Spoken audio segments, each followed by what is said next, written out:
This is a new 3DS.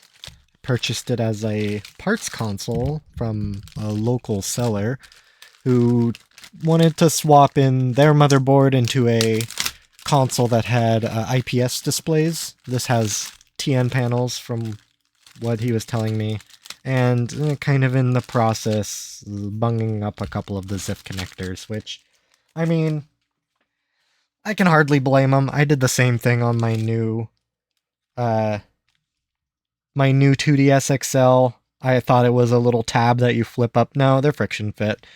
Oops. So I wanted to get this fully apart, get it cleaned, and just kind of trying to assess all of the condition of the parts that are included. Now it did come with two digitizers. I think I'm just going to trash them. He did say he stripped out the screws, which yeah, those are pretty bad. I mean, that one's pretty rounded off. This one still has some bite in it. That will definitely be my first task. I'm going to want to do that right away before I really get too deep into this. I do have my new 3DS that I can compare, so I will have sort of a... Well, not just compare, but I'll also be able to swap parts into it. Like, if this motherboard is missing these ZIF connectors, I can just check the things like screen and stuff, and just hold this motherboard aside and see what parts I need to buy for it. So what I need is a tri-tip. I'm going to try a 2.0.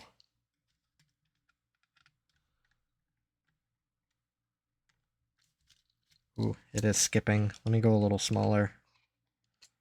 This will be a number 1.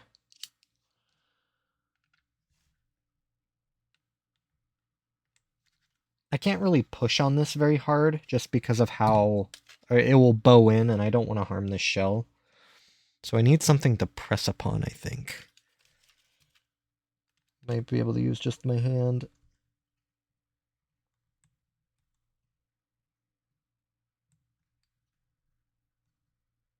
This one went in cross-threaded and is garbage. Just gonna go ahead and throw it away. I don't know if I'm gonna get a bite in this one. This one's really bad. Oh, hell yeah. This one was the one I was worried about. Sweet. So now I can get this plate off and get the SD card slot out. Which I'm going to assume is otherwise fine. They just probably used the wrong size Y-tip. Shoulder buttons look okay. So I'll just kind of hold them off for now. I thankfully should have a screw kit for the 3DS. So I can, like, there are some additional screws as well as the feet. That's cool. I do have a screw kit I bought to measure, weirdly enough, so thankfully I kind of purchased that. These are garbage. There's no way I'm going to be able to get those digitizers clean. So it did come with a thumbstick without the actual, like, circle pad. I need to see... I don't know if I have any kicking around. I have, like, a little box of parts that I can look through. These might all be camera units. Camera unit. Camera unit. Here's the little nipple circle pad. Styluses, camera unit. Oh, hell yeah, look at that. I have one. Now, there's another part to the, there's like a black plastic piece, I think. But I do have this. I do have the circle pad. But I do think it's missing a part. Let me just see. I know I won't have it. And then I have some screen protectors. This is a 3DS XL fat battery. I don't have a normal battery for it.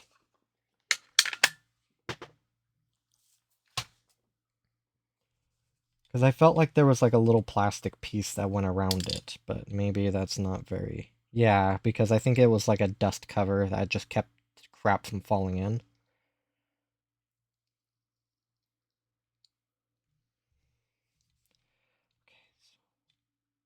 There's one connector ripped off.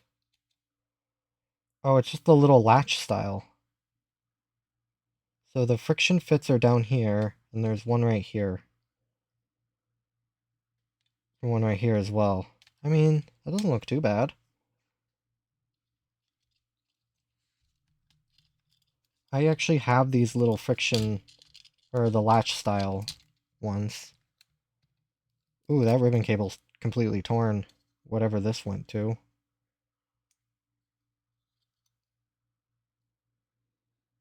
And it looks like it was super glued in.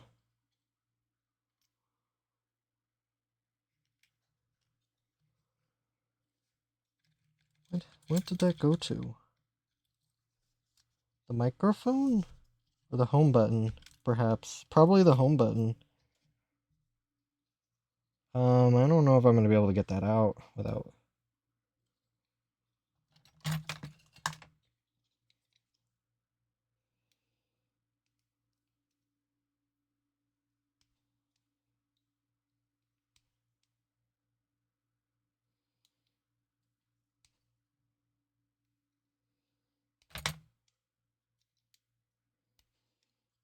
Yeah, that is in there. That is super glued in.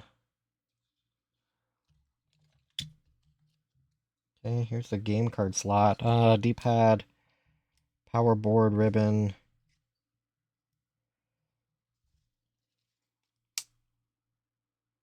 Screens are in. It has a screen protector on the bottom screen. I want to see if I can get this thing booted. I don't know the boot conditions for a new 3DS XL or a new 3DS, so I'm just gonna have to try it. It looks like the big ZIF connectors are good. That one I can replace. This one I can't. At least not when it's super glued in. I might have to try and just hit it with rubbing alcohol and see if I can soften it up to get it out. But I do want to try and get this thing, see if I can boot it.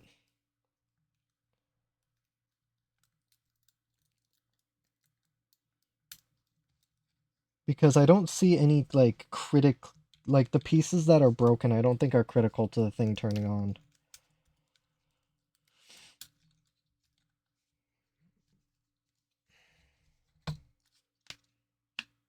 Oh, the top shell is separated. I'll have to find out where all of those screws go.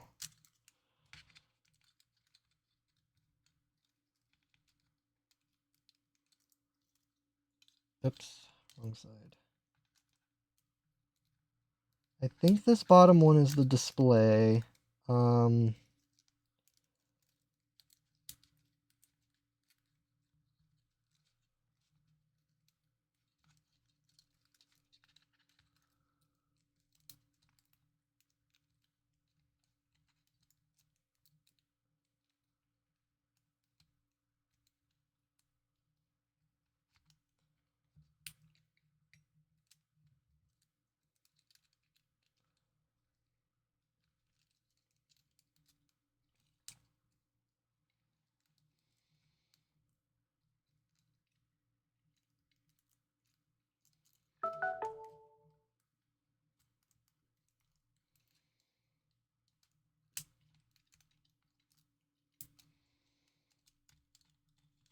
think, is this one the camera?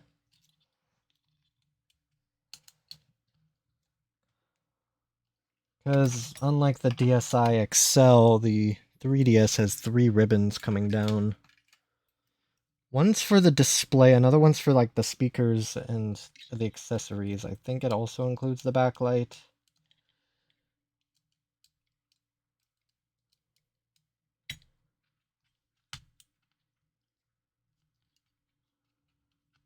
But I think I can get away without plugging in that top one. I think the little ZIF connector that's broken off is for the digitizer, which I don't necessarily care about right now.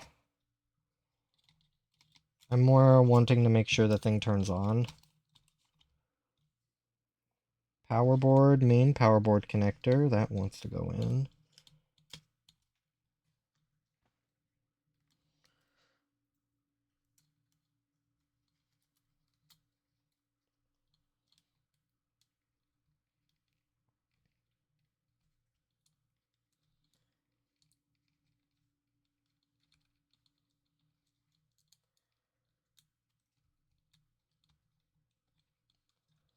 I mean, it's all going together all right. I was expecting this to be like most of these friction fits just being gone. I mean, one's super glued, that's not very good. And this ZIF connector I can actually replace. I have replacements of those, I just don't have any of these friction fits.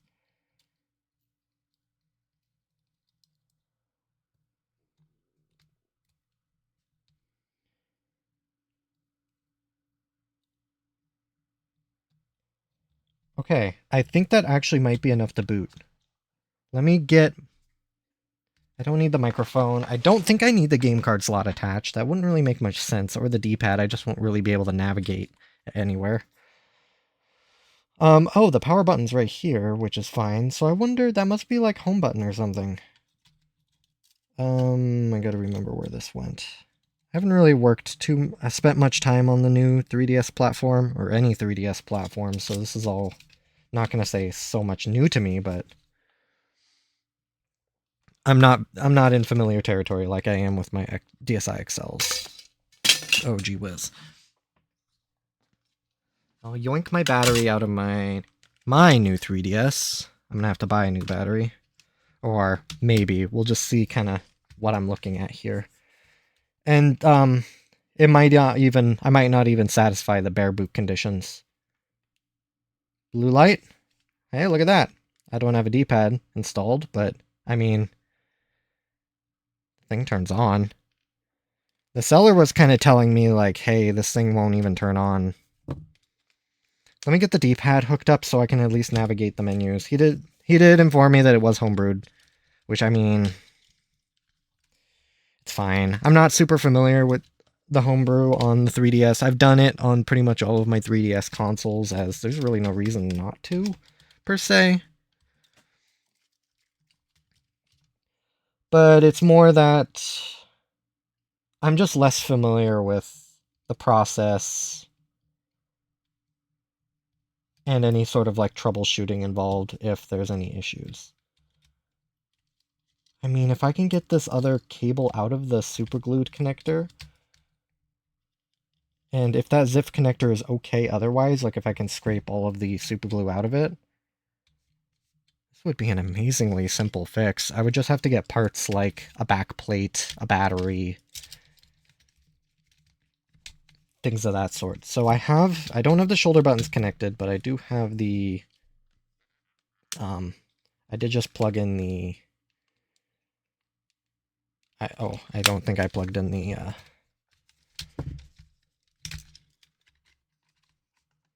no I didn't.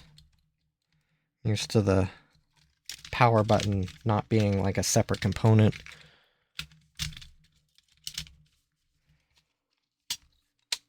I'll have to track where this ribbon cable that broke off, I should be able to source it. And then I need to see if I can source the little black piece that goes around the circle pad. It's like a dust cover. Okay, so let's go down. I don't have an SD card in.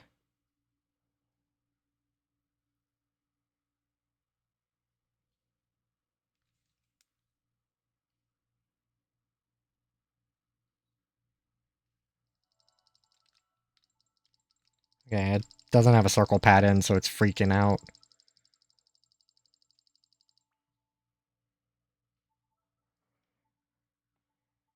Looks like it's okay. Screens look good. I mean, I can hardly complain.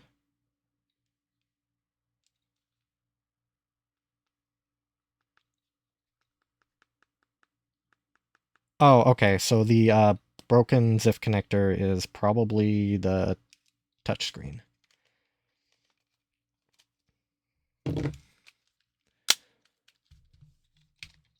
I don't exactly have the most time right here. I'll have to come back to this a little later, but I do at least want to look at the superglued connector. See if there's anything I can do with it in the couple minutes I have left, and then I'll come back to this a little later. Well, what I should first do is get this thing separated, because I'm most likely going to be drowning this thing in rubbing alcohol and trying to get that connector. I might be able to warm it up. Ooh, I can't believe that worked. Or no, I never even slotted that in. It just sort of fell in by itself. Huh, cool.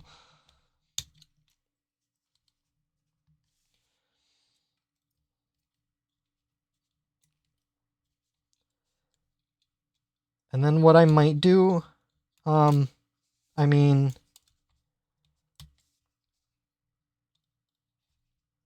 I haven't quite decided what I want to do. I can replace that. I do have that part, surprisingly. Like, I was expecting I'm just going to be making an order form with AliExpress, which I will be, to get some certain parts, but I was expecting this to be a lot worse. Alright, so let me look at the connector. That's this little feller down here. I'm wondering if I can heat it up, if that helps it at all. But I'm wondering if that connector was broken. It looks like it is super glued on, and I'm wondering if that was sort of the first one that was broken. So really all I can think of doing is just like, almost should get something stronger than rubbing alcohol, like maybe something to actually eat away at it. But I really don't know how to sort of get rid of super glue, if I even can. I don't think it will respond to rubbing alcohol very well.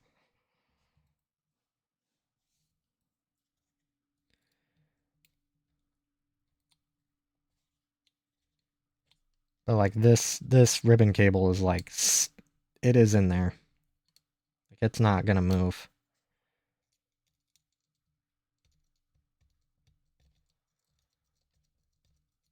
And I mean, I did also kind of super glue my new 2DS, but it was more that I couldn't really get these connectors soldered on very well. So I didn't solder the ribbon in the connector, I just soldered or super glued the connector into the board, which, I mean, I should be able to scrape off pretty easily. I am wondering if I can heat it. Like, that is something I am definitely wondering if I can do. Move this battery out of the way so I don't accidentally jab it.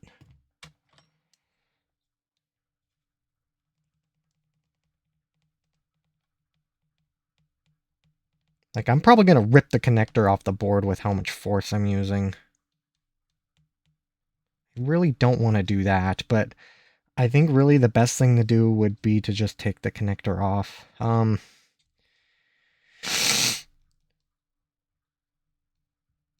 wondering if I can just replace it with a latch-style ZIF connector. Just for, like, the time being. I don't want to sacrifice one of those connectors if I don't have to.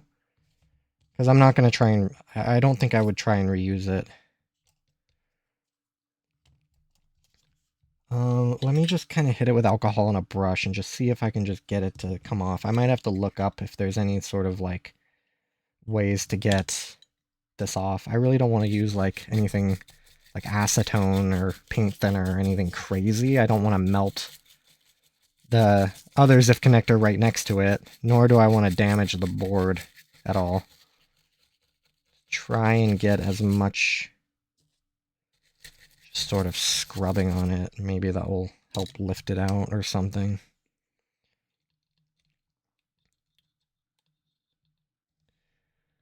I think the problem is these connectors going upside down. Or I think maybe this one does. I don't know. I'd have to disassemble it off of my new 2DS XL to see if it does actually connect upside down. Or maybe it doesn't. So that means I could be able to use the latch style. Man, that little bugger ain't moving. It's not even nudging. And I'm putting a lot of force on it. I might just have to take it off and maybe just like heating it with flux from the backside. Just get that flux liquid. Maybe that will do something to the board. But I will have to just put this off for now and come back to it a little later. But I might try that. Just flux it, heat it from the back, just to liquefy the solder. Just sort of dirty up that super glue. I don't know. I'll have to maybe do some research as well and just see if there's anything that I can do about super glue that won't destroy plastic or PCBs.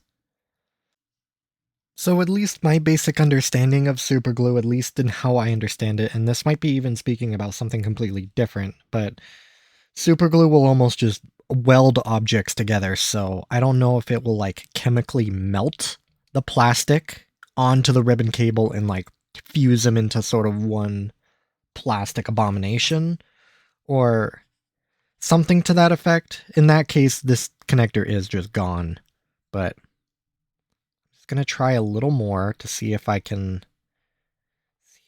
break it loose. I really don't want to lift on that. This connector, because this is how you break these connectors. They're not supposed to be lifted, but if I can just like almost break it free.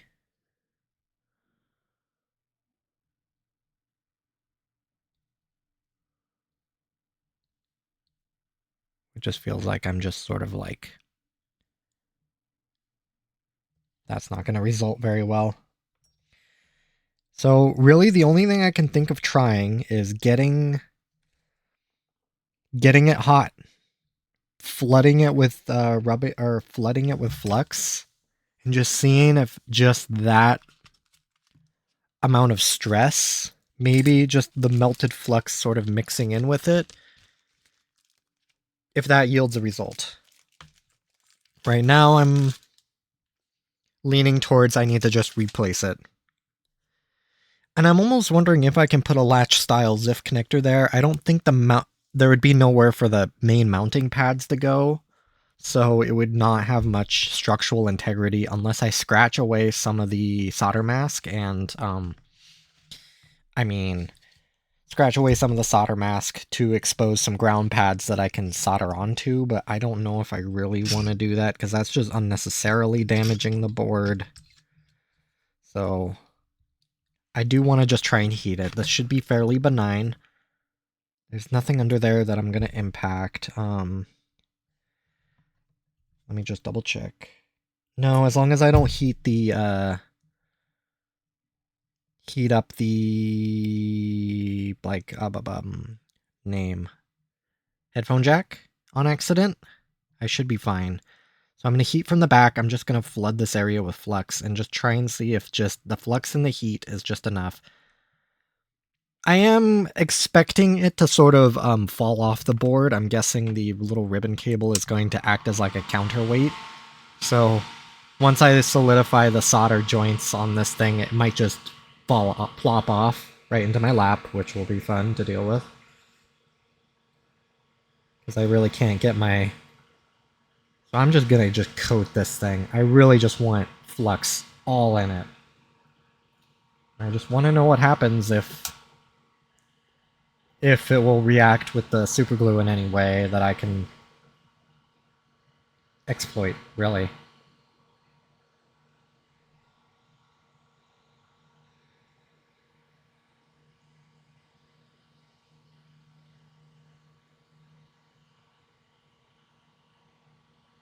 And again, if it doesn't, well, I can just replace it, which I'm going to have to order these connectors, so I'm going to have to order a lot of parts, so that's not necessarily a horrible thing.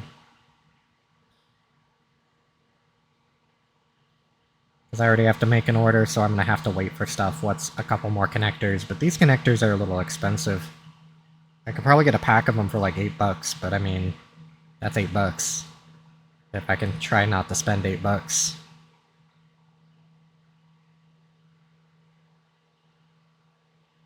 Trying to use the connector next to it as sort of context clues to see if it's melted.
Okay.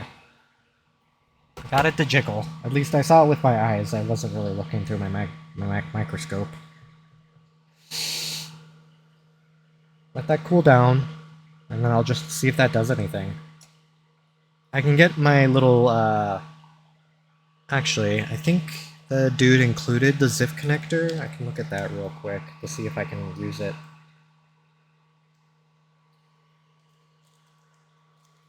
Let me try and bring it up on my microscope here. I think it might be okay. Like, it is the latch, which trying to put the latch back on kind of sucks, but it doesn't look like it's broken. That's really good news. So if I can reuse the latch, I will.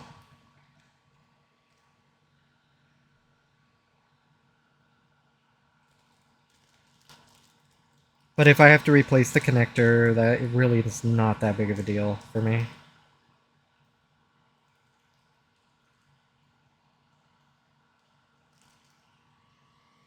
But if I don't have to replace it, I mean, if I can get this ribbon cable out and the connector survives, which again I don't expect it to, so I'm trying to keep my expectations kind of low here. Either way, I do need to get parts. Like, I will have to get a home button. There is a little plastic piece. There's like a plastic ring that goes around this. I knew it. I could feel it in my bones. I knew there was one there. So, even though I do have this, and it would probably be fine, like, I could probably use both of these. I want to just get the complete package, and I think when I was looking on AliExpress, that little plastic ring is like $5. No, I think it was like $3, and it includes this piece as well. It sucks, but I mean, it would be nice to just have everything, not just some of it, to make compromises. Because I'll take the stance that if something was there, it was meant to be there. Especially coming from Nintendo. If they put in the R&D and the resources to put a thing somewhere, and they were willing to spend probably the lots of money purchasing that crap in bulk, it's worth the... They felt it was there for a reason. A significant enough reason that it should be worth it to me as well to replace it. And not to take a shortcut, even if it's an otherwise benign piece.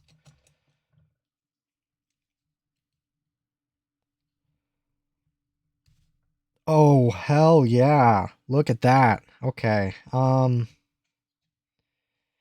the next thing will be what else is jammed in that connector. If I can get the super glue out of there, I don't think I can, like, put crap. Like, I don't know if I can put a needle in there to try and, like, scrape out stuff.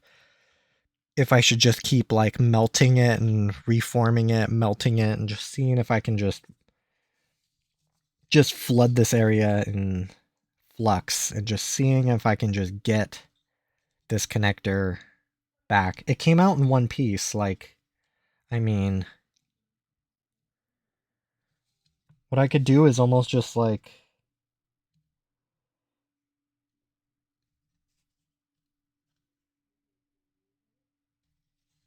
yeah, it's just got flux caked in it. I'm just thinking, like, I didn't think I was going to be able to get that out. I'm wondering if I can really rescue this connector. I need to see if I can get, like, a brush in the connector. Not to say I wasn't really thinking ahead that these connectors are now packed with flux, which is something I get to deal with when I change out these little tiny ZIF connectors, is when I put flux in them, it gets stuck in between all those pins. And it's like, well, okay. When I jam my little ribbon connectors in, it, like, squishes out the flux, and I mean, that's not good for the ribbon cables. It looks like some of the bristles of my brush can get in this flux. It's like acid brush. So if I just gotta keep being persistent and just seeing if I can clean it out. Again, I lose really nothing other than just some time and maybe a little bit of effort on my end, but I think if I can save myself from replacing one of these connectors, because I don't own any of them. I mean, that's a plus. I should probably just buy some of these little connectors anyway. I should probably properly install the one that I have on my new 3DS. Or new 2DS. Maybe I'll get to that. Just for some reason, the 2DS board, I just couldn't get hot enough to melt the solder. I don't know what was really going on there, but I mean, look at this connector. It almost looks like it wasn't caked in super glue. I'll keep working at it. Really just caking it, and I think I might need to reheat it just to get maybe some more flux in there, just to really just try and clean it out, ironically enough, using flux to clean. You know what? I could use the microphone connector. I mean, because actually, let me see if I can clean this off and sort of use it as a cleaning tool.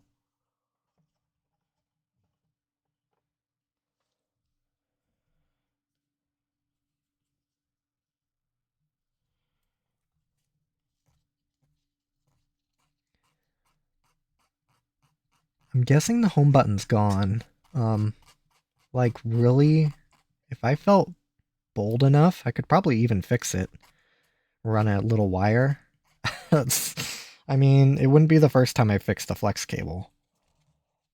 I don't have wire that small, not really. I could use like the strands of a speaker wire.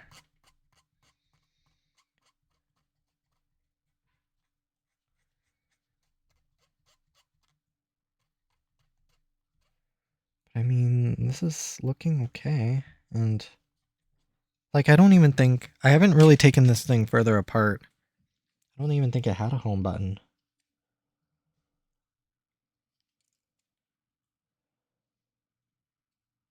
I kind of want to go a little further here. Taking a quick aside. I don't think I would ever, like,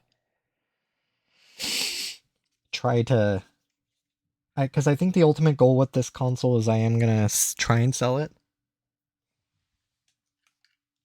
I was told it has TN panel displays, which is apparently a pretty big deal for some people. I don't think I necessarily notice or even really care. I mean, if it's important to you, I can't really tell you what's important.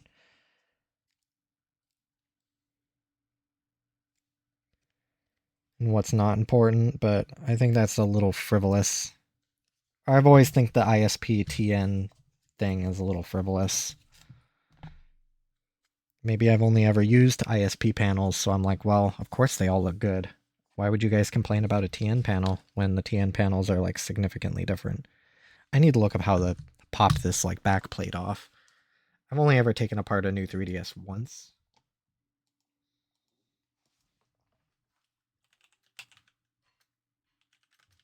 I fix it. New 3DS.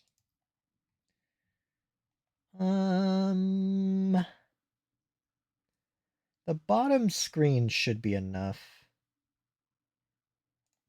Lower LCD touchscreen. I just don't know how to take off this like back panel.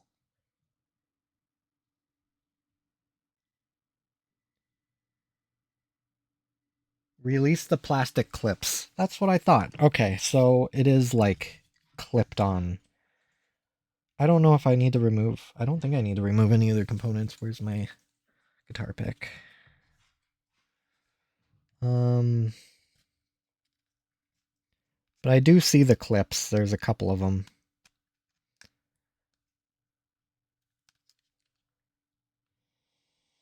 Like there's one right here, I'm pretty sure. Oh, there we go. Now we're talking. Can I just free it from there? Sweet. Okay. Hello, lower display, which is actually still in very good shape, so I will want to keep it that way. Here's the button for the home. Plastic pry tool. But the Yeah, okay, I'm missing the PCB, so it's just completely gone. So I'm gonna have to order a new one anyway. Well, here I was saving a buck, trying to fix it. Can't. The button itself is gone, so I can try and use this as like a de facto cleaning tool for now. This little end. Just seeing if I can just sort of work it into the slot, just in and out multiple times. Definitely not G-rated.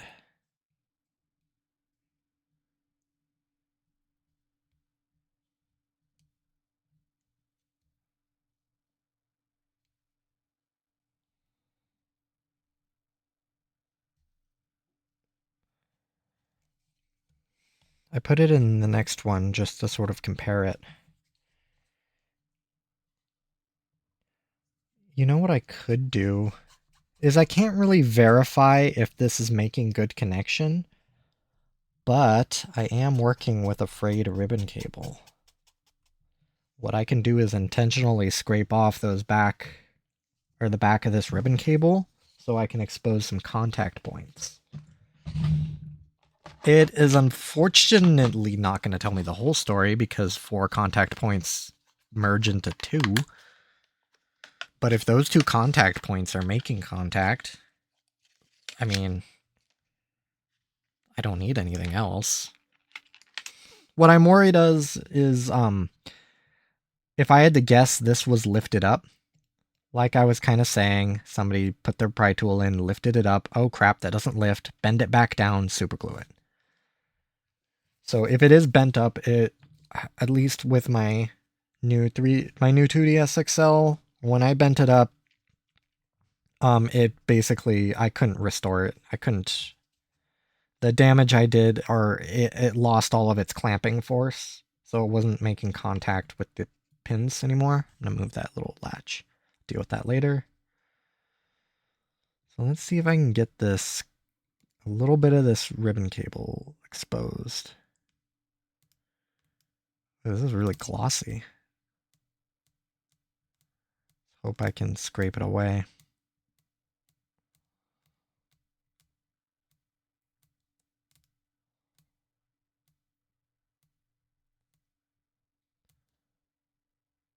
I actually don't know if I can, or be a little hard to tell with this microscope. The only flex cable repair that I was ever successful on was my new 3DS XL. Had a tear in the ribbon cable due to me not quite fully being used to dealing with 3 ribbon cables going through a hinge, but thinking, or maybe being a little too overconfident. I think I tore like 4 of the outer traces. I was able to reform them with a little bit of wire and a lot of solder, or relatively a lot of solder. I'm not really getting anywhere with that. The texture of that ribbon cable, plus my inability to see exactly what I'm doing, is making that very difficult. So let me see if I have like a comparable one. The circle pad has a latch in it, so I don't think I can use that. I think the only thing I can really do is put in my home button from my white one and just seeing if it works.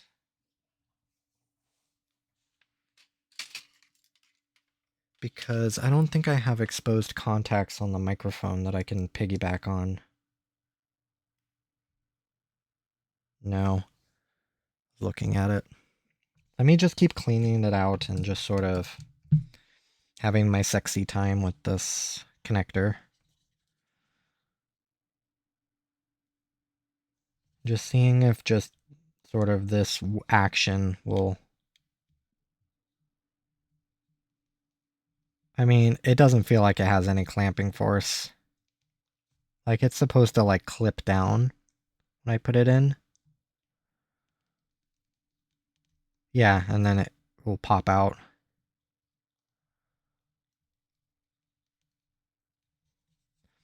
So I think I remember what happened on my new 2DS. So I think what happened is when I did bend it up, I tried bending it back down and just ending up just breaking it.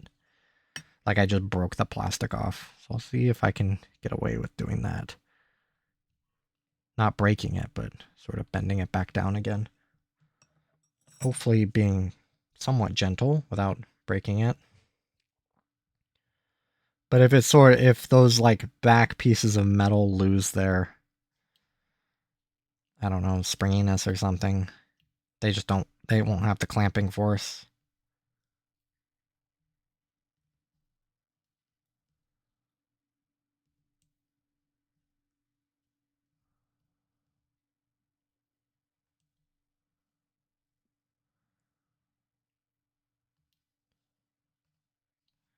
And like maybe it doesn't need much. I just know that when I put them in, they like feel like they clip in. Oh, and it might just be because there's so much crap in there still. Maybe there's still some flux or something packed in there. I just have to try and flush it out. I need more rubbing alcohol.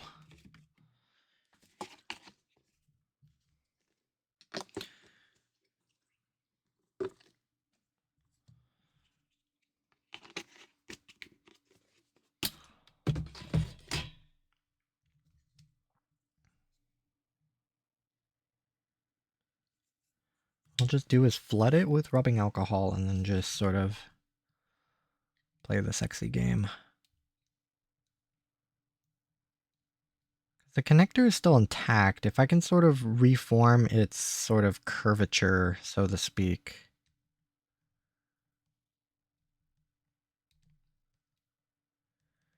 I feel like I'm cleaning a game card slot. Yeah, you can see a little bit of flux sort of oozing out there at the edges.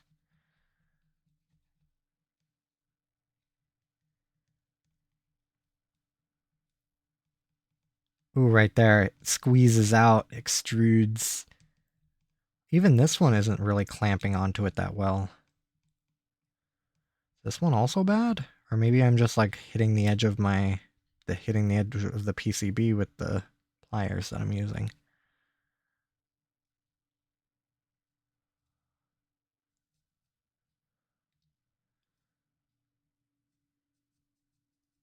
Yeah, there's just like no clamping force. Should I try another connector real quick? Make sure I just get this cleaned off so I'm not spreading flux everywhere. I mean, if I have to replace both of them, I will. Let me try this one right here, same connector type.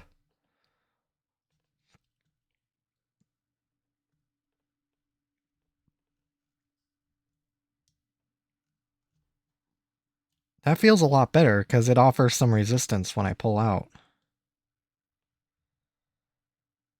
Like, I don't exactly feel it like clunking, but it doesn't feel bad. I can't necessarily, again, I don't necessarily have the most experience with this console, but so what I think I'm just going to do is just leave it as is. I'm going to try and clean it up a little better, try and get all this flux off.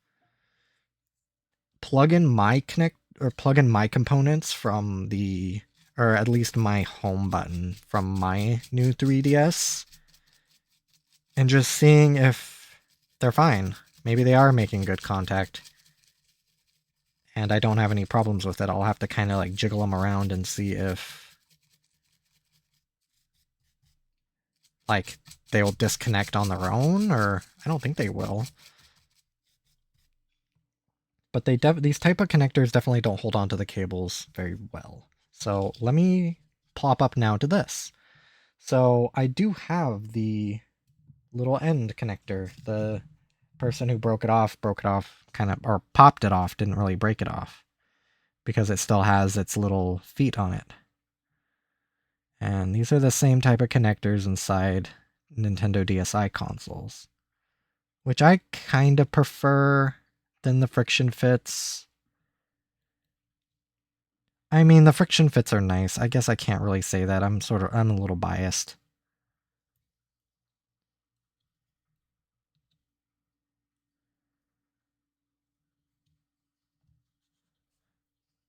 I just think the friction fits, they are nice. I'm not going to say they perform worse, but they don't feel like they clamp as hard on the ribbons. Because once you clamp a ribbon in one of these type of ZIF connectors, they're really in there. Pretty good, actually.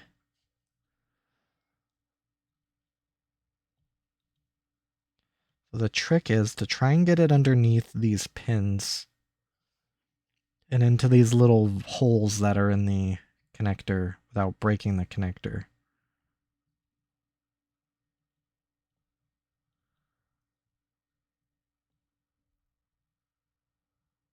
And also not grabbing onto it too hard because it's kind of a brittle plastic.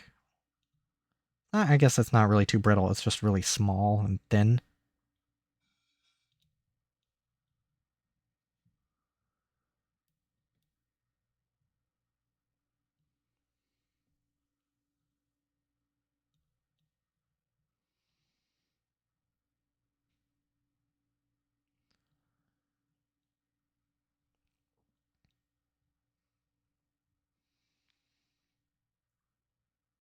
I have this last... Ooh. Oh, I was really close. I was very close.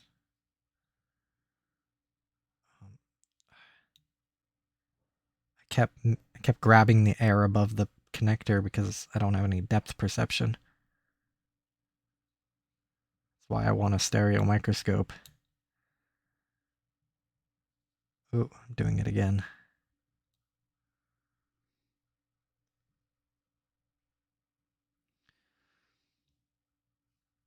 Come on. That last pin. I just need to get it into that little slot. Oh.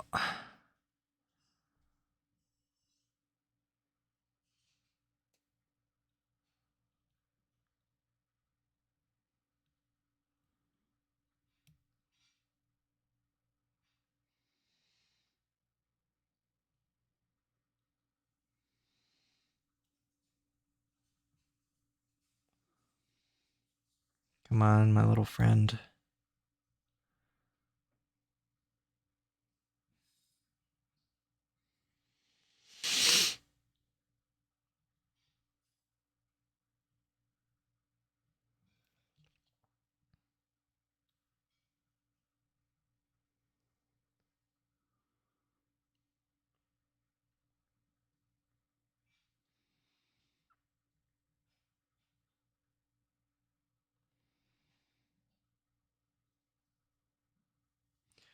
And it's just sort of the way this little latch goes back into it. Like it has to lift up on this side. So since it's having to lift up, it's not able to go underneath the pin.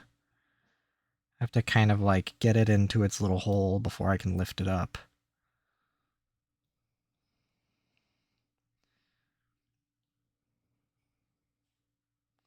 And I mean, that's a lot easier said than done.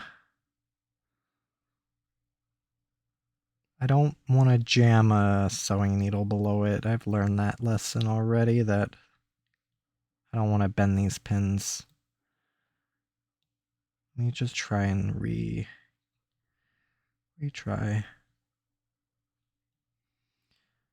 I mean, I'll be very careful. Nothing ventured, I mean, at this point. I'm able to replace this if I need to. I don't want to. I don't know what heating up that IR blaster will do.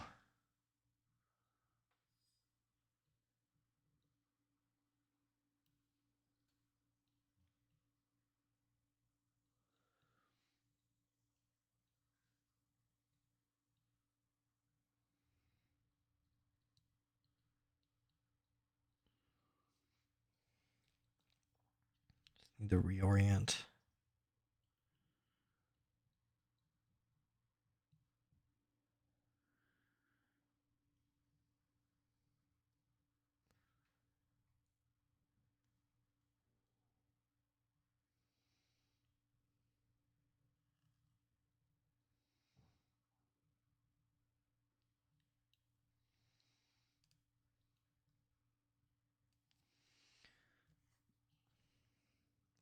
Maybe try going at it the opposite way.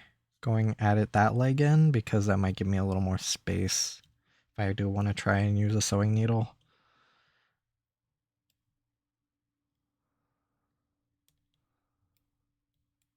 Come on, there you go.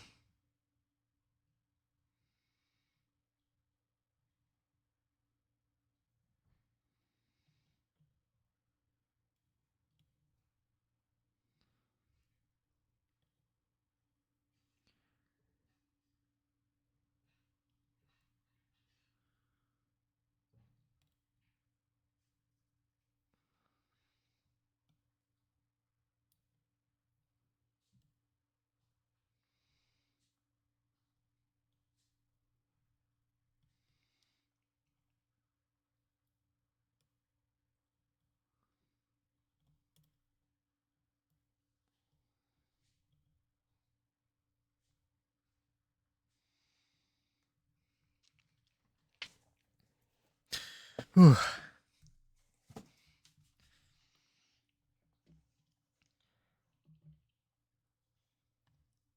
It's definitely a process. Just gentle process.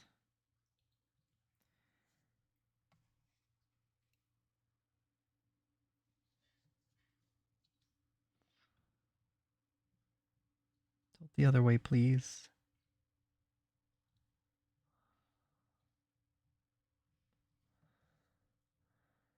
Maybe use the needle to help slide it over into its little cavity that it has over there where it hinges.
Oh, I'm so close.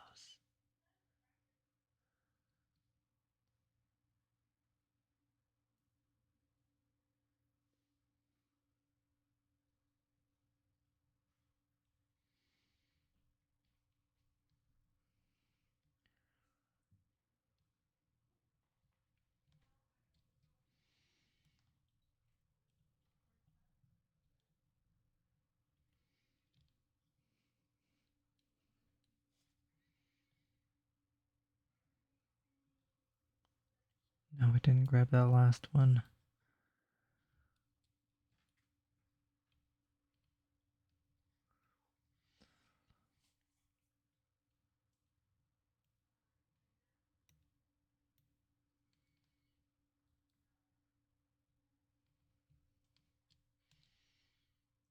Oh my gosh, I think we're almost there. I'm not shifted over enough. What I might have to do is sort of move these pins in. Should just sort of fall into line. Yeah, buddy. Look at that. So let me feel it with my fingernail. I'll be able to sort of.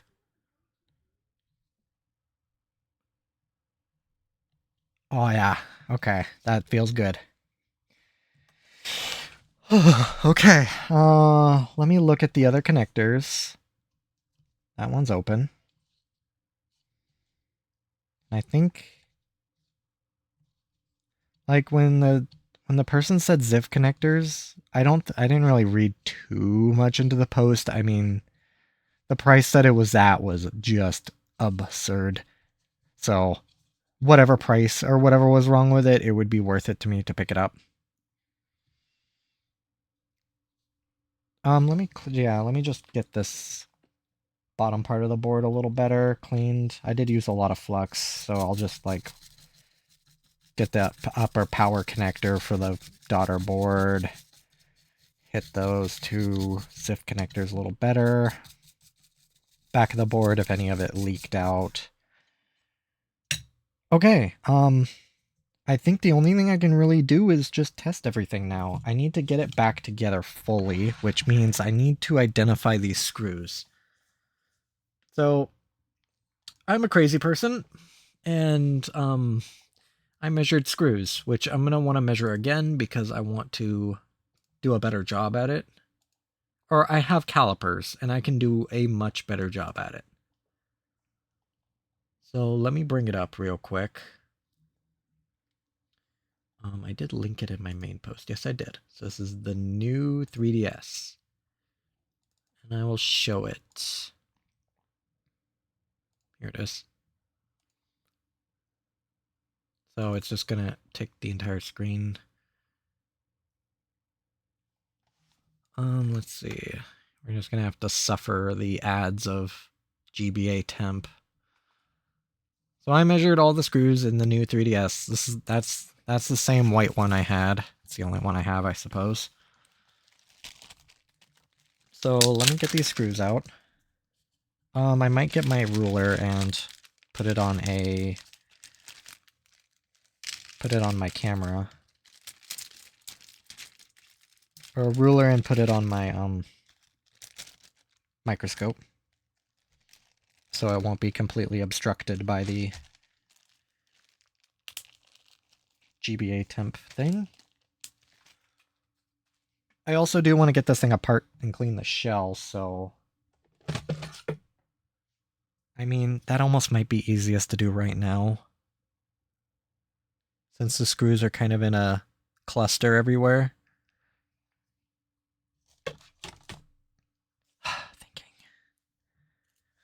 I might do that, actually. I'm convincing myself. So these screws are just in a state of all time. They're everywhere. I don't know which ones are which. I measured all of these screws originally, so I know if I take my ruler to them, look them under a microscope, I'll be able to pinpoint where they all go. But right now, I'm not knowledgeable enough, or I'm not familiar enough with the 3DS screws that I know where these go. Like on the DSi, I could pretty much tell you where every screw goes. Like I'm pretty sure these obnoxiously long screws are for the circle pad. That's really about it.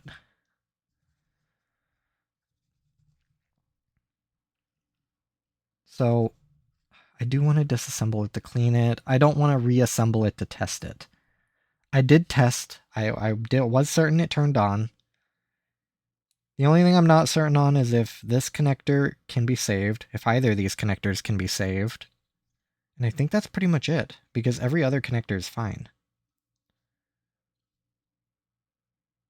And I was kind of flirting with the idea of maybe putting a USB-C in here. I think you lose the contacts for the wireless charging pad. So I don't know if that's really worth it enough to me. Okay, so I'm going to fully disassemble this console and just put the screws in not specific order, because at this point, I don't think it matters. Because I'm going to have to sort of ideally find where they all go. Ooh, I'm going to have to change some of the information on my screw measuring. I think I used a number 1 on the battery door. Yeah, because the battery door has some really just chonker screws, and I mean, a 00 really doesn't fit well in there at all. It's much bigger. Anyway, it's something I'll have to play around with. I need to get a new battery door anyway. This black one doesn't have one. Game card slot looks good. SD card slot. Can I remove it from the SD? And remove it separately from here. I guess I don't really need to. This part doesn't really need to be cleaned. I mean, it is scratched a little from the strip screw, but I don't necessarily need to remove the circuit board. So I'm just going to put those over here. Thankfully, they look so different from the DSi stuff that I won't mix them up. I need to grab a tub.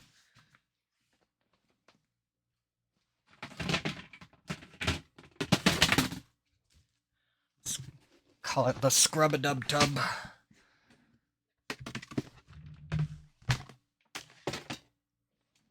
So I can start by, here's the microphone. I'll put that over here. I'll get the shoulder buttons.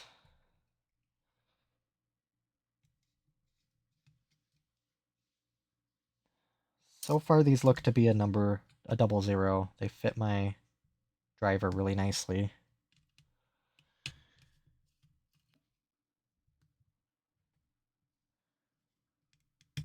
Here's the power button. I think there's a bracket associated with it.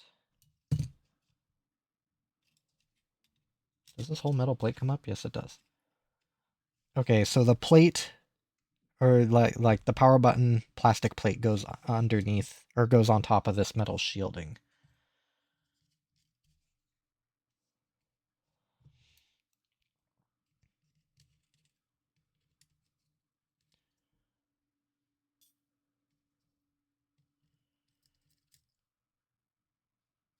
Put that over there. I don't know if this button will come out. If it doesn't, that's fine. I can clean around it. Probably shouldn't be using a metal tool. Oh, God. Okay, shoulder buttons. Here's a spring. Looks like they don't use a post. Oh, there's a battery nut. Battery door nut. Put the spring up here. I can remove the membrane from the button. I don't know if I can really get these out very nicely, so I won't, I don't think. Oh, power button, just had to push it. The shoulder button in here, I probably have to, like, go at it at an angle or something. And I mean, I don't necessarily need to. This shell's in really good shape. I just want to get it down to a baseline of clean that I'm comfortable with. Here's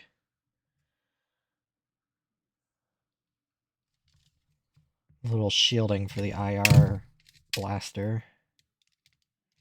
Or like the little lens for it. I'll put that with its screw up there. And then I'll get the other two shoulder button screws off. Hopefully I won't lose the little foam pads that are dotted around the shell. I should be okay. Yeah, this comes on like a bracket assembly. Try and keep that together. Here's another nut. They're going to be the same nuts and the same screws. Okay, this button is going to be sort of the same way. I think that's pretty much it. Okay, put these in my scrub-a-dub tub.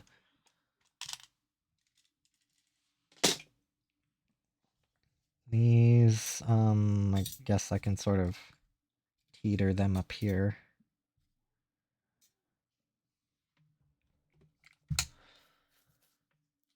The bottom screen is in very good shape, just has my big obnoxious fingerprints on it.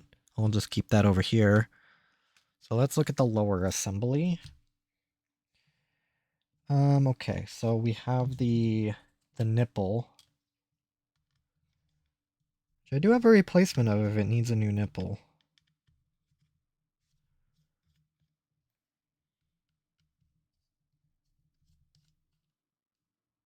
But the nipple, the black nipple screws will go right there. Let me inspect the nipple.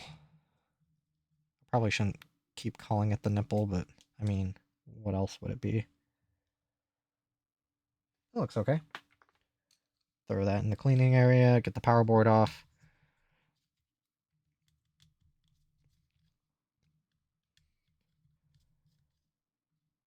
power board, the one thing I'm super familiar with when it comes to DS consoles. Yeah, it should just come off. That looks really nice. I'll just put that with the bottom screen. Look at these membranes. Yeah, this thing is really clean. But you know what? Since I'm here, I like having that baseline level of clean anyway.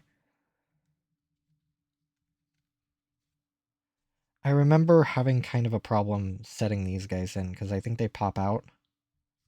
But unlike the last time where I didn't really have a reference, now I do have a reference. I have my new 3DS XL that I can use as a template for if I flub up somewhere. Or if I don't know what to do in a certain situation, or how I don't know how a Wi-Fi ribbon cable is routed. Or not ribbon, I think that might be for the Wi-Fi antenna. Here's the D-pad, which is modular. I mean, come on. Which is odd, actually. I never really noticed that difference. So on the DSi consoles, the D-pad is on the power board, not the face buttons. That's odd. I never actually noticed that. Okay, I actually think this hinge... Was the hinge dependent? Because I think I broke this on my new... Or on my 3DS XL, the original one. Like, I think there is a, the hinge is in there. It's part of that LED diffuser assembly.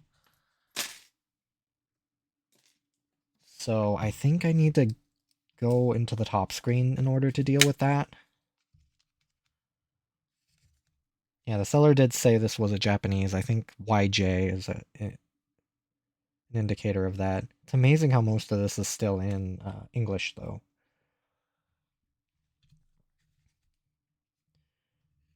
I think this is fully disassembled, or at least all the screws are apart. Yeah, okay, it's coming apart right now. Oh,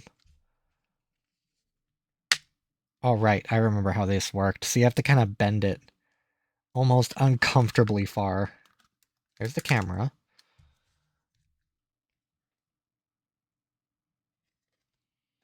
Okay. Got the two screws for the... I think I ended up stripping one of these on my new 3DS XL. They're just so shallow. Put that right there.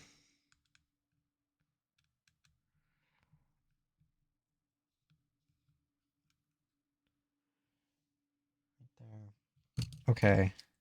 And it was some type of Wi-Fi ribbon. It looks like it goes underneath the screen. It's been a little while since I've done this. So it does look like I need to go in there and pry that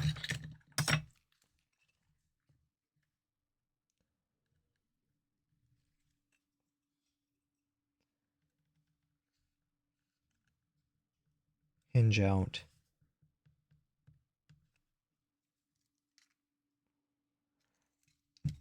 Okay. Something doesn't feel right. Like, I feel like I'm missing something in regards to that hinge, so I'm just going to check the iFixit real quick. Upper screen. Oh, right, they don't actually show you how to remove the screen. This is a really weird iFixit guide.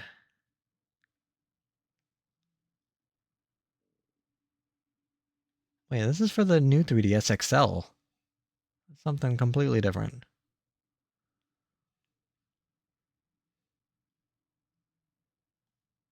I didn't even notice. No, the new 3DS is a little different. New 3DS. Here it is. Touchscreen, D-pad, circle pad. Oh, there's no top screen. Nice. No top screen guide for the new 3DS. That's awesome. Okay, so I am to guess. I know it doesn't come out this way, and there is a way to access it because this is not the 2DS, the new 2DS XL, which the hinge is just completely inaccessible. You have to like pry it out. It's very uncomfy.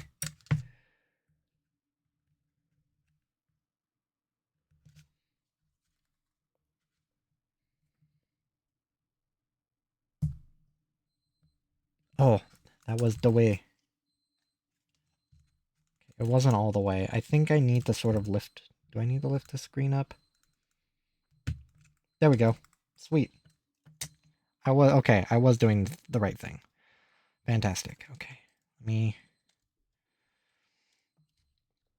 Oh, there goes the LED diffuser. Okay. Yeah, there's the piece. Okay, I was right. So the hinge goes into it. It's a bit different than the DS. Quite a bit different. Get that.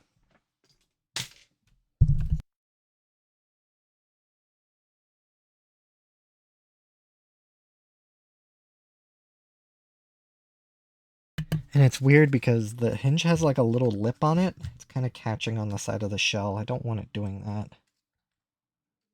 I need to sort of wedge my plastic pry tool into it to sort of warp the shell a little. There we go. Perfect. That's exactly what I wanted. All right. Now, the triple screen or the triple ribbon through the hinge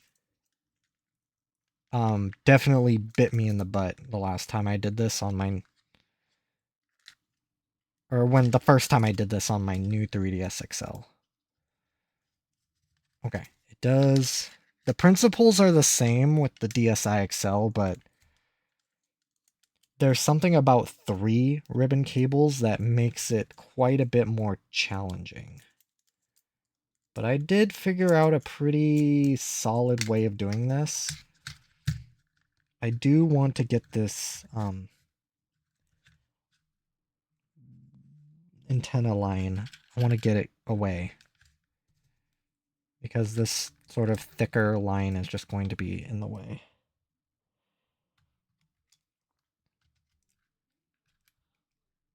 So I can unroute it. It is kind of part of the, almost like part of the top screen assembly. Can I push the top screen out?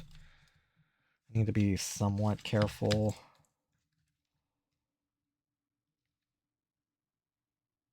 I'm trying to remember, is this like a lip assembly? Almost like the DS. Let me just try and get it out in one piece here. I can deal with the top screen later.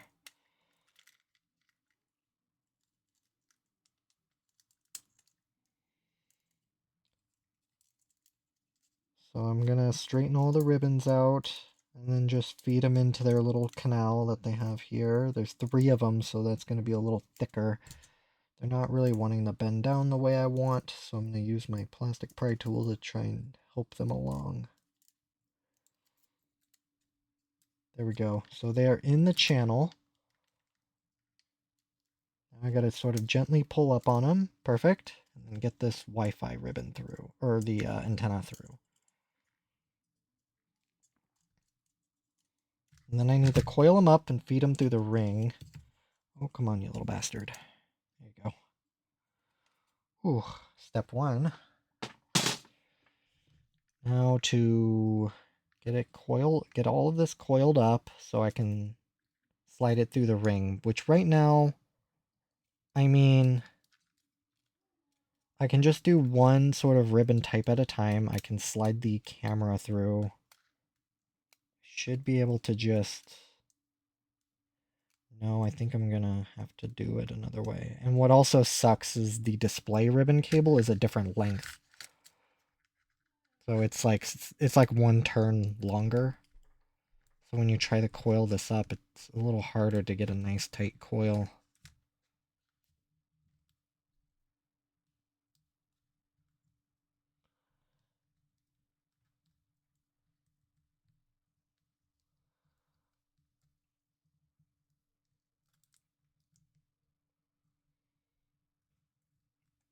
Just be very careful. Those ribbon cables are very, very fragile.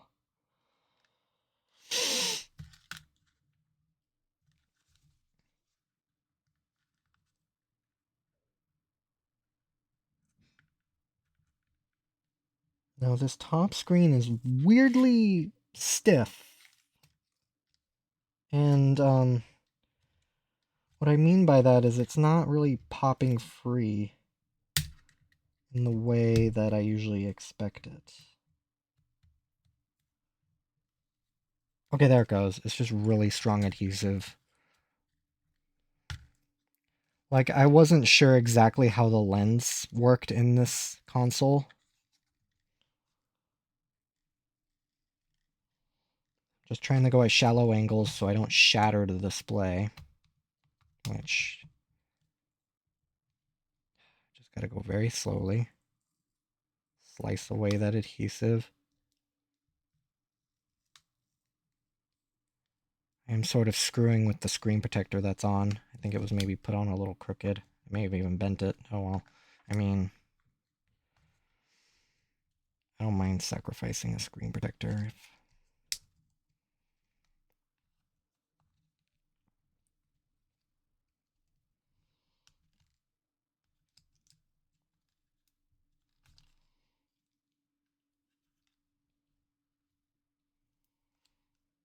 Wow.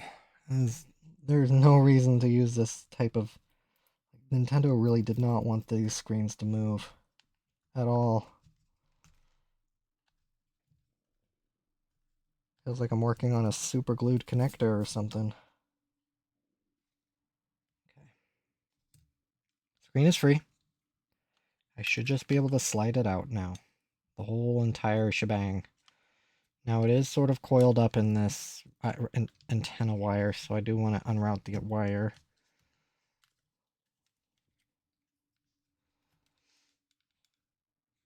I mean, do I really need to do any of this? No, but I see it as practice. The more practice I have working with these top screens, the better I will be for the future. Trying to skip it just doesn't benefit me.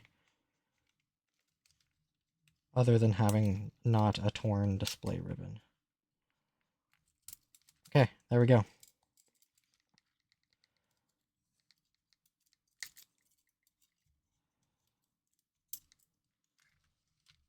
So I'll get this cleaned. Leave this obnoxious abomination together. Get these all scrubbed down. I mean, again, they don't really need it, but I'm gonna do it anyway. It's the thing I do on all of my consoles. And I need to identify what, and then I will have to identify what I need. Did I get both of these speaker grills off? No. That would have been awkward.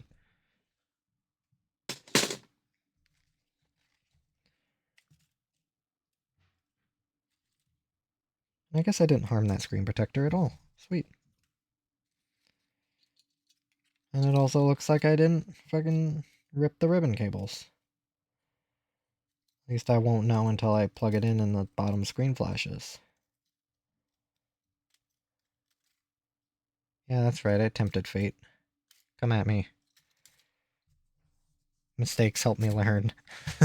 Okay, well, I think that's really about all I can do with this. I'm gonna need to get these parts cleaned, and then thoroughly dried, of course, and then I'll put it all back together. I'll do that a little later, obviously, and see exactly what I can get working, what I can't get working. I need to look up parts anyway. Home button, the little plastic piece for this thing, which I think is like a dust cover, a battery, back plates. I don't know if I need battery screws for those doors as well. So yeah, a whole lot of different things. Got the shell cleaned. It's nice and dry right now, and this is the following day. What I wanted to do is put this motherboard into my new 3DS, just to confirm that everything on this motherboard is good. If those connectors are making good contact, these these two in particular, I guess this one looks okay. It just doesn't necessarily feel the best when I slide them in. I mean, I'm not gonna say the friction fits are bad connectors, but it's kind of hard to tell if they're good or bad. you're kind of, it's based on feel or based on connection or whether or not the thing will actually work its way out if I just shake the console a lot. I don't know. So, but for now, I'll just make sure everything works. I'm fairly positive everything works on this new 3DS. I mean, I've never run... I think I had a button tester on this thing. What I do need to solve is that this console has some type of parasitic drain on it. Oh, never mind. I'm stupid. It doesn't have a battery in it. It's just every time I reach for this console, it's usually flat dead. That's a problem for later. And that might just be because I never play it. This is a console I purchased to measure screws. That's better. Should still have the SD card in it, so I don't know why it's giving this menu.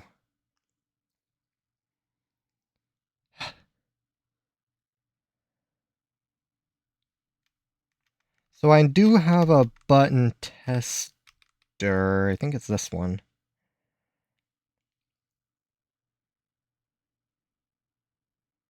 Yes.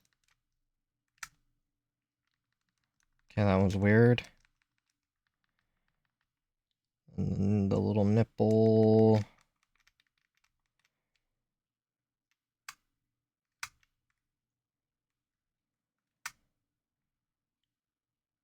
Huh. I don't know if these things can be subject to drift. I don't really know how the internal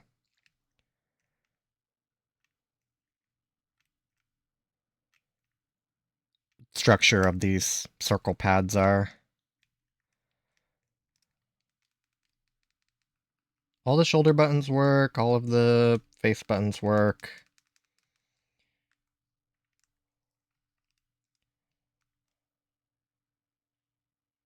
Pretty sure both cameras work. Yep. Wow, that's remarkably clear compared to the DSi. Holy. So the problem will be is I don't think I have the CIA files for all of these different testers and identifiers. So I might have to grab those.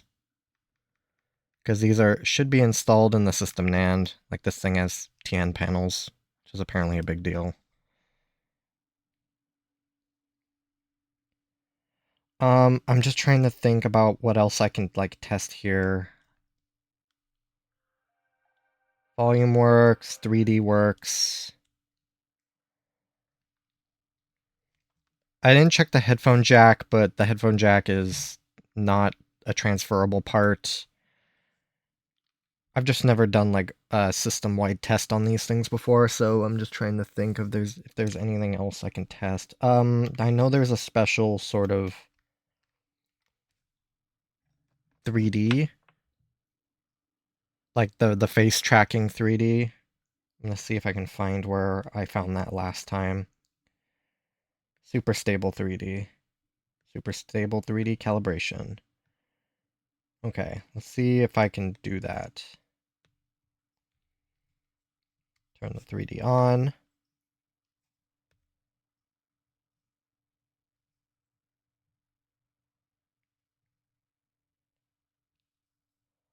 No, there is like...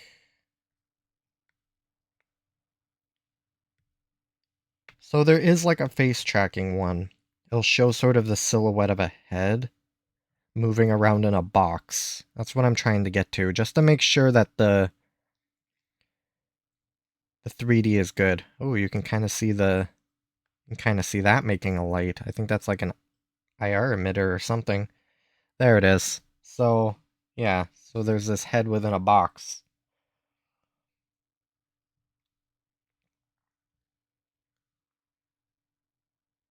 Really doesn't like me leaning over to like the right hand side. Oh, there it goes. Okay, if I just kind of...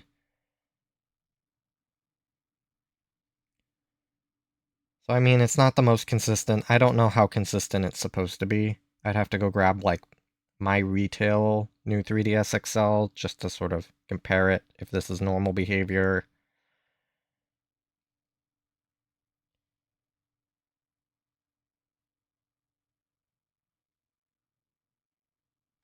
I don't know if it's just like the lens is maybe a little smudged.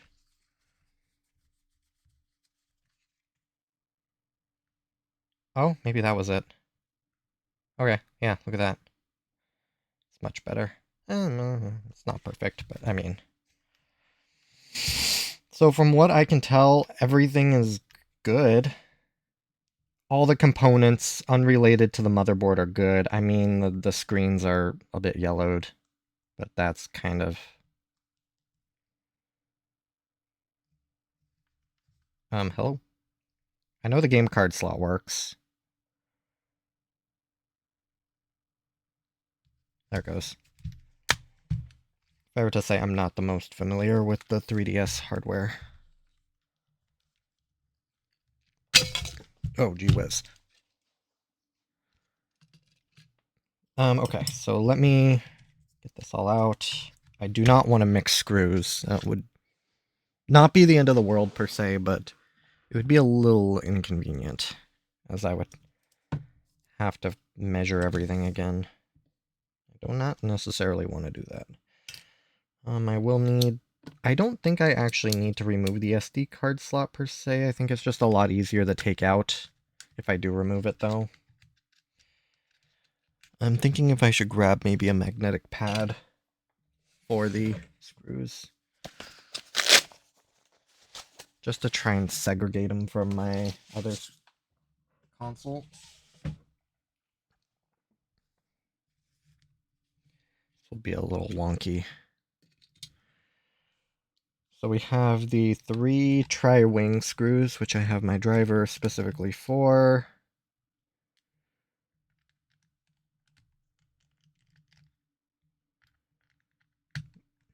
And I took photos of these screws, and of course I grabbed the one that had rust on it, the only one that had rust on it. Now this SD card slot should just lever out. There goes, little Lego style connector. I'll remove the game card because that might be an issue. And these should all be 00 Phillips or JIS, whatever label fits your fancy. There should be 7 of them.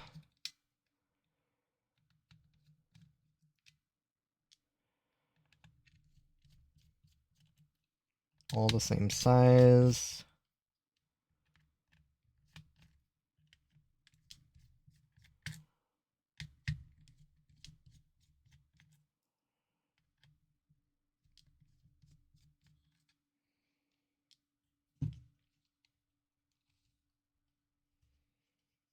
Should just pop off, yep.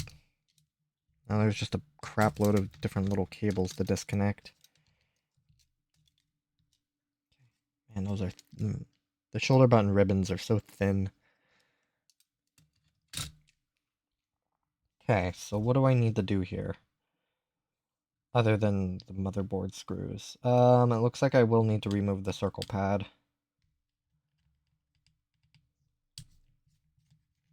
These are long, like 7mm long screws.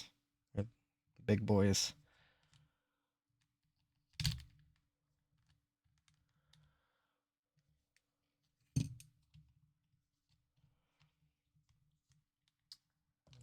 Pry tool.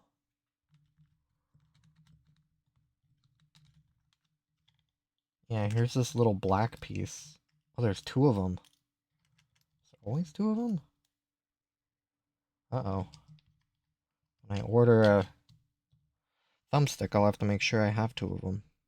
They're like dust screens, I think. Okay. Unplug this. I think I'm pretty good to just unscrew the motherboard and just swap it out. And then just undo all these connectors.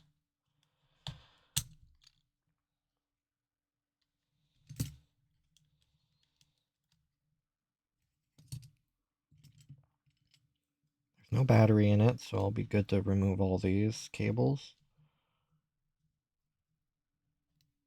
Ooh, I really don't like how I need to unplug this one.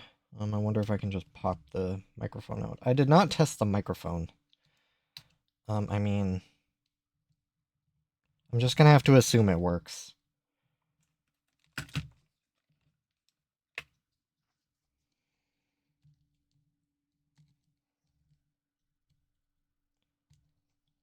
Ooh.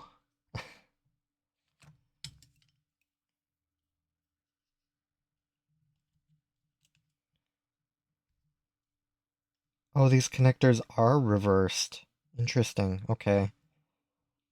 So these friction fit connectors. So a latch style connector would never work in this slot because of how the contacts are facing up, not down.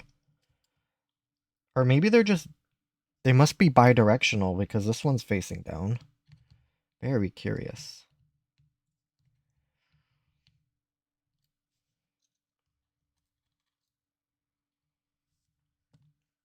Okay.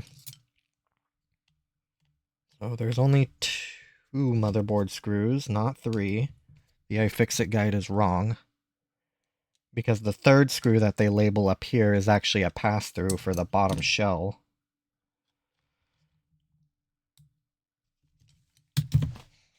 And why I'm assuming the microphone works is because this console is in otherwise perfect shape, other than yellow screens.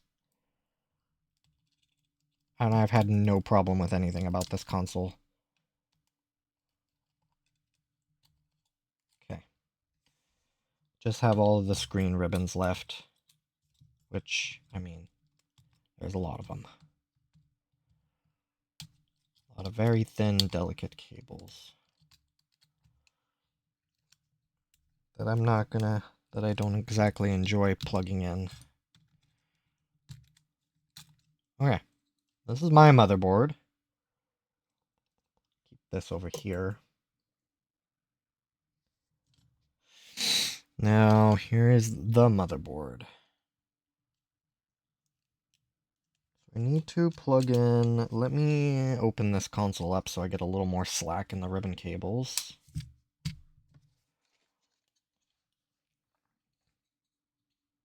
I know these ZIF connectors, they're kind of color coded.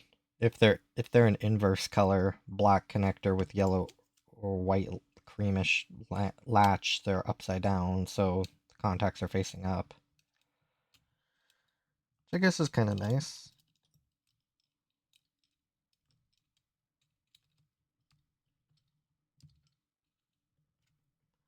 That one, this one I might be able to get in by hand. The display ribbon cable just feels so delicate. Feels like tissue paper. At least this slides into the connector a little easier than the DSI connectors do. I gotta shuffle it around all these cables.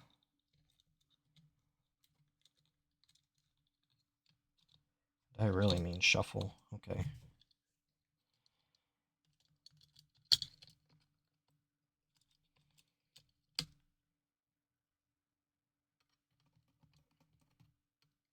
I mean, I really should have tested my microphone because that's one of the connectors that are a bit suspect.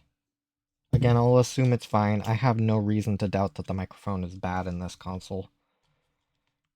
Just no evidence at all to suggest it.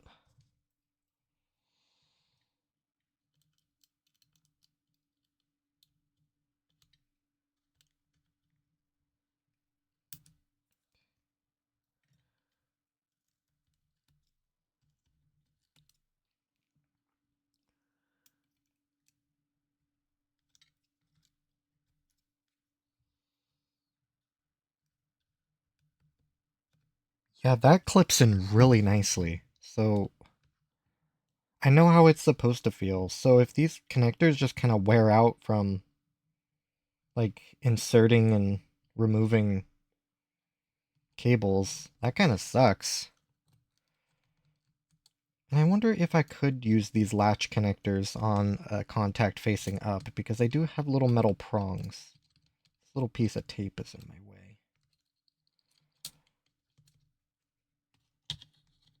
I think I was the first one who opened this console, so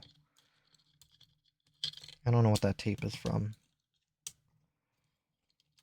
But I know at least with the DSI, DSi XL consoles, Nintendo uses little pieces of tape to hold down connectors. So let's see how this goes in.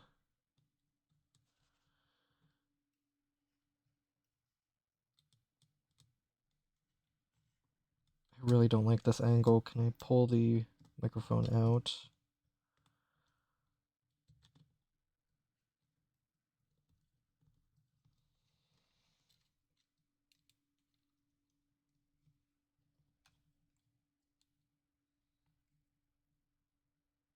I mean, it is sliding in there with a little bit of friction. Like, and it really only just needs to make enough friction to make contact. That kind of slides in really easily, though.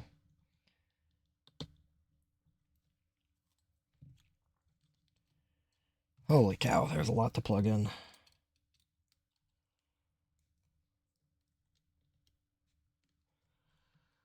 So I know this motherboard works. I know it at least boots to the menu. I don't know what I really need to be looking out for in regards to like system level errors. I'm a little more familiar with the DSi.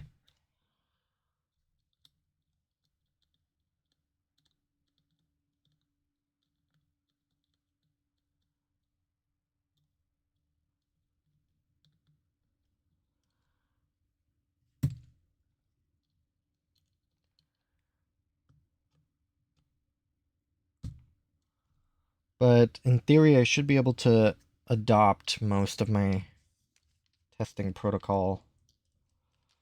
This will be a little awkward, as always is. The circle pad. Because since the little pad itself is keyed, and also the ribbon cable kind of loops in on itself for some reason. I have to plug it in, fold it over on itself. I guess I'll put this back. No reason not to. And there we go.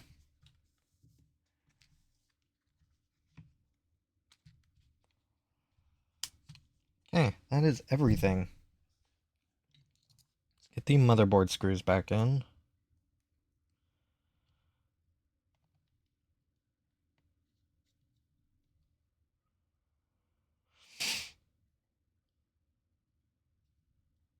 Be most interested in the home button and the microphone. But we'll see.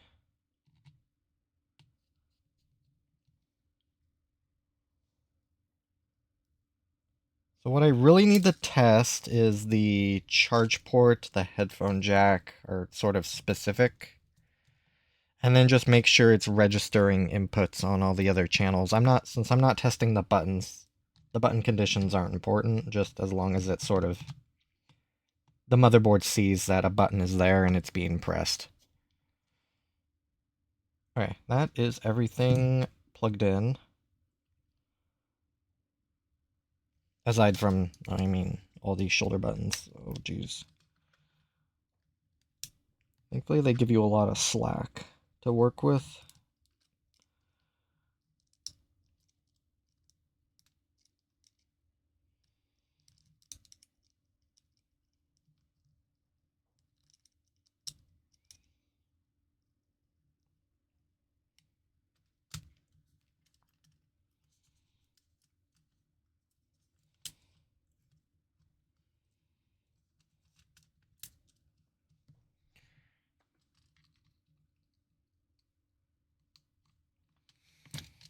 Feel like I got a little bit lucky with that power button.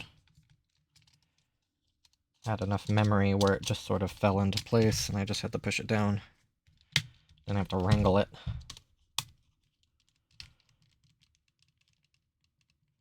Okay. To get the...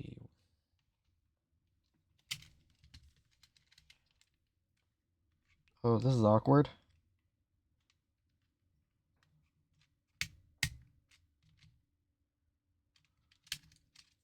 How do I get this on?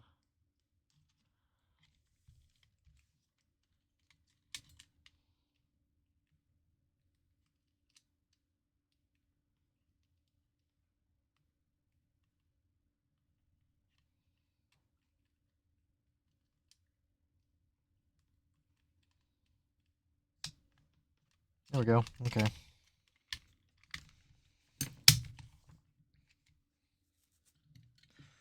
Um, I mean, I don't think I'll put on the back shell.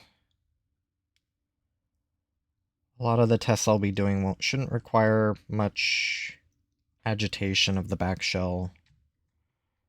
I just want to make sure. I'll just put one screw in here just to make sure this doesn't jiggle out and create an issue. Slide that in. Get the battery. So what I will need to look up to see is how do I wipe this thing, if wiping it will impact Luna 3DS, or if I risk bricking it. Sure hope not.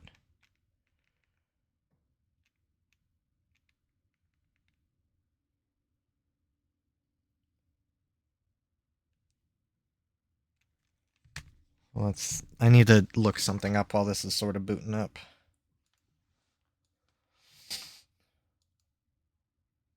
Um,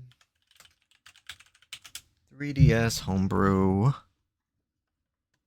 I'll see if there's a FAQ.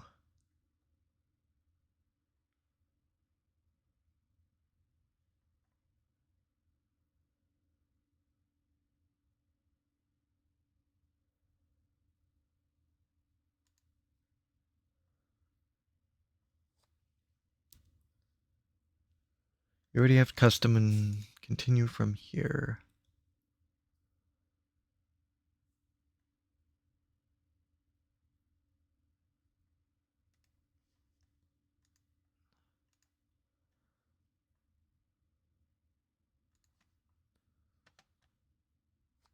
Finalizing setup, compatibility notes, dating the system.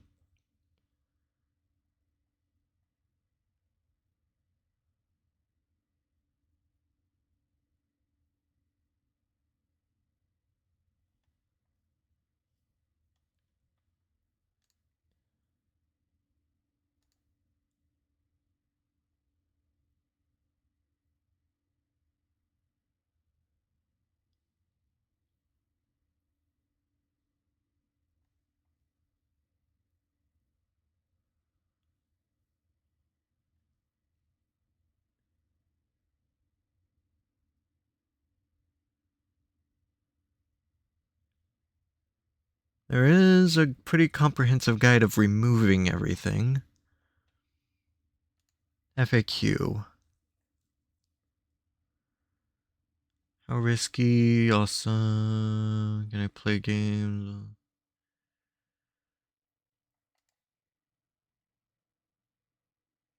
Bans are no longer possible. Oh, okay. Well, then, I mean, is it safe to update? System transfer. I mean, none of that is really pointing me in the right direction. I could probably plop a message.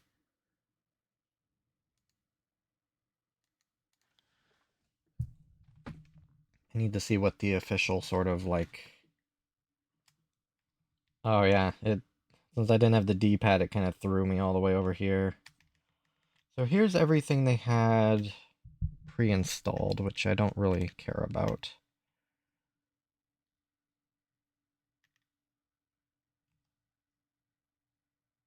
Other settings. Okay, let's format.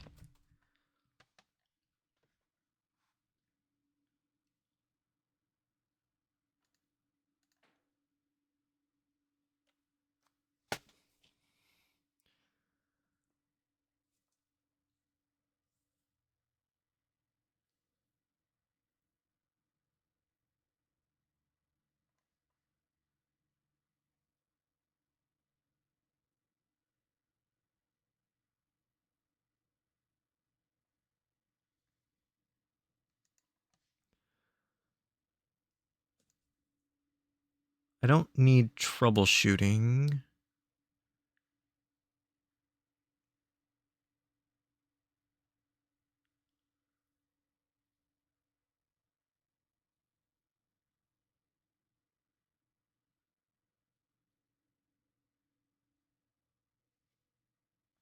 Yeah, none of that is important.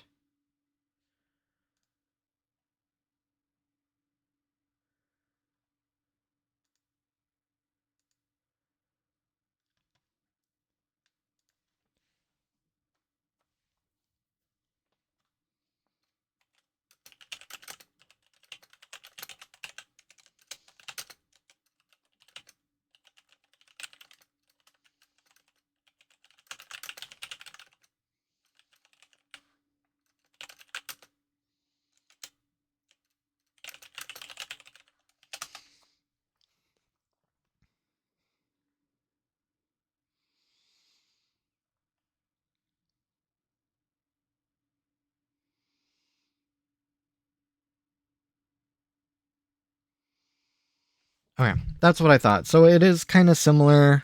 I am just asking AI, so I might be eating my... Oh, it's got to connect to the internet to format. Freaking Nintendo.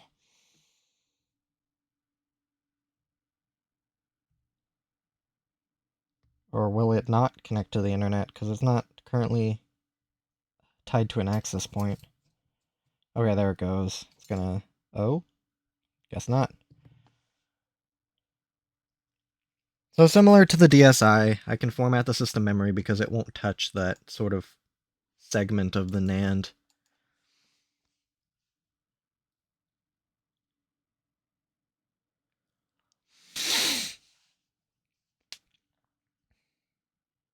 What I should do while I'm waiting is get a CIA copy of everything. I might have to go back through the 3DS homebrew guide to get FBI and things like that.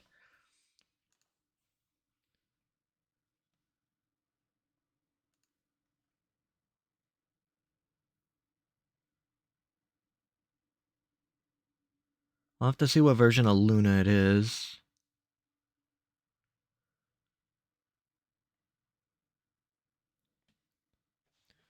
Formatting complete. I don't know why it was trying to connect to the internet where it never connected to the internet, so, I mean...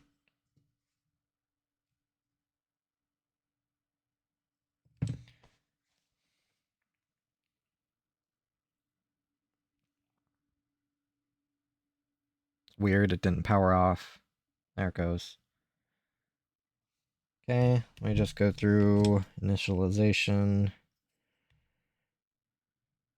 Hold your system up to your face. Activate 3D.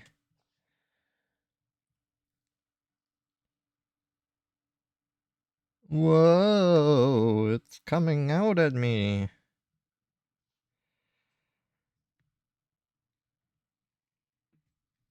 I can check the super stable 3D.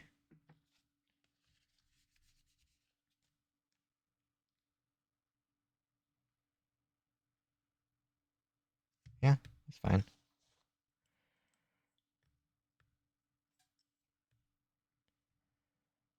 The time, it is definitely January 1st, 2008 at 10 a.m. It's a bit arbitrary.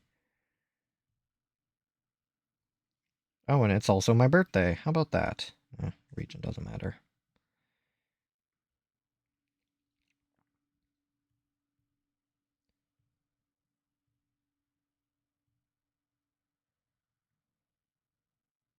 Wait till later. Next. Do not set up.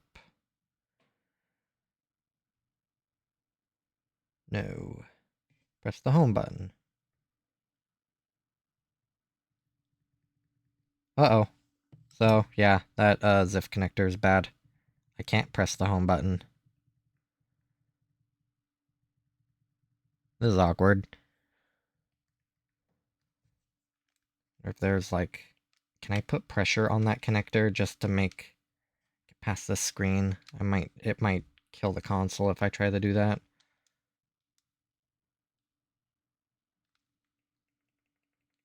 Well, that at least answers that question. So that ZIF connector that was super glued is bad.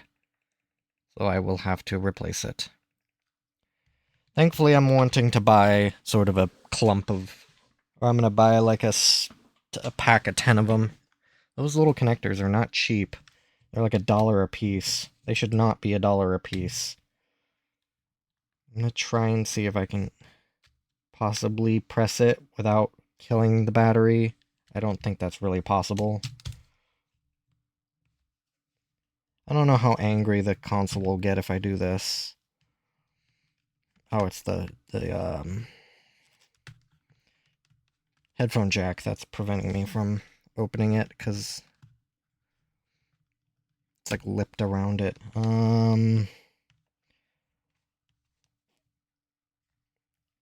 Where it would be right over here.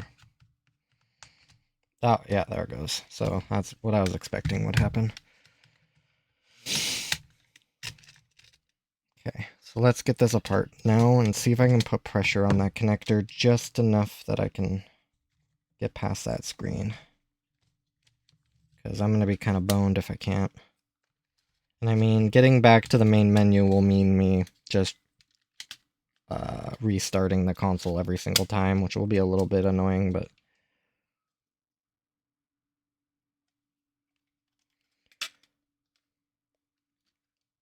Okay, the SD card disconnected.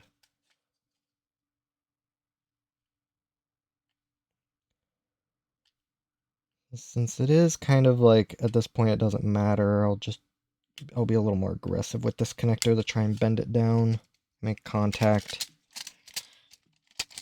Okay, so now I just want to give it a try.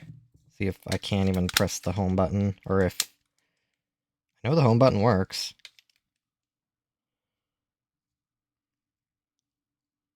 SD card is disconnected though, so that's not really going to help my effort. But right now I just need to make sure I can get this thing to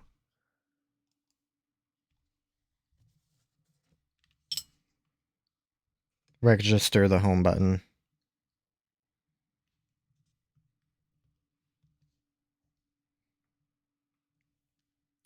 Cool.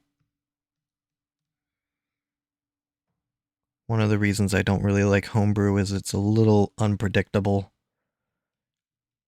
Or at least I don't have enough experience with it to be super predictable. Right now it's just frozen.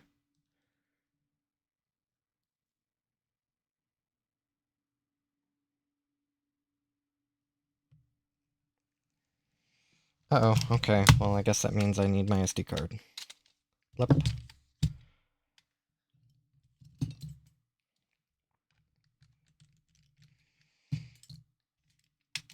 I'd really like it if these SD cards were part of a... Or there weren't so many small ribbon connectors. They just all go into one. Which I guess having more modular pieces like this is not a bad thing, but... It just means a lot of connectors. There we go.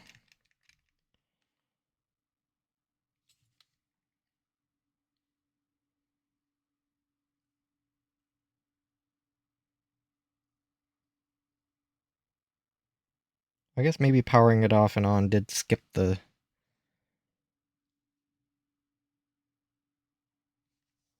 initialization. Okay, there it goes.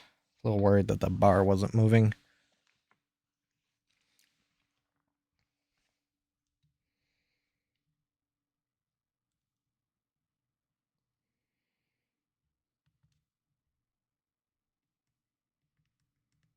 So I still don't know if it works or not. I'm gonna ignore it for now. I might just have to sort of soft reset it. Oh, even with a soft reset, I won't be able to do anything. Oh, gee willikers. Okay. So that's for the 3D picture. Holy, wow, that's trippy. There we go. Inner camera. Okay. So yeah, it's still not registering the home button. This is kind of a problem. Well, this will just be a little annoying to navigate. Because I won't be able to get out of here. So I'm just gonna have to power it off and on every single time.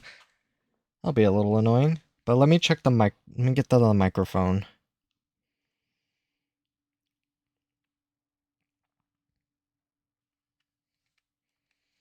I will let me check the headphone jack as well as the charge port. But it seems like everything is working. I really don't detect any problems. Where's my USB tester? Here it is.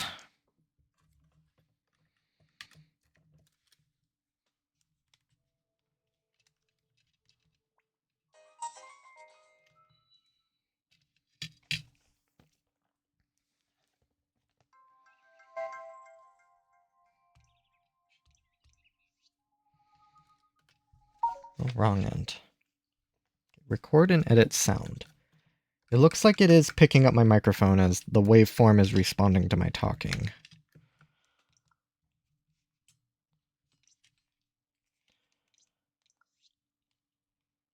La la la la! That's really a shame that the home button doesn't work. Like, it is like... I'm wondering if there is anything I can do to that ZIF connector to make it work, because, I mean... It's just so close. So let me check the headphone jack.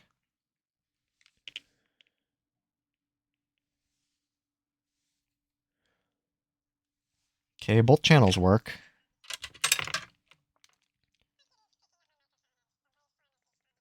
Still can't go back to the home menu. Go back, see if I can get back to the main home menu. The 3DS takes an enormous amount of time to turn on. Oh boy, wish it didn't. So let me plug in the charger and just see what it does. Just see how that charge port is. Looks fine.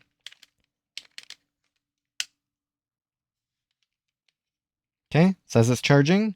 Says it's charging, and I'm getting a 0.5 amp draw. Charge port's good. Jiggle it around like I do. Trying to see if I can get that orange light to turn off. It did flicker there for a second, but it seems to be fine. It's pulling nice and consistent, so hardware-wise, the motherboard's fine, aside from the stupid home button. I'm really wondering if there's anything I can do with that. It might just be it still has super glue on the contacts. I might be able to remove the home button and actually look at it and see if I can get it to work. I mean, right now, I don't think any of my applications, yeah, because I have to manually install them. I don't know if there's any means of me to test buttons reliably without a button tester. And I'll need FBI in order to install everything. And since I already had all that pre-installed, I really don't know how to... I would have to sort of reset up my SD card to do that, but I think it would be better if I got another SD card. The problem is I really don't have many micro SD cards kicking around. I have so many different devices that use them. I'm trying to think what would be sort of the best method here. I do have my DS Pico that should be able to at least test some buttons, but I don't think I can put 3DS hardware or 3DS applications on there. I'm not crazy familiar with the homebrew scene on the 3DS. I mean, enough to kind of navigate my way around, but not too terribly much. I'm just trying to think. The only thing I could think of is maybe finding a game or just sort of testing right here on the main menu seems to work. All shoulder buttons work. D-pad, circle pad, itty bitty circle pad. Y works. A and B worked. Oh, so I'll have to assume X works.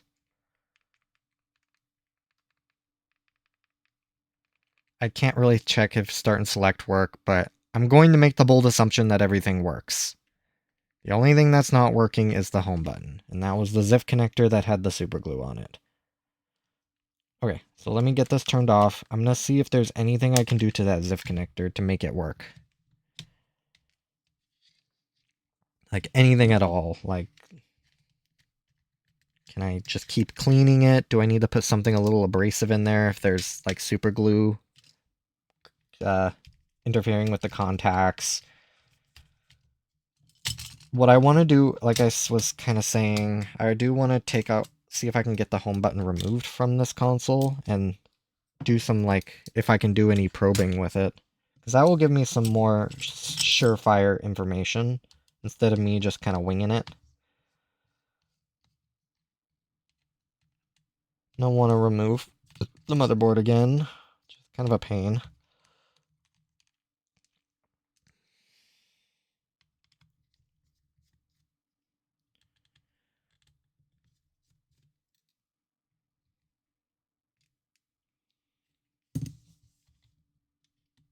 Might be able to... I didn't test the touchscreen.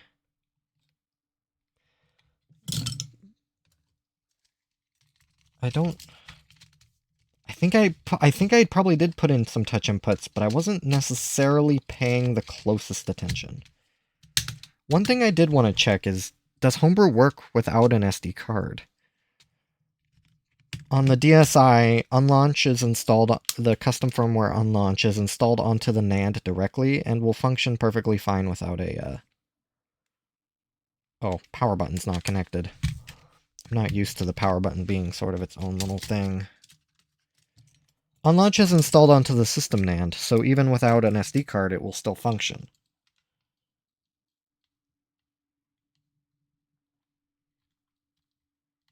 And then sort of from there, you install your different Homebrew applications, your GUIs or other things. But the unlaunch menu itself works just fine. Oh boy, these little connectors. Come on, my little friend. I did say I got lucky that one time, and I'm not feeling it this time. There we go. Like, I just need to make sure that the touchscreen registers. Because I'm pretty sure this touchscreen is perfectly competent. I don't think there's any dead zones in it. Okay, it does look like it boots. I don't know why it didn't boot that one time. But it must behave more similarly to the DSi. Yeah, it looks like it's initializing alright. Okay, cool. I mean, yeah, so I put the latch back on that digitizer and it works just fine. Perfect. So now I just gotta figure out what I want to do with this home button.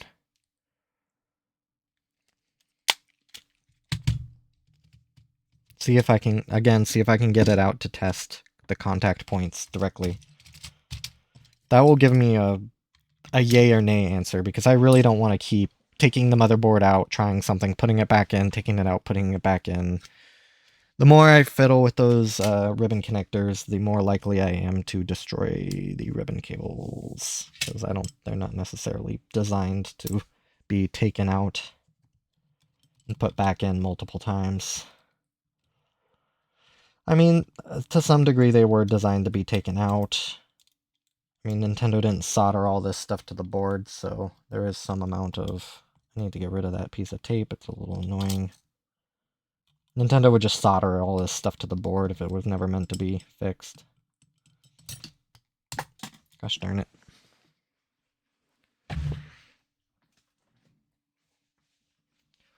I really hope I can save this ZIF connector, because structurally it looks fine, it's just, again, not working. But I am happy to report that all the motherboard systems seem to work fine.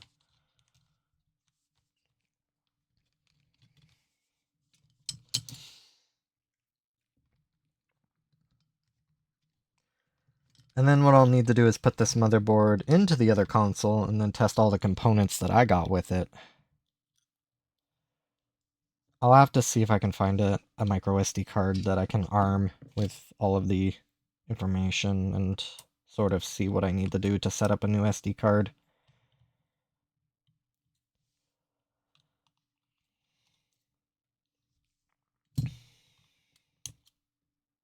Okay, I think all I have left, the two connectors down here.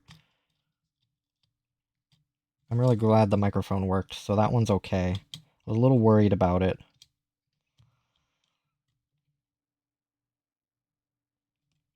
I mean, that one kind of feels pretty good. It's really hard to say.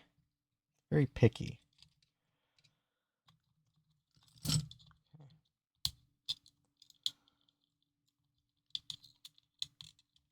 Everything should be free. Just do this. Plug. Unplug.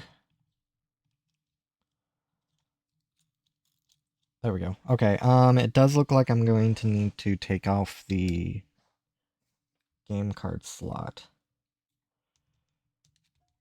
in order to get to the bottom screen. Because it looks like I might... Well, it's at least the housing of the bottom screen seems to be blocking the home button.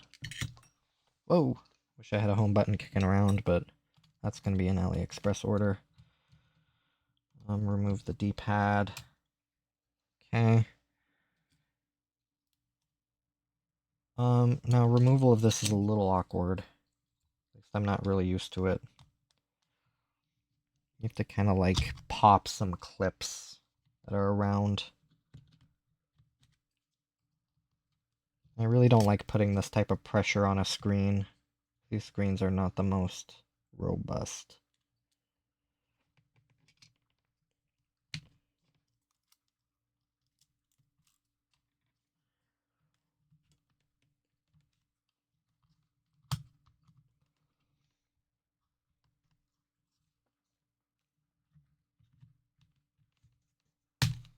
Oh, here we go. That's not a good feeling. Hopefully that survived. Oh, here's the button. Okay, perfect. And it looks like I do have exposed contacts. Awesome. I'm gonna put this over here. This will be a little hard to test, but okay. So let me just insert it and just sort of see if I can test anything.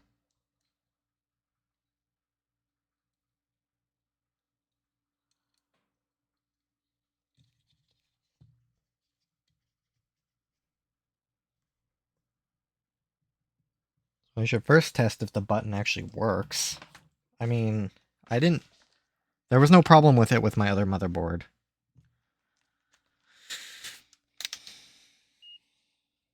So what I think is what's going to happen is it's just across these 2 points, perhaps. Usually diagonal.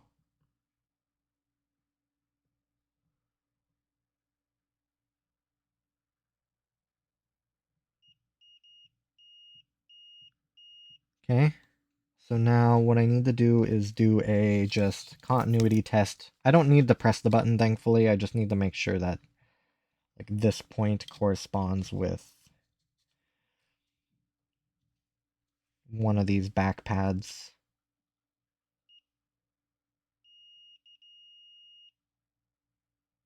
I think there are 3.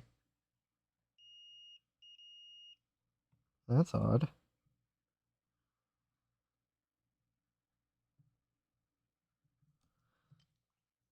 So it's all but 1. I wonder if when I desoldered it,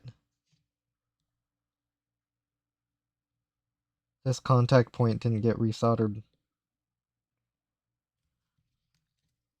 Hang on. I need to look at that. Because it's making contact with the 3. I think that's probably the neutral, but not the positive. It is entirely possible that when I jiggled it, it may have desoldered it. I didn't even consider that. I just wanted to get that super glue out, and well, I did, thankfully.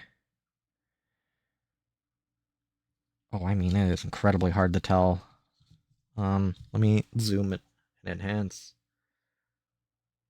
I'll bring this up on my bigger screen. See if I can see anything damning. This is one of those times I wish I had the microscope I'm eyeballing. 90x zoom. Whew.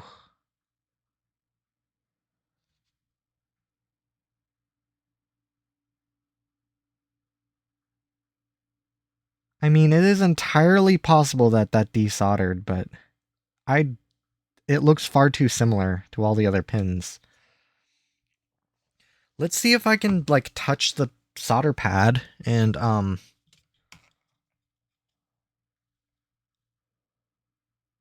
like touch the pad right below it and then the pin on the back. So this will be a little difficult, but I think my tools are sharp enough. This should tell me if it's desoldered. So if I just touch the solder and then the back pin of this, which should be this one. Nope, it's making contact. I'm wondering if there's a corresponding point on the board I can probe. No, it doesn't look like it. These, I don't even want to think about how many layers these boards are. I mean, there's a shitload of test points right here. I wonder if any of those correspond to the positive pad.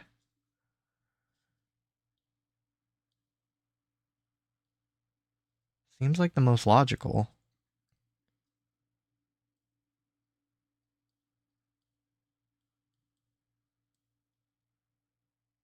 Maybe not.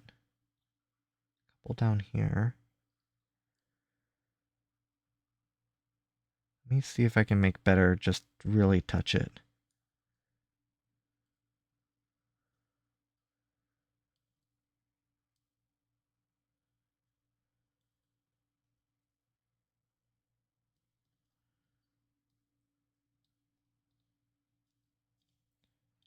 There was a lot of test points on this board. I didn't even notice.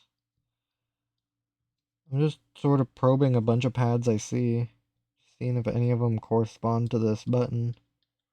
Or not button, but the connector.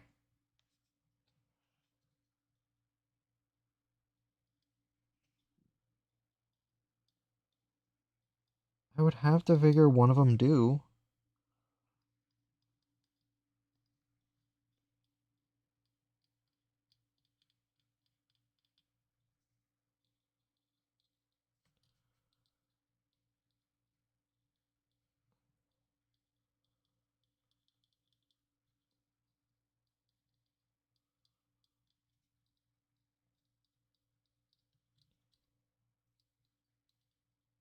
I mean, are there test points on the back that I can check? No. Maybe.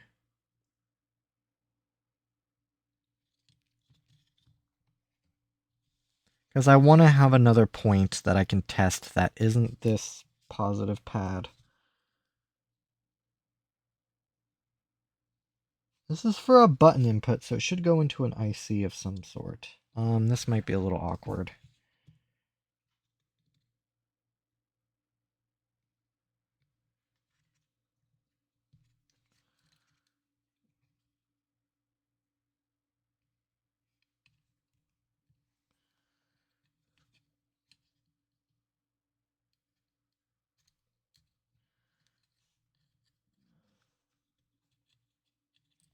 I don't know if I'm going to be able to really do this.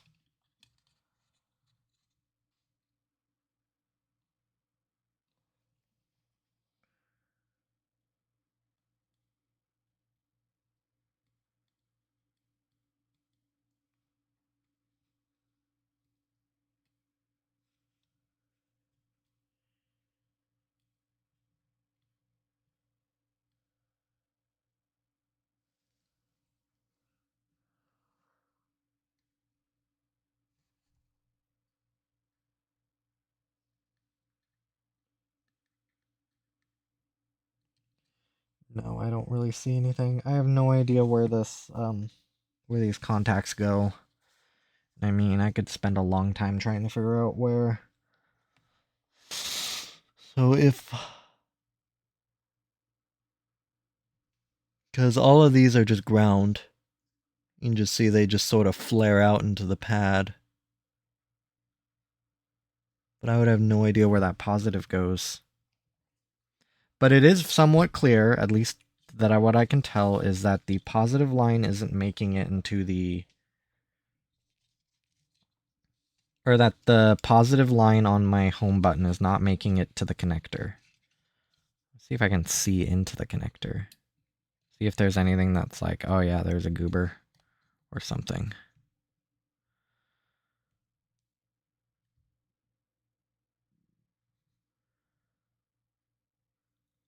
I mean, I don't even know what I'm looking at. I think those might be the pins right there, those little nubs. Is it still packed full of crap? Wow. I mean, yeah, it doesn't necessarily allow me to flush it out because it's sort of a dead end in there. That could just be more super glue. I don't know if I have anything really sharp enough to go in there except for like an X-Acto knife. Which, I mean, at this point, I'm willing to try anything. So let me grab my knife. See if I can dig out anything that's in there. Because right now I'm on the, I need to replace the connector train. So if I can get one, if I can just get it.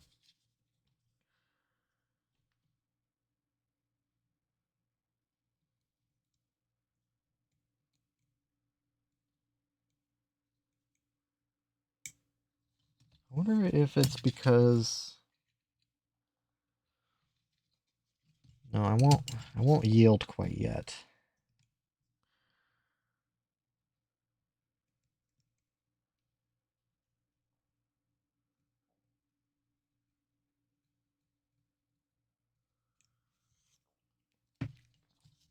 Let me see if I can now flush it out with a little bit of rubbing alcohol.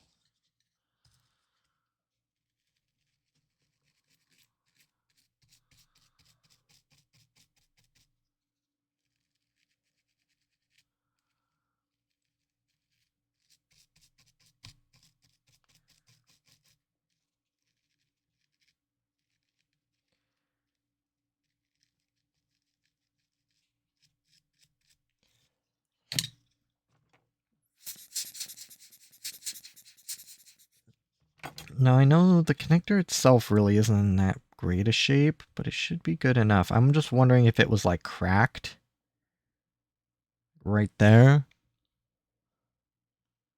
That maybe perhaps it's sort of lifting up on this corner, of course, the most important corner. Ooh, I mean, that looks worlds better. But yeah, you can kind of see how it sort of bent in the middle. That might contribute to it. So let me just see if cleaning it out was the problem. Or if all it... Okay, it is contact facing up, though. So that might be... It does connect with those little sort of nubbies. Grab my probes again. Be a little helpful to kind of see where I'm probing. So it's basically connecting... I don't want to actually touch that nubby because that will sort of skew my results if I'm pushing down on the connector. Oh, well, it sliding out that easily is not a good thing.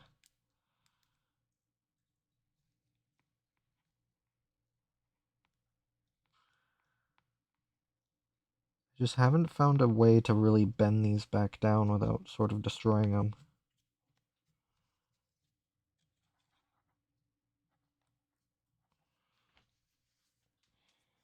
Okay, right there should be my contact point. Now, was it just needing a clean? No.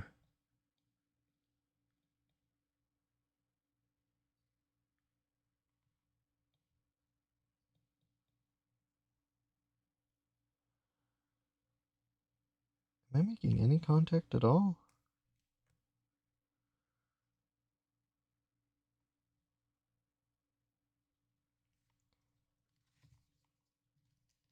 Oh, it's because it slid out again.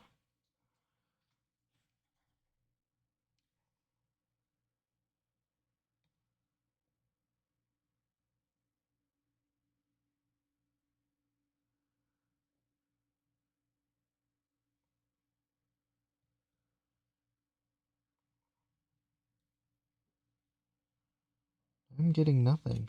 Absolutely nothing.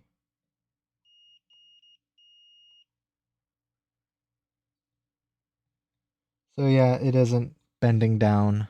So I am able to get contact with the little nubby.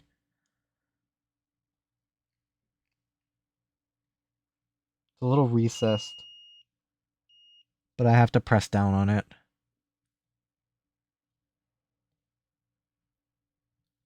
Sometimes it's working. Oh.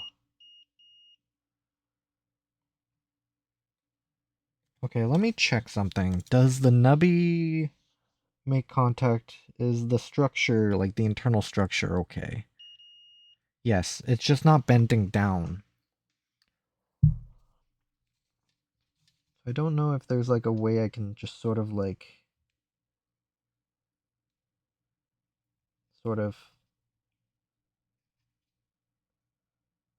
I did push on it quite a bit.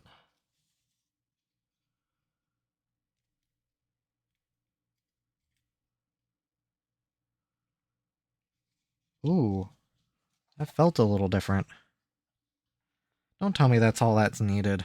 I'd be very embarrassed because that's how I broke the connector on my... Well, I used a lot more force to bend those down on my new 2DS XL, which I do need to go back to actually properly fix.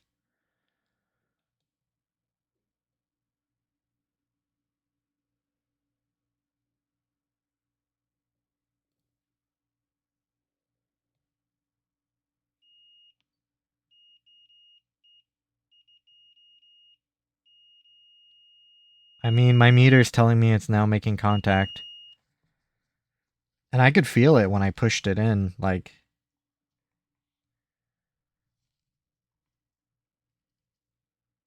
You can actually see it move. Is that really all that was needed? Like, come on, man.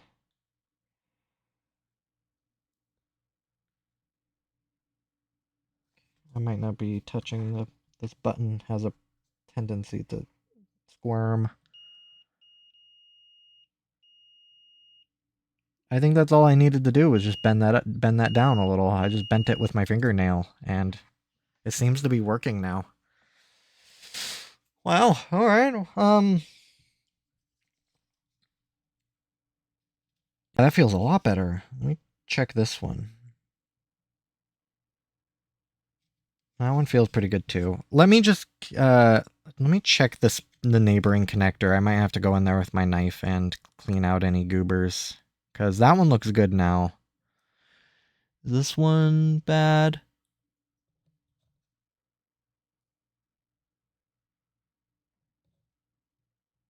Yeah, I mean, like, that connector really doesn't look that great. Has that bend in the middle. That was probably when I pushed down on it. But I mean, I just want to try and flush it out a little good with rubbing alcohol now. I'm gonna have to go back to my new 2DS XL, and I think I already said that. I'm gonna have to go back to it and put this ZIF connector on properly. I was gonna wait until my replacements come in just in case I bunged it up. The problem with that new 2DS XL is I could not get that soldered to melt for the life of me. Like, I couldn't concentrate enough heat on the back of the motherboard. I think I just needed to heat it for a hell of a lot longer than I did, or use higher temps. Maybe remove the nozzle from my air gun. But man, I just settled to hand soldering on the connector and just super gluing the sort of supports, or super gluing the back of the connector just to keep it on the board. It works. I mean, probably shouldn't screw with it, but what a beast. I almost don't really need to put my console back together. Or I don't need to rather, I don't need to test to see if the home button works, because I am really confident that that works. I mean, voltage testing is telling me it works. So I don't screw with my...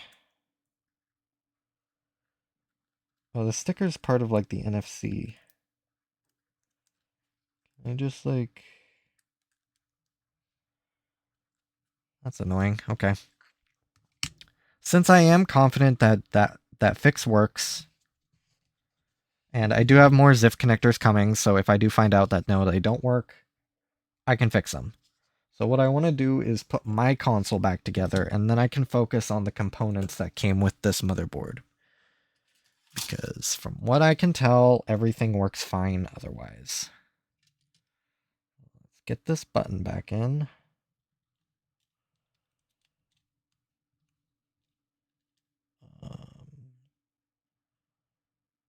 Has to be this way. There's no other way.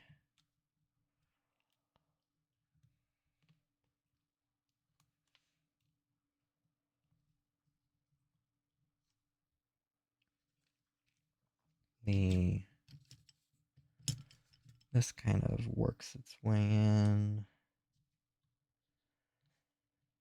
Because that will be important for me to test all those buttons, as it will tell me what I need to buy. Let's get this back installed.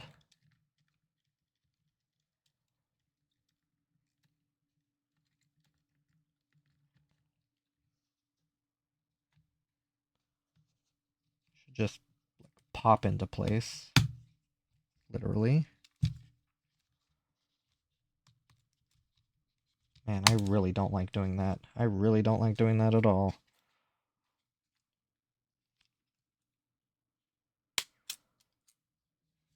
I really don't like the idea of flexing the display. I mean, that's how I've broken displays. They just hear a pop and a big crack goes right through them. Okay. All of that should be good. I can do the game card slot.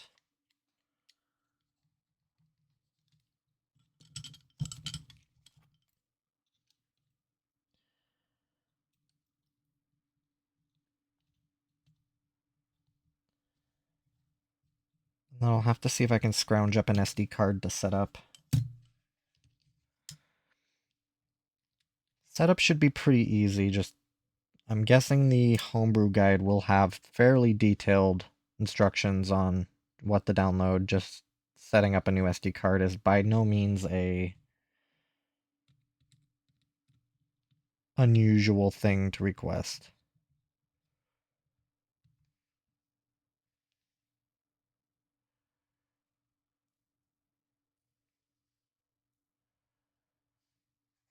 I should grab this motherboard information while I have it out. Oh no, this one's mine. I actually don't really care. It's because I'm not getting rid of this console.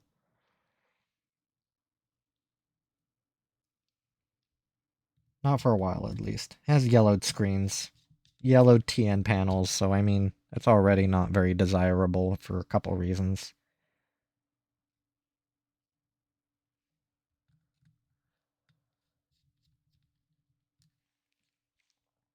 Okay, those are the motherboard screws, which I think I'm ready to install.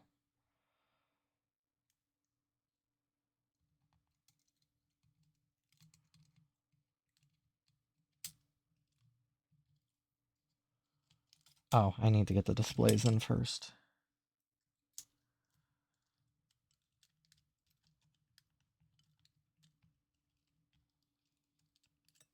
Let me open the console up so I get more slack.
a bit uncomfy.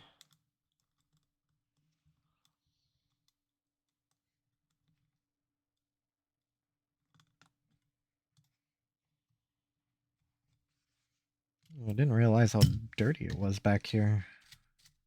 It's a little dusty behind the contact points. That might be a little more than dust. Q-tip and alcohol. Let's go.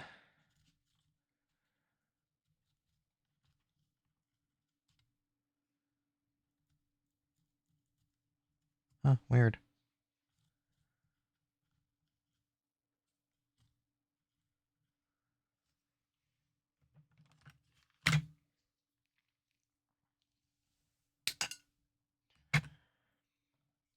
Alright, anyway.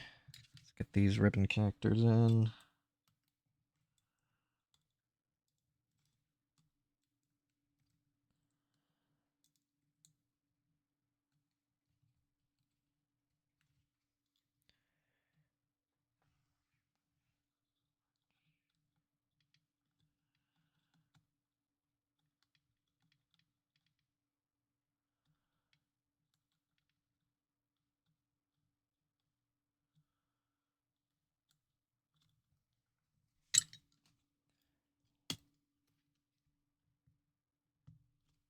I mean, I can close this back up.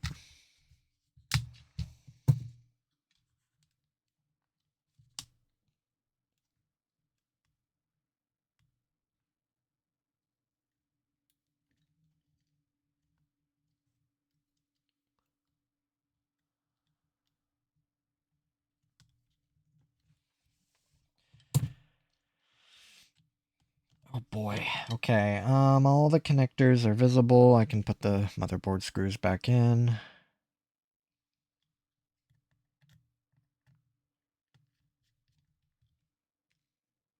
I'm not squishing anything under the motherboard.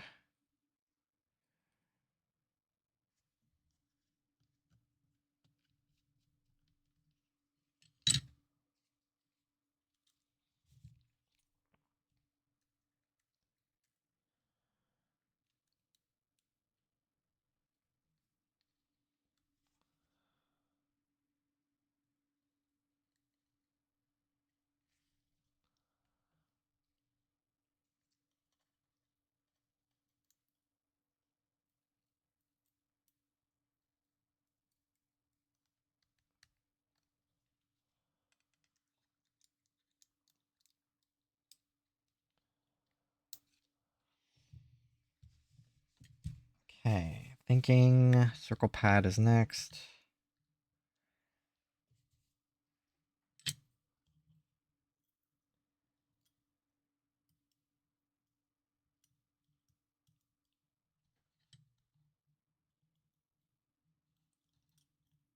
I'm gonna have to see if I can find both of these washers. Because I was looking specifically for this black one that I know is split right there. That's more of like a dust cover. But then there's like this other washer here. This like gray one right next to the game card slot. I have to try and see if I can find one of those as well on AliExpress. I might just have to buy a whole circle pad assembly and just harvest those parts from it.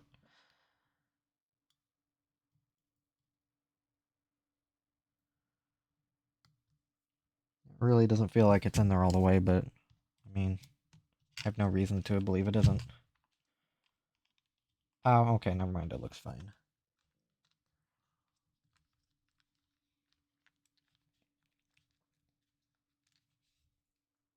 Okay, that's keyed in correctly. Get these obnoxious screws in.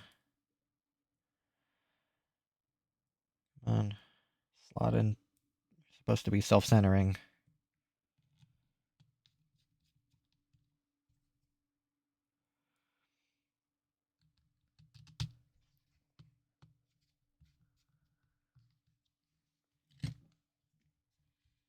Alright, now to get the back on with all the obnoxious amount of little ribbon cables.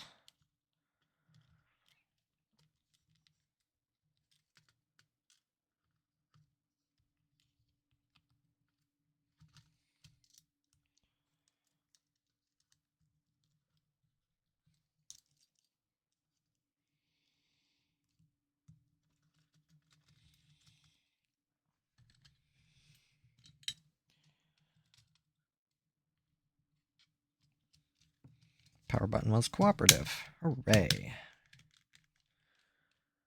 SD card slot.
There it goes. That was a bit of a challenge.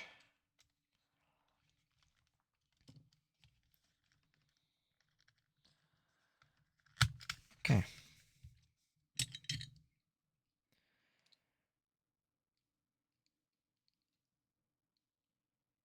Probably make sure the thing powers on. It's a bit bad juju to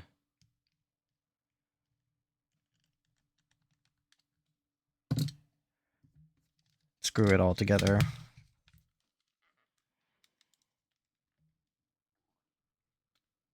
I mean, that's really all I need to see.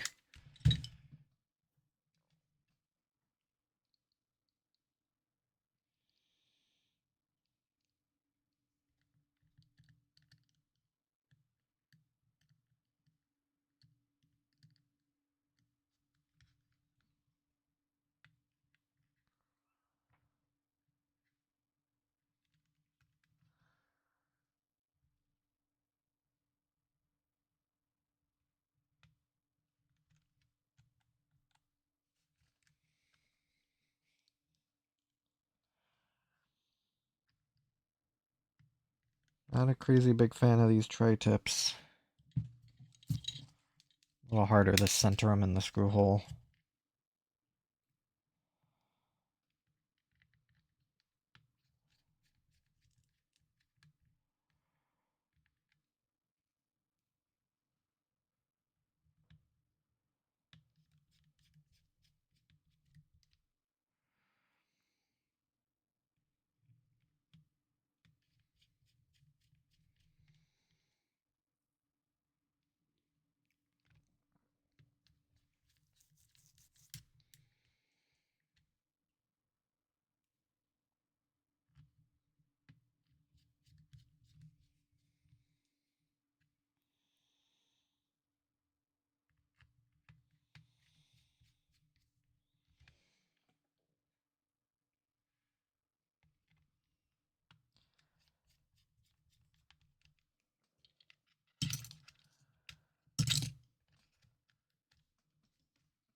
Alright, let's see. Can I get to my menu?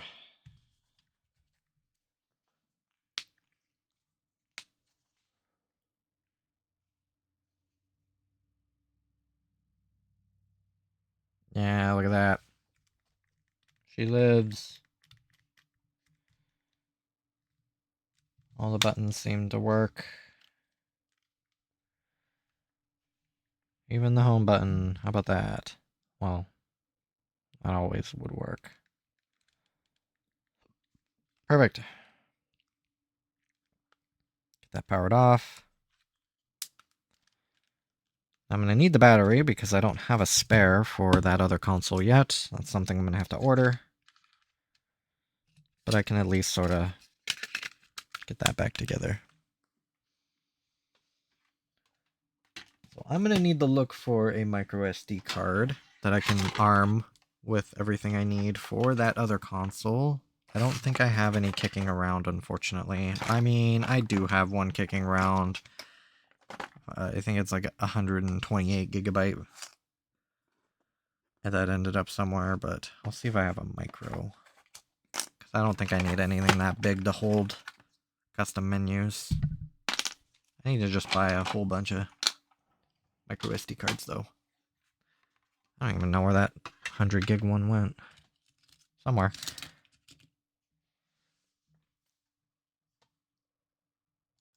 I got an SD card. I was able to find my 128 that I did put in my Switch Lite, and I loaded it up with everything I'm pretty sure I need to get going with Homebrew.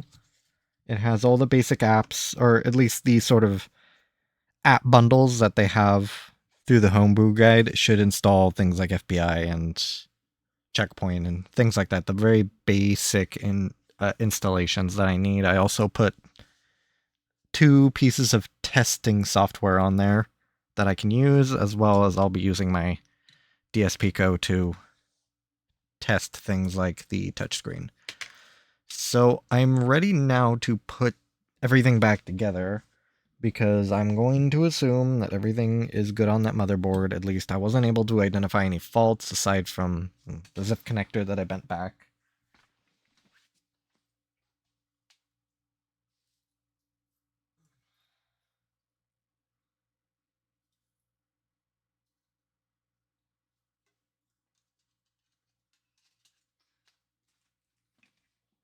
So I let all these shell pieces dry nicely overnight. They all should be ready to go. And, well, I nervously await dealing with the top screen. So I think I just need to handle that first. Just get it out of the way. We'll have both pieces ready. I need this bottom piece as well.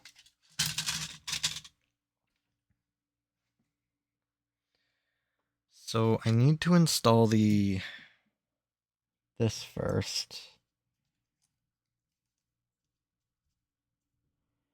Thankfully it has some memory to it, in that it's sort of bending the way. I don't have to remember how it's exactly channeled. All I know is it goes underneath the top screen.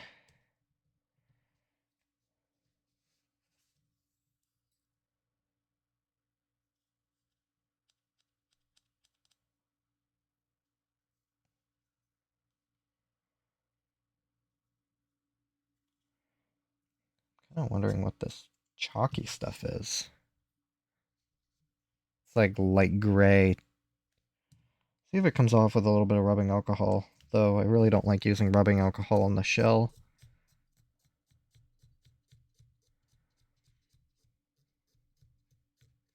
Soap and water shouldn't have done that.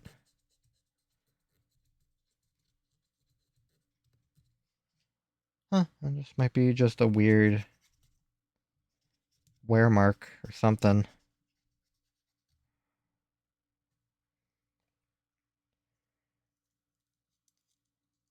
And then it feeds down to this channel right down here.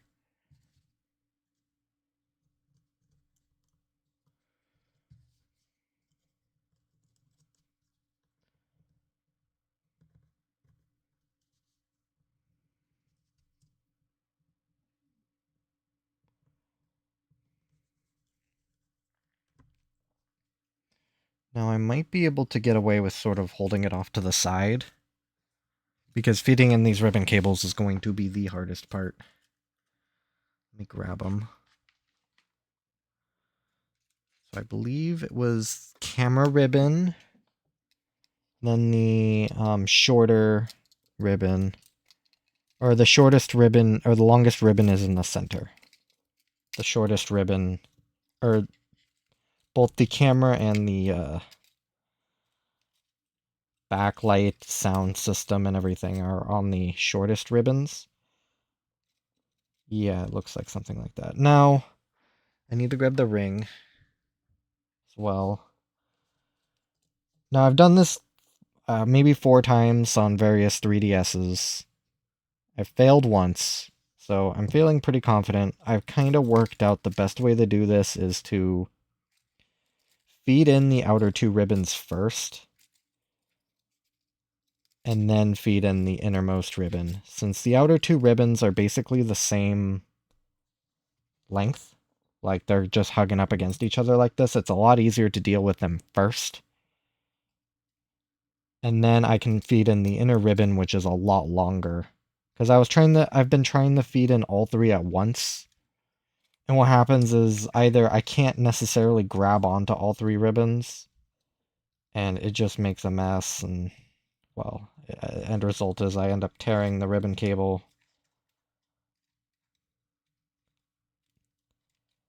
Which is that this is basically all that happens. I guess I was kind of queuing up to say a few things, but I can never really grab onto the ribbon cable, and when I do grab onto it like I am doing with this bobby pin, it grabs onto like the center of the actual ribbon cable, not on the connector. So when I'm yanking on it, I'm actually yanking on the ribbon. And yeah, that's not a great idea. So with a bobby pin, I do usually have success on a DSi with a bobby pin. I will have to be a little careful.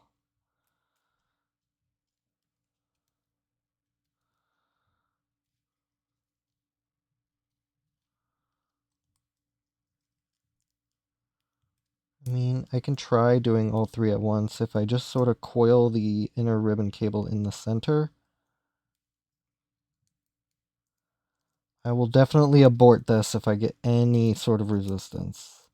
Any at all. I'll just say, not for me. Which, right now, they're not really coiling that well. So, what I did before, I think it was probably on that white 3DS when I took it apart to clean it, is I just put in the outermost one first, which is the camera ribbon. Coil it up just by itself.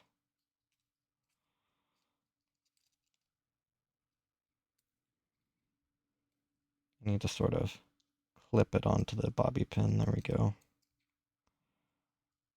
Need to do a pretty tight coil in order to get through the ring.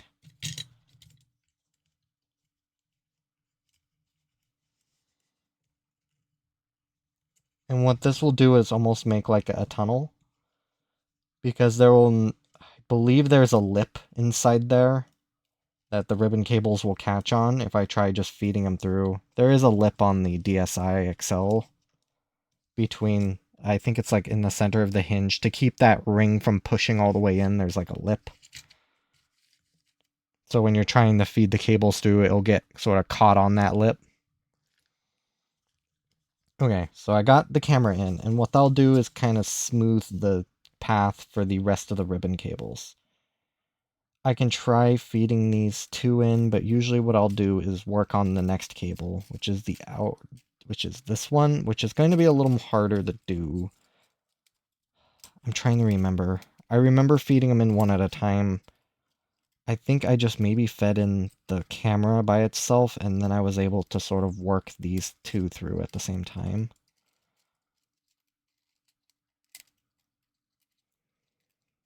I really wish I had more experience with 3DSs. It's just, I mean, this was a $20 3DS, so I don't want to break it, obviously, but I really wouldn't lose much if I did. I just hated that they used a longer ribbon cable. That really throws my complete... It really throws my sort of strategy out the window, and I haven't really developed a really surefire way to do it. Like, I have figured it out, but I'm not really too happy with how it currently functions. It works. I guess that's really the best I can give it. So I'm gonna try and curl up this secondary ribbon cable.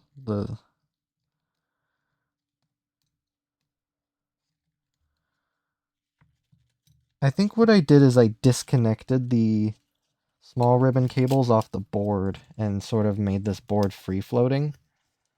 Let's just see how this works.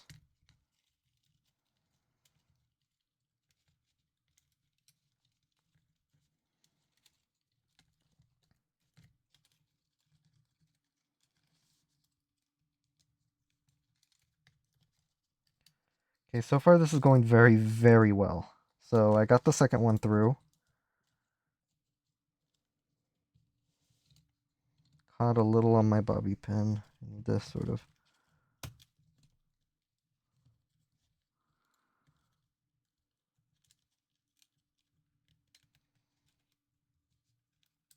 So then now I need to feed the inner cable. So that will be a bit more complicated, as just now the angle that I'm at isn't the best. Should be able to do pretty much what I was doing before, but this time I can sort of make a burrito.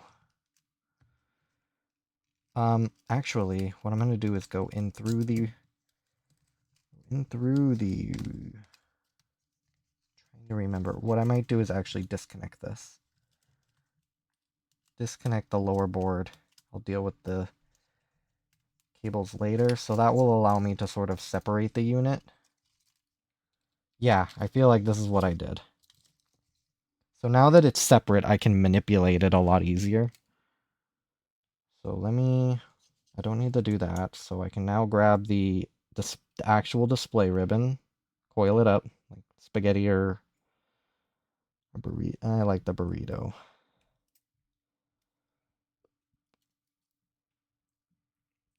Get a better bite on the connector, and I only want to pull on the connector, not on the ribbon cable itself. So now that I kind of have a channel through here, should be able to... I'm not really liking how my bobby pin's looking.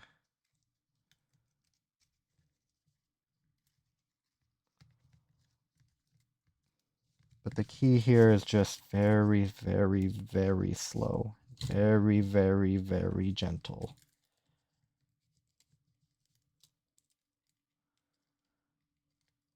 Okay, it's working. I got it through. It's a bit of a coiled mess. Okay, I got it. Let me get the... sort of flop everything over. Now I need to get the Wi-Fi antenna through.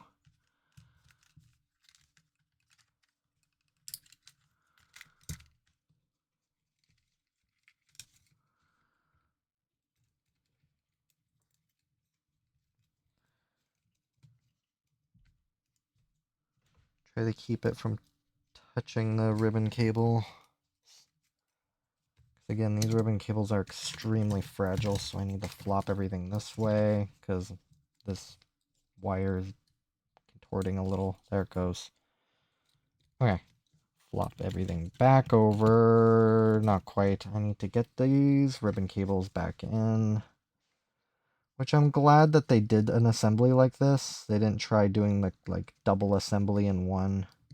I mean, I really miss the original DS, where the ribbon cable that fed through the hinge was modular. Ah, oh, it was a separate ribbon cable. Can you imagine just like the pennies Nintendo would need to spend to do that on subsequent consoles? How many screens could be saved?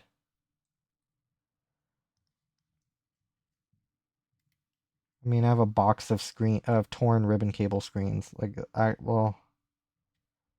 mean a big like gallon bag just full of screens that are just unrepairable essentially. Okay. Get this down. Oh, okay. I mean, I think I did it. I think it's all good. Ooh. That is easily the most stressful part. Let me get everything down, get these grills and spacers in for the speakers. I'll get these two boards screwed down. I need to sort of wipe off the inner lenses wipe off the inner lens with a little bit of rubbing alcohol. Well, that's backwards.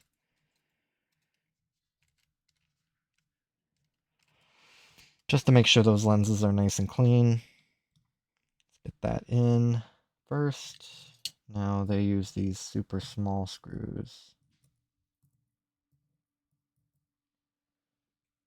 My poor screwdriver is losing magnification. Oh, before I do this, actually, I need to install the sliders. I need a sort of reference. Okay, the gray one is for the 3D, which is on the left side. I'm gonna assume they copy the same sort of color scheme. They do gray. Yeah, gray.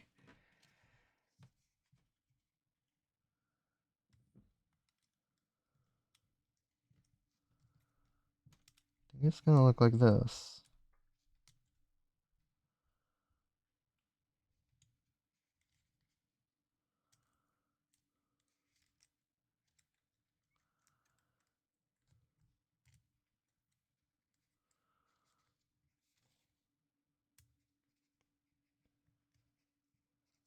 Okay, perfect. Oh,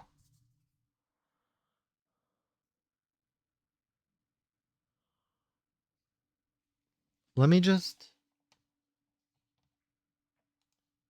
I'm just gonna double check my information that I have for screws.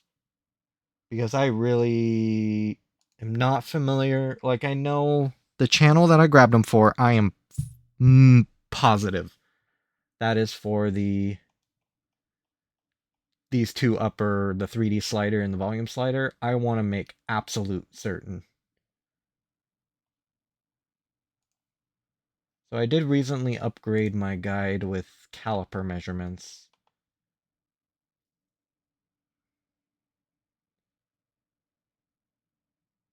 Okay, so these ones are 2.5 millimeters in length. So I have my calipers. And that's how I was able to sort the other miscellaneous screw this console came with. Oh yeah, okay. They're 2.5 millimeter screws. Phillips recess or cross recess number 00. Fit in there nicely. Let's get this other one in.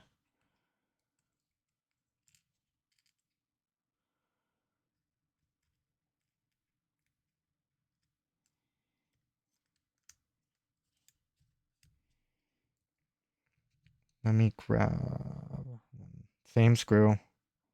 I can tell visually, at least.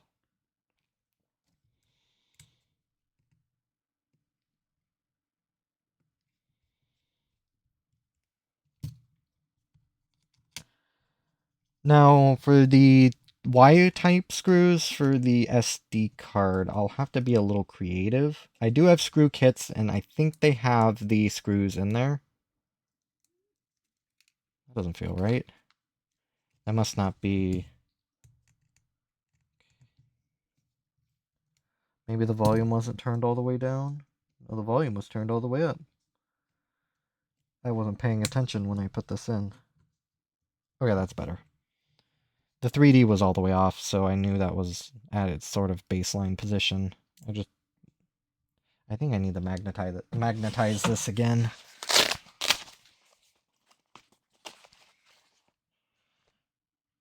I'm not even going to pretend to know how this thing works, but I think you just do something like this. Oh god. And not try to jab anything. Oh, look at that. Magnets are one of those things that I don't think I'll ever understand. But by golly, are they nice to have. Especially on screwdrivers.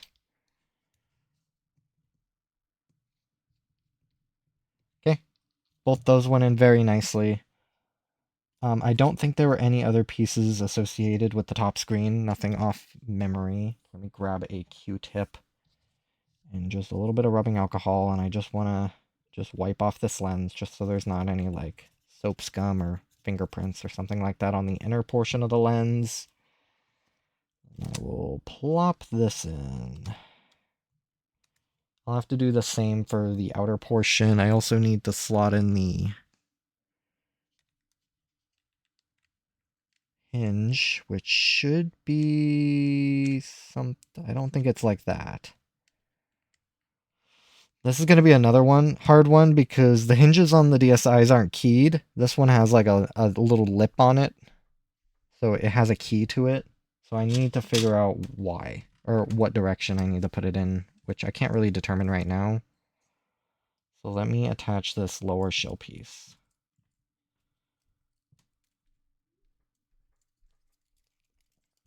Man, I really like how they did this Wi-Fi antenna. By like, I mean I really don't like it. I liked it when it was sort of its own separate piece I could sort of add in later, or route in later. It's not something I have to kind of bake into all this madness. So gently pulling on it. Sometimes I might have to go in there with my plastic pry tool to kind of help nudge them into the channel as I feed them into this hinge piece.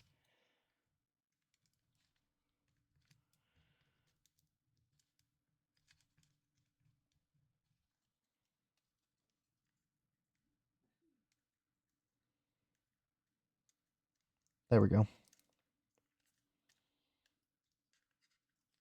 I'm not going to get too ahead of myself here putting that in. I need to get this piece in and the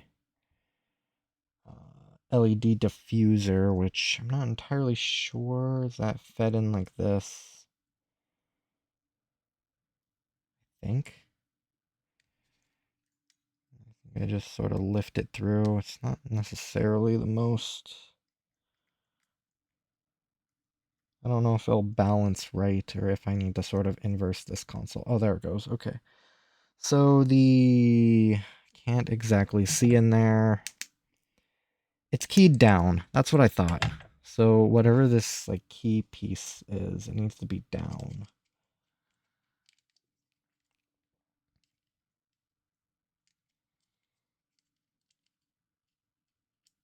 Like that.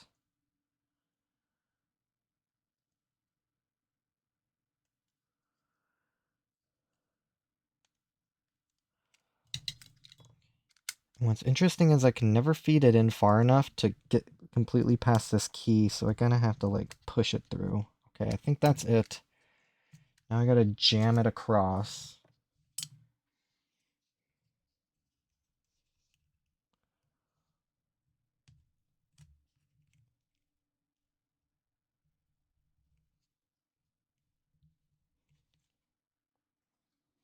Let me check something.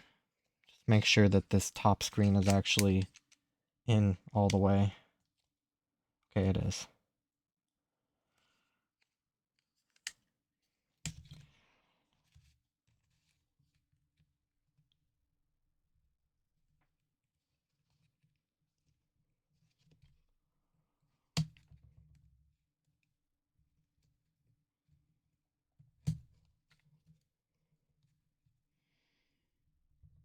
Come on.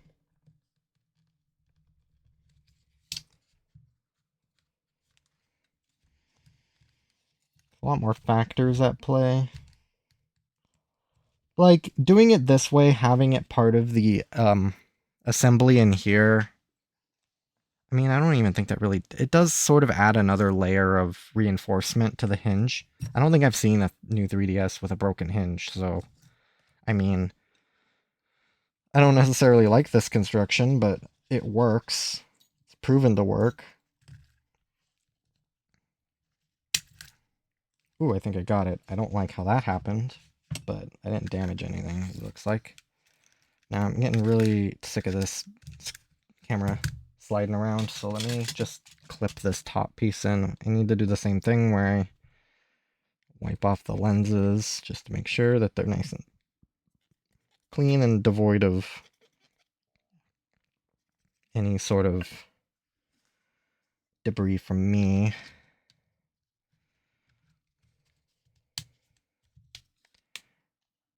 Yeah, I didn't do that right. I think I gotta like hinge it on. Or I mean, clipping it on like this works too. Okay, so now let's test the hinge out. Oh, without doing that. Okay, that feels good. Top screen screws, I think there's 6 of them. Let me check. Yep, all 6. These are the 3.5 millimeter, which I think are all of these up here. I wonder if there's 6 of them. Well, would you look at that? These were all the ones I measured out last night, so this was part of the screw pile. 3 point... Well, I don't like measuring the screw right there because it will bend.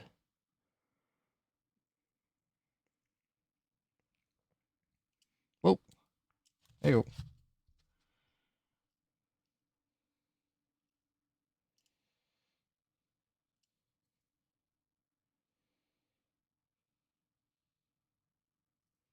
.65, I mean,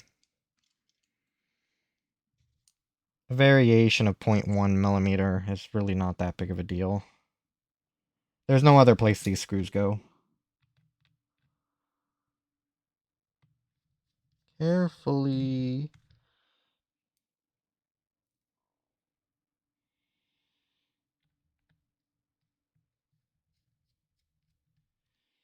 Get these all screwed in. Thankfully, I will not have to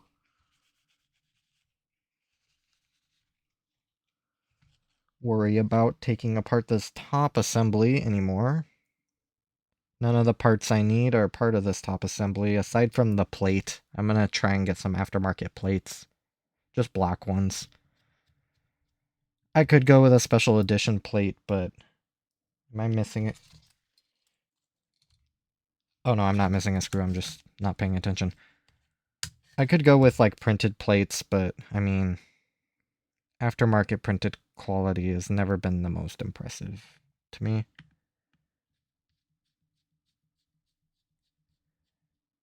That doesn't feel right. That didn't screw into anything. Wonder if that post is stripped. That felt better. Yeah, this post is stripped. It didn't bite in anything. It'll stay there. That's unfortunate. Oh well. I mean, what can I do? I think this ribbon cable has a crease in it, which will allow it to bend back, I think. I think that's how it wants to go. Okay, next I believe will be the touchscreen. I'll be the easiest to sort of plop in. Or I should probably put in all the buttons.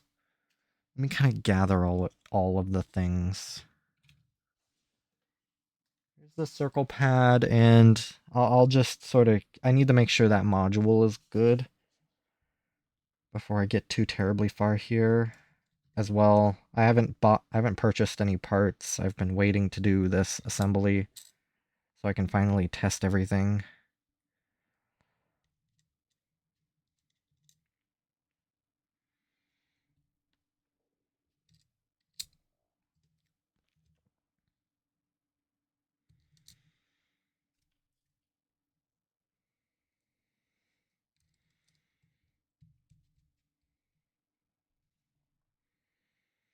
Now, I don't have a home button. It's one of the things I'll need to buy.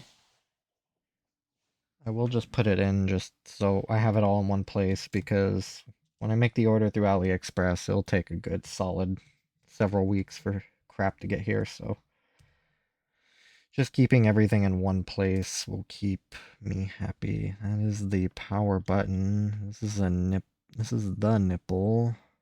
I think it goes like this. Start and select, I don't think are keyed. I think they're just the same button.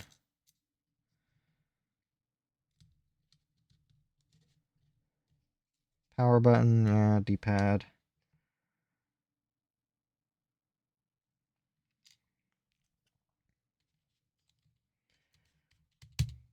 Okay.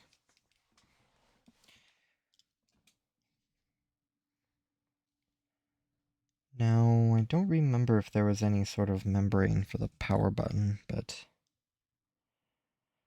So there's nothing there for the home button, so I can plop this in. I actually need to route this first. I'm glad I didn't clip that in yet.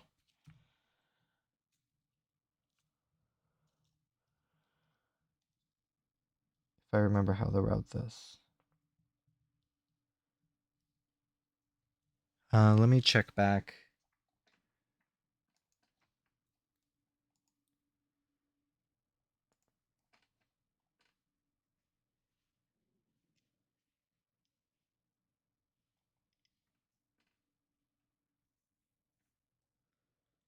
re-look at my footage from when I had my white console apart. Or maybe even when I had this black console apart, it should tell me. When did I take out the motherboard? Oh, here it is.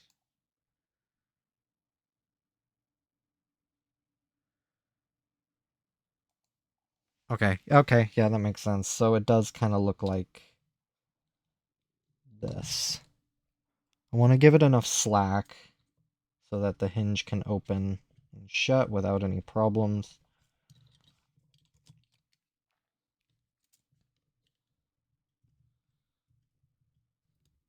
These little channels seem kind of aggressive. Kind of eats away at the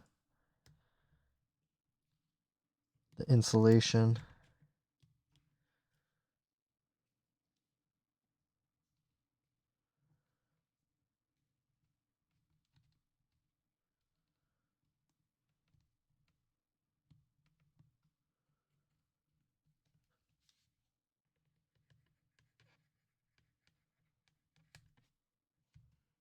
I'm noticing that like chalky stuff kind of all over the shell. I wonder if hot soapy water was not good. There was something that it reacted with. Okay, it should go something like that. Let's get this in, bottom screen. Now, mine did come with 2 digitizers. I don't know why the original person had 2 digitizers.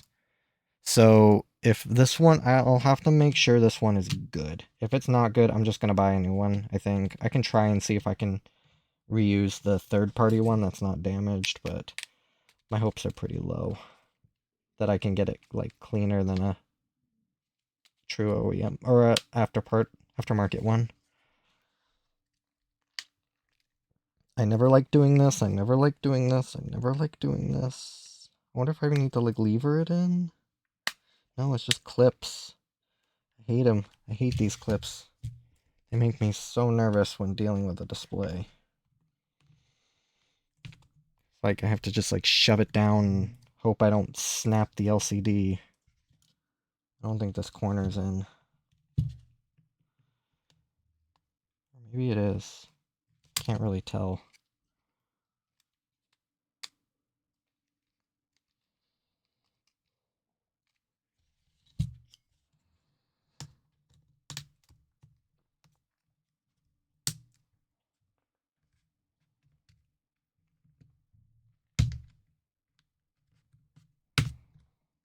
There. It's in. Okay, I can get the D-pad in. I believe it looks like that. The D-pad screws are... Let's see what I got. Those are tri-wing. Circle pad.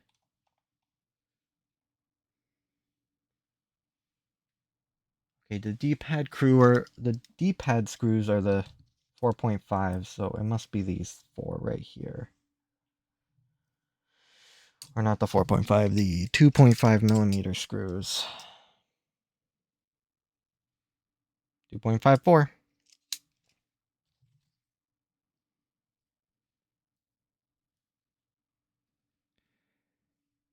I'm missing a board, aren't I?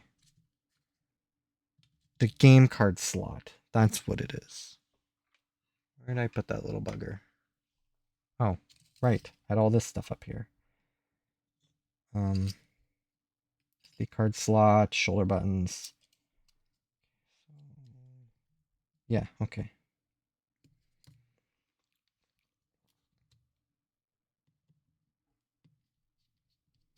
There's a lot of parts.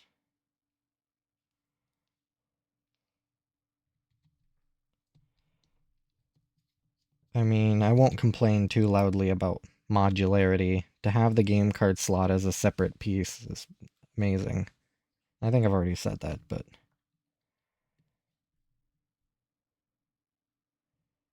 Just to say, like, well, someone or something bunged up my game card slot pins. I can just buy a new one. Don't have to solder it on. Okay. should be able to put this in as well.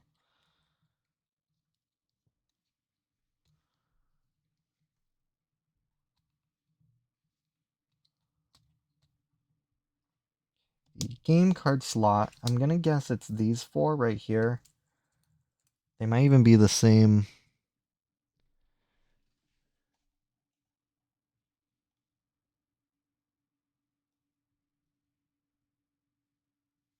Game card slot is 3mm screws.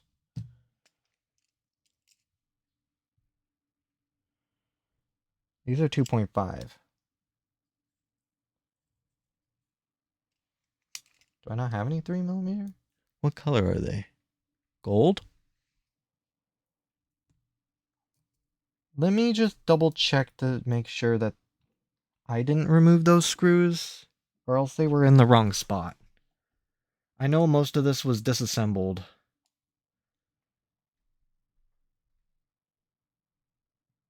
Okay, yes, the game card slot screws were not in, so there are four of them. I believe 1, 2, 3, 4.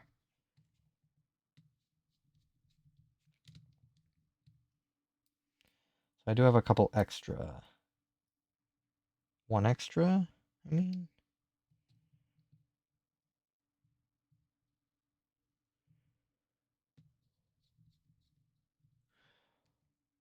I should have two extra because two of them go into the, or two of them are the motherboard screws. Yep, I will have two left.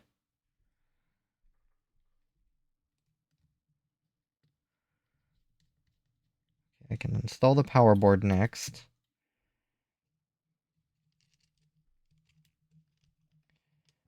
Okay, the LED diffuser's in, so I don't have to worry about that. I will have to sort of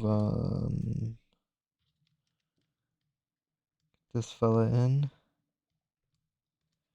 It's tilted the right way. Should be. Okay, there it goes. Now, these screws are these small, they should be these small black screws. Let me get these out of the way. Should be these three right here. I'm gonna double check. They're the smallest screws that I think exist in the 3DS family.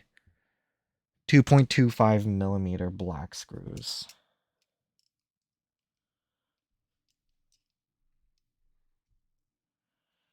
Yep.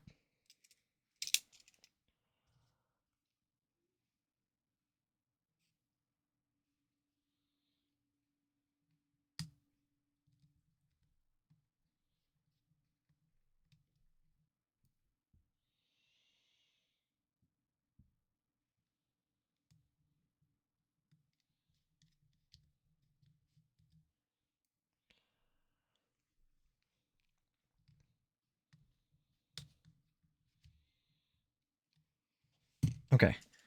For the power board, I use the 2.5mm silver screws, which were these three right here. Should be four of these types of screws. Oh, it should be these four then. Okay, so let me just triple check. These are 2.5mm. Close enough.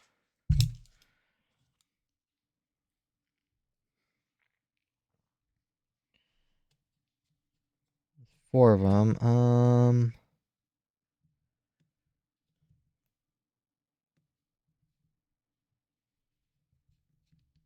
I think they go right there. I'm gonna double check. I kind of see the footprint that they kind of occupy. Yeah, okay, I was right. Because there's another hole down here. I think it's for the outer shell.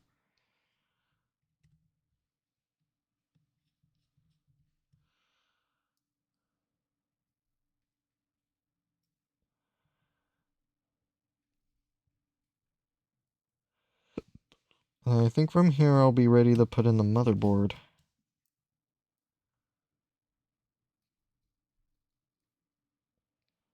Then I'll have to reconstruct the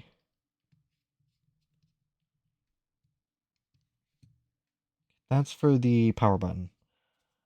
Let me get the circle pad in. Kind of a weird way you have to kind of feed it through, memory serves. There, kind of rotate it in. Okay, these are shoulder buttons. That's a circle pad. I think I'm ready to put this in. Ooh, something like that, but I need to get the ribbon cables in first.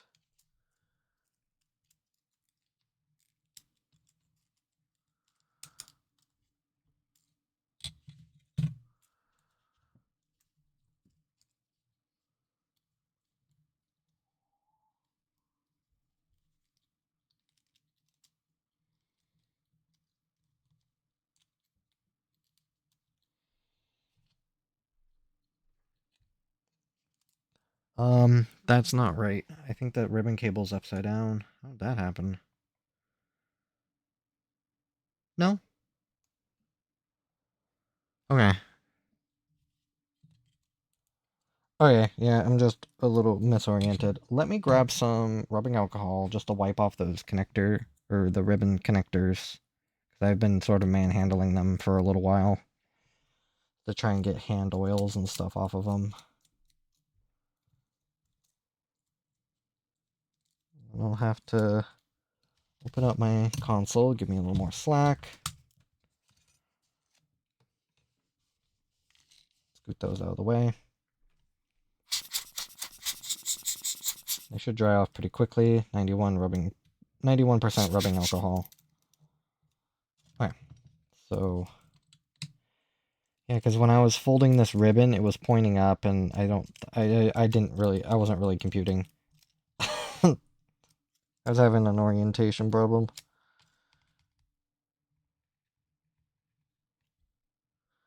Is this supposed to feed down in a channel, or is it just kind of free balling?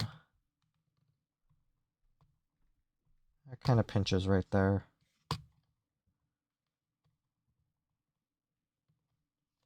Okay. Now let's get this in. So for this ribbon,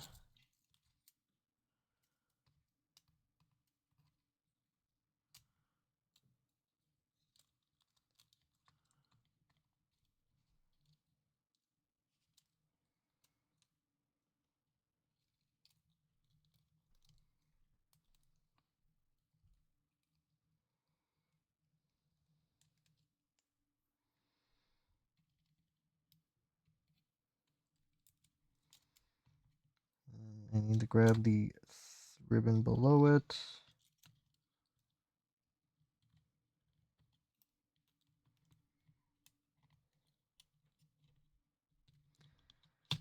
And I plop everything down, scooting all these out of the way. Scooting this out of the way.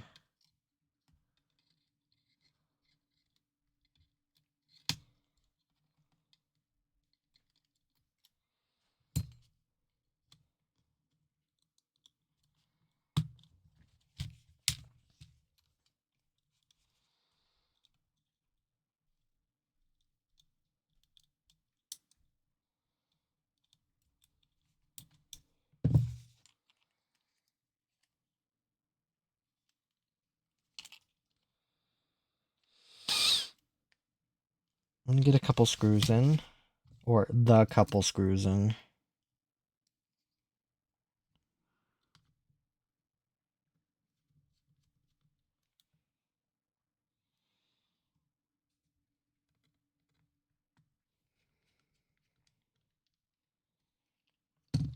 Get this closed up.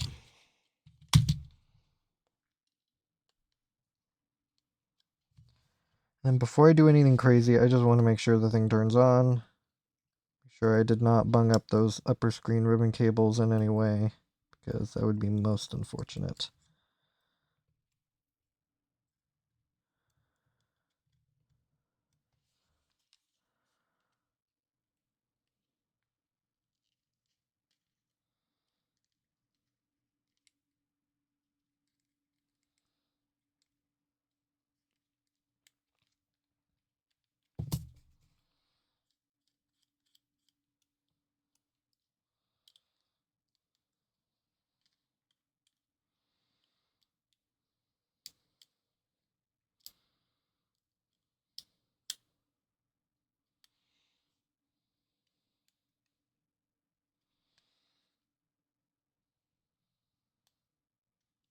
The only thing I didn't plug in was the digitizer, but the rest should be all in. I don't have that metal back plate in. It should be fine. But what I don't have is the power button connected, which will not be fine. Okay. I mean, it won't be pretty, but it will give me an answer to a question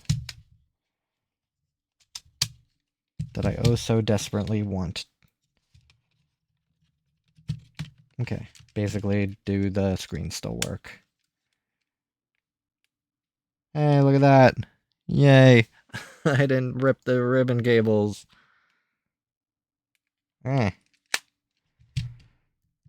Man, this tactile, or this button, almost kind of feels better pressed out like this. When it's recessed in the shell, it's not really that easy to press. Which I suppose is kind of the point. You don't want to press it very easily, but... Okay, so let me get the digitizer ribbon in. Holy moly.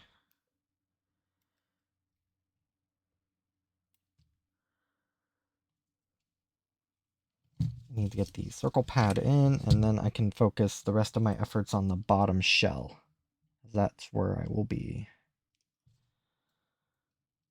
Yeah, I was checking AliExpress, and I could only find like one of the dust protectors for the circle pad. I don't know why there are two in mine. Did I put them in there by mistake? Like double it up? Well, the difference was one was split and the other one wasn't, so that like spacer almost seemed a little more intentional than...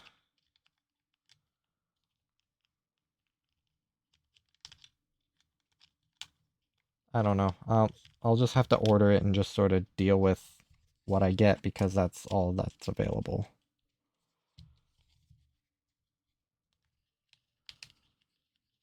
Okay, that's in. Now, these ones will be easy to pick out because these are the stupid long screws. 7.8 millimeter long or something like that.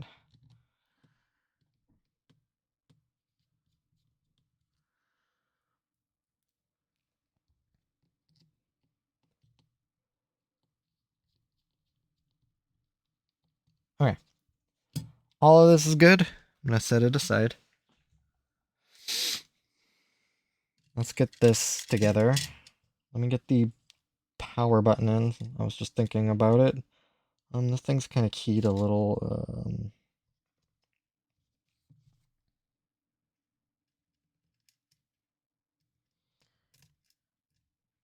I guess the orientation of the icon. Okay, yeah, I have it. I have it right.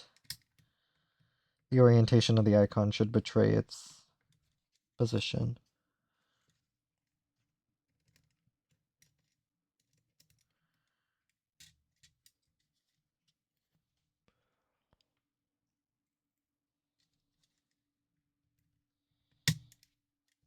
Perfect. This should go somewhere in here as well.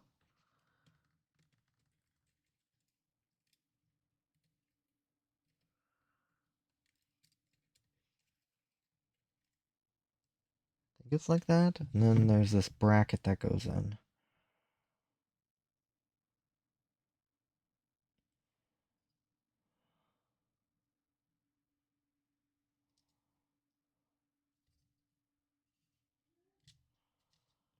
Doesn't really make sense for it to be like that.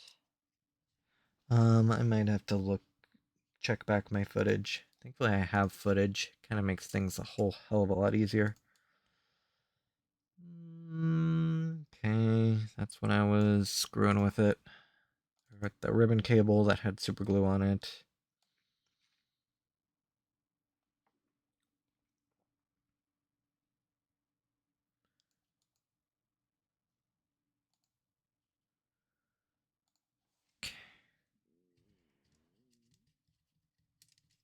It was like this.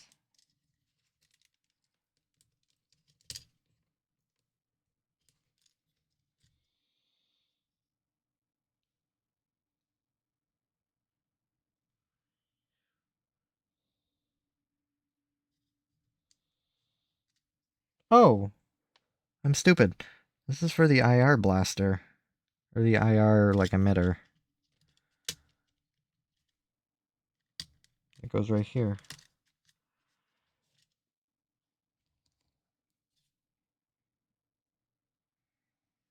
Then I think...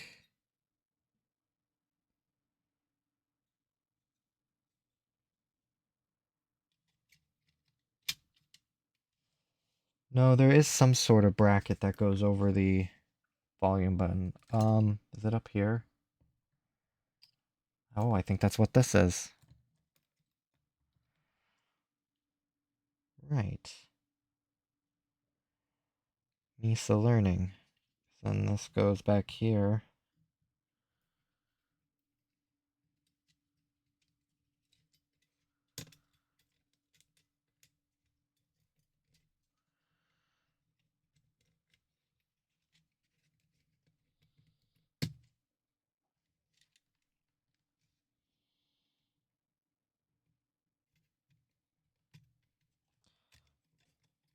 I need to put in the screw nut.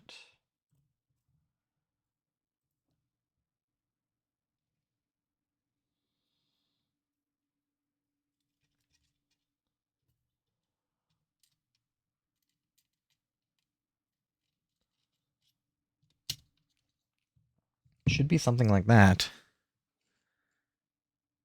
It looks like I do have to put the shoulder button in first, though. So there's this shoulder button, I think is the right one.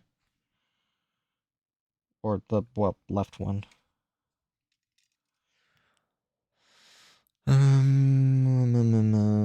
also need the screw or the spring. This assembly is a little weird.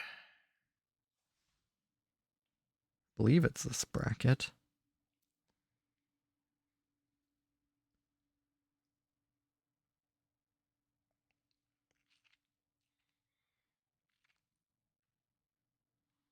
Just gonna watch back my footage. I am pretty sure this one is for this side. I just need to know how this bracket kind of sits in. From what I can tell, I can probably infer based on the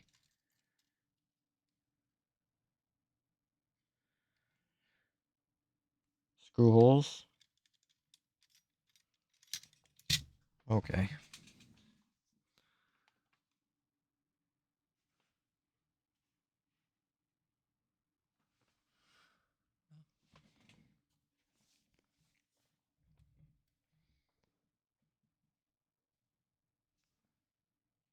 I think it is this way. And the way it looks like it's sort of this button, and then underneath is this bracket.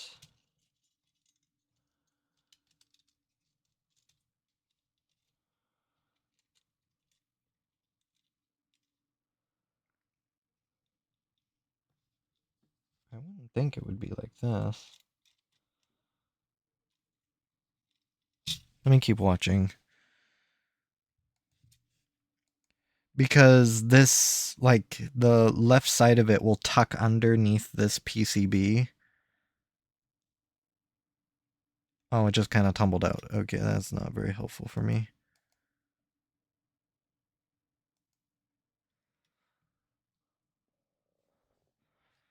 If it tumbled out like that, then it should be like this. But that doesn't necessarily fit the orientation very well.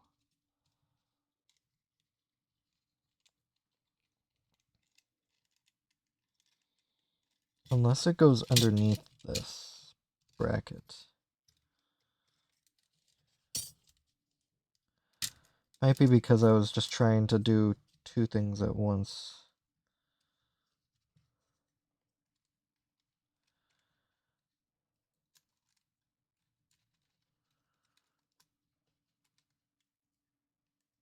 Kind of like that. Okay, that makes a lot more sense. That clicks. Grab the right shoulder button. Find out which one pushes in the spring. Has to be this hole.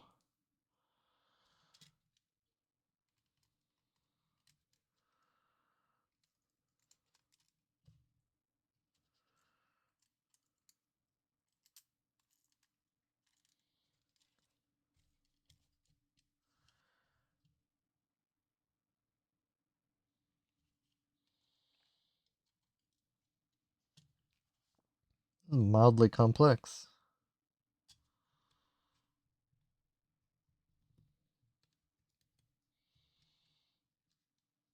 Okay.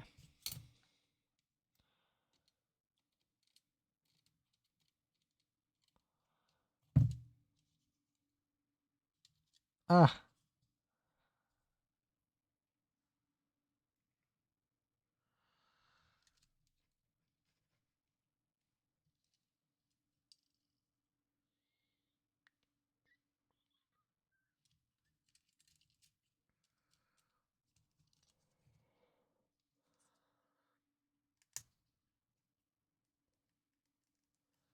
There we go.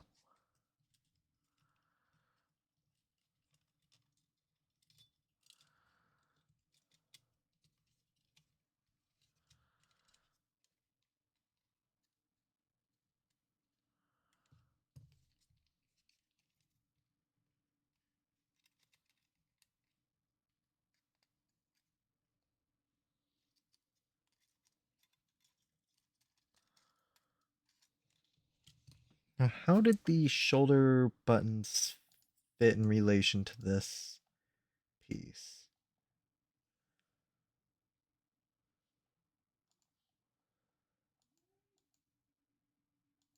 It fit over them. Okay. That's what it kind of looks like. It's just the screw holes currently aren't lining up. For reasons I don't quite understand.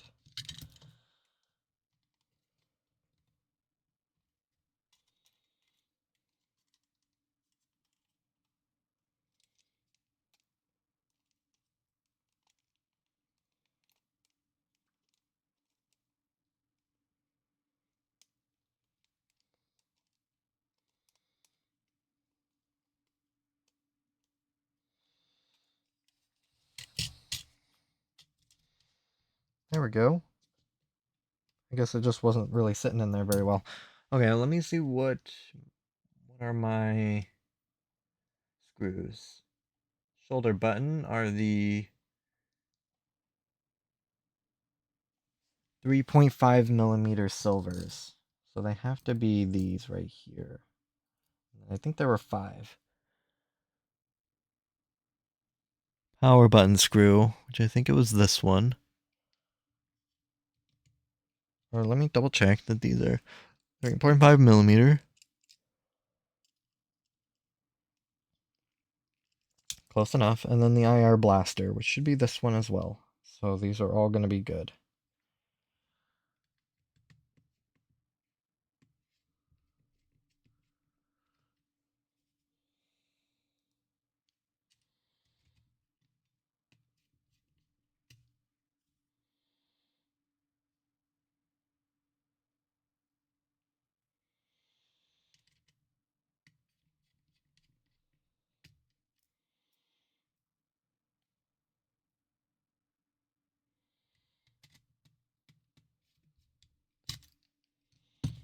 Okay, now this will be a little easier. I don't have this metal shielding to deal with.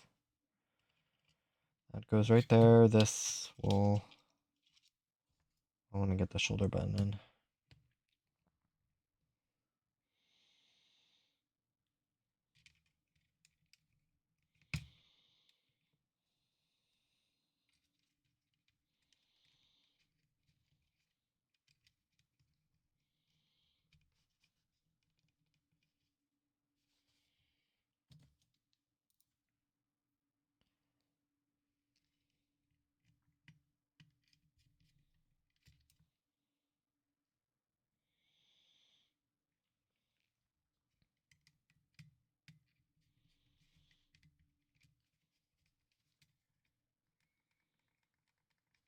Yeah, those feel good. Oh boy, okay.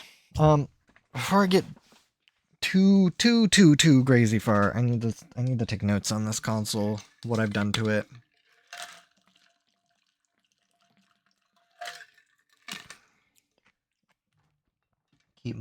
Start my records on it.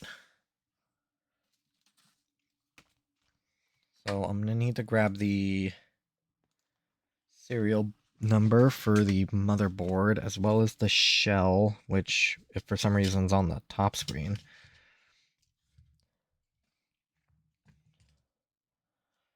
I can put my calipers away as there's only 2 more types of screws. And they are very unique from each other. Black new 3DS. This is a YJF10627264 and then a space and then 6. Motherboard serial number is I don't know. Hopefully the serial number was, well, it was probably on the other side of the board. Now I need to check that. There's this IR code.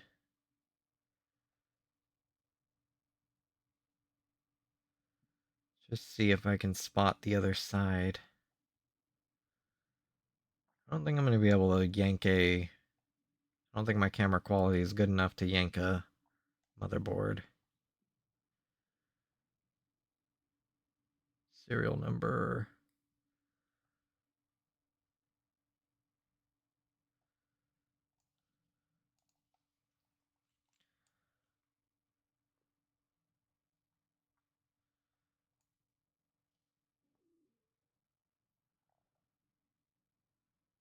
There is no. Huh, so this little like QR code on the top is the serial number. Strange. Alright, well, that's all I get to work with. 18Z52504DL. I guess that's a little easier for their pick and place machine. I just feel like I could have sworn I saw a barcode. Oh, and I guess I don't want to forget the microphone. It's a component I need to test.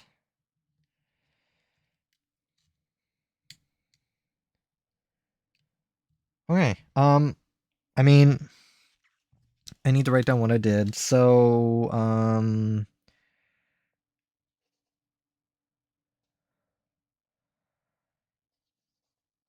reattached latch on digi-connector.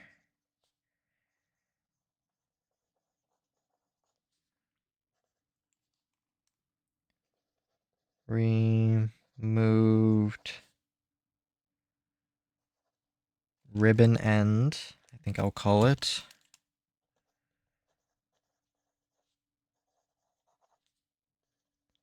And super glue.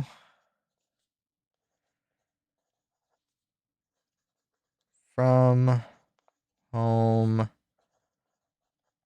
button connector.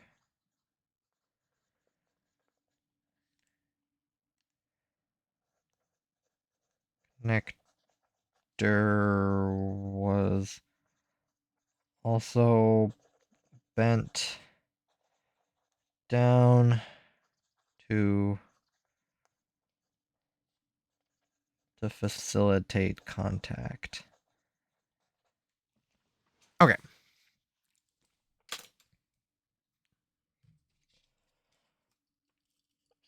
Now I can put this back in and finally get to testing this thing. Now, without a home button, that's going to be, again, kind of tedious, so I'm going to have to do what I did and power the console off multiple times just to get back to the main menu. But hopefully it will be somewhat straightforward with all of the programs I downloaded. I should be able to test a whole bunch of stuff at once.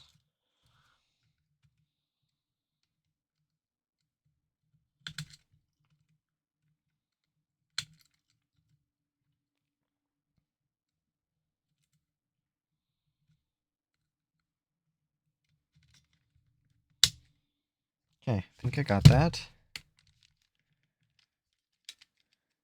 Now the SD card slot.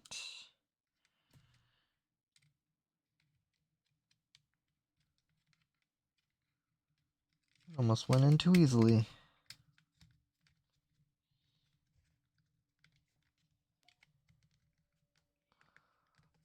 I won't put in all the screws quite yet. I'll wait on that. We'll put in the singular remaining unstripped screw from the micro SD card slot.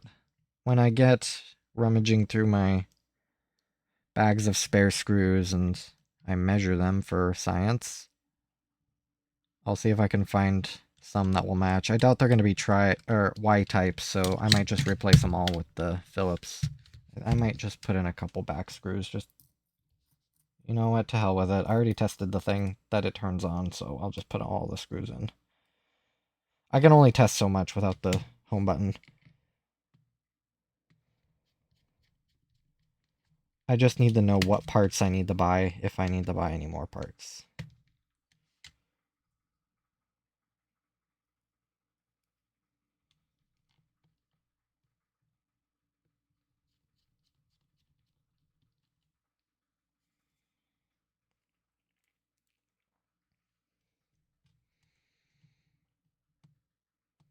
I'm going to make the rather bold assumption I won't have to order any more parts.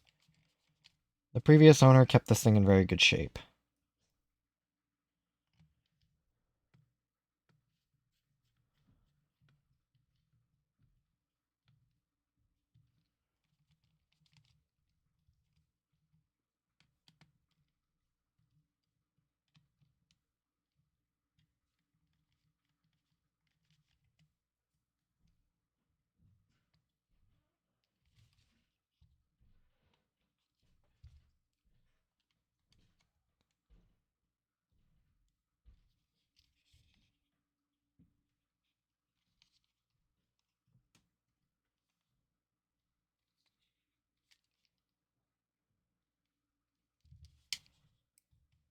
I don't know if it's just me, it just feels like this shell isn't really clamping together very nicely.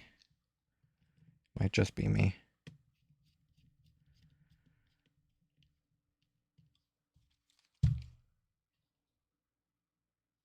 Yeah, especially like right up here. For some reason...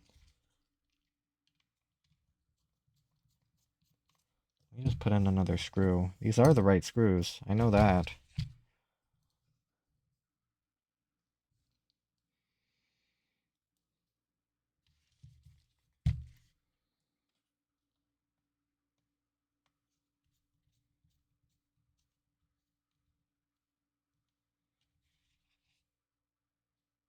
No, that's better. That was just kind of weird. I don't know how to really explain it. I just didn't want to over tighten that screw too much.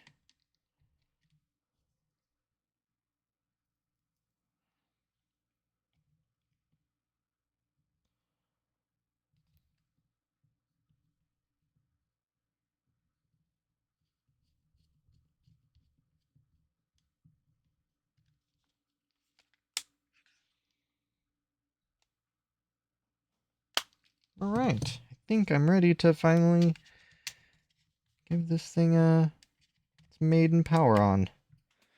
Let me grab the back plate for the battery, just so it's not jiggling around and falls out on accident or something.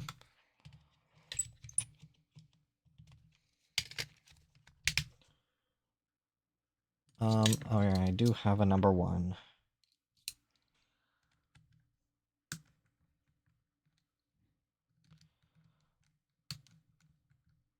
Alright, my Oreo new 3DS is all together.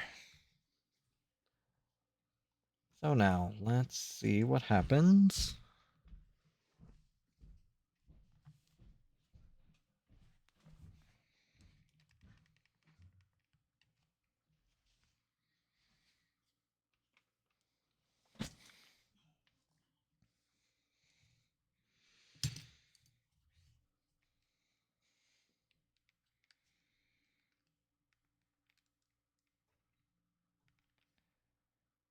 Okay, So now I need to go through these steps that...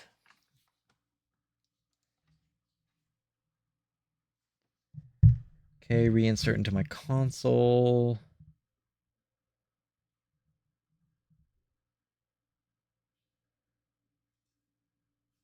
Okay, I need to make sure this thing is fully updated. I'm guessing it was. So let me get it connected to my network real quick.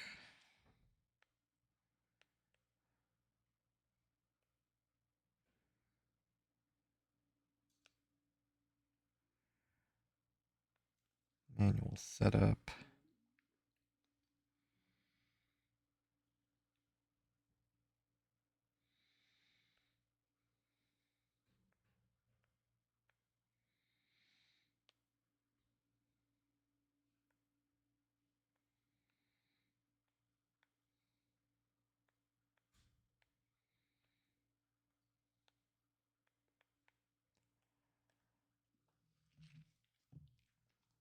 Yes, connect to access point.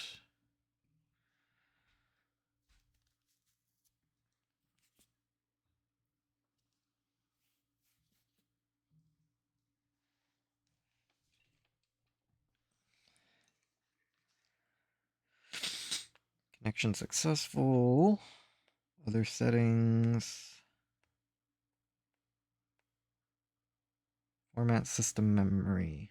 I do not want to do system update. Yes. I accept.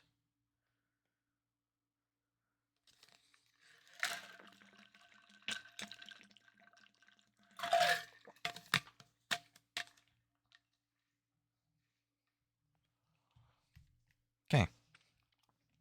That's what I thought. So I need to synchronize my internal clock.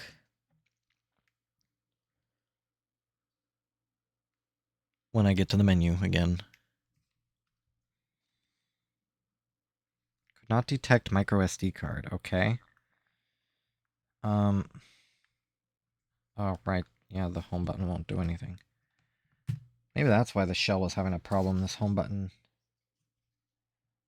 sort of went in sideways. I mean, it has nothing pushing against it. Sort of freeballing it in there.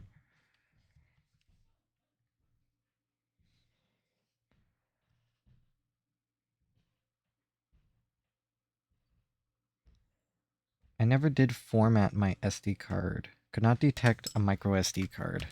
Okay. It'd be a bit unfortunate if that slot was bad. I also didn't format this SD card to specifically fit with... Which I guess would be my bad. I'll just unplug it and replug it in. If it still doesn't detect it, I'll reformat it.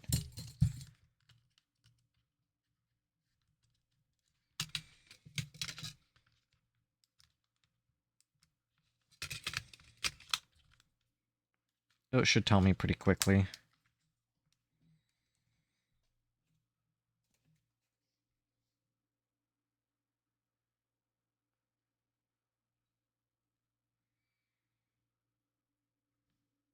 Could not detect micro SD card. Okay. Let me go get it formatted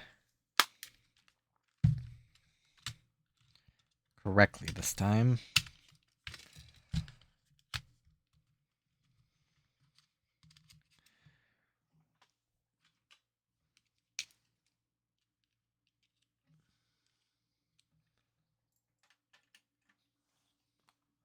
Guess that's my fault. I didn't think of doing that.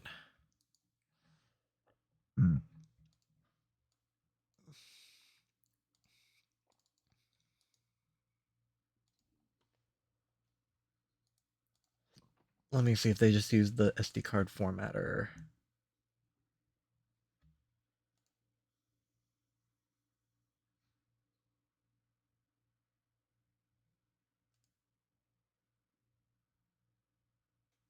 It didn't exactly tell me to...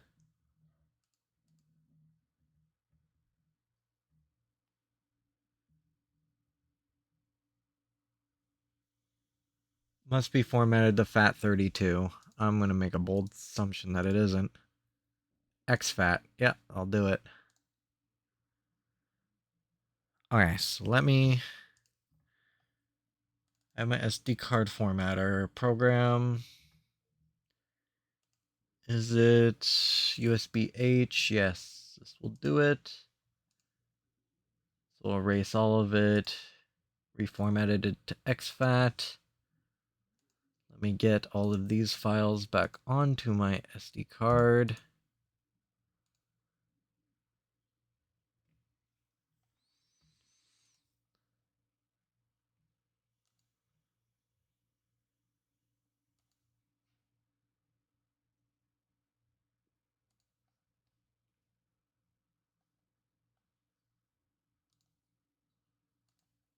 Okay, there we go.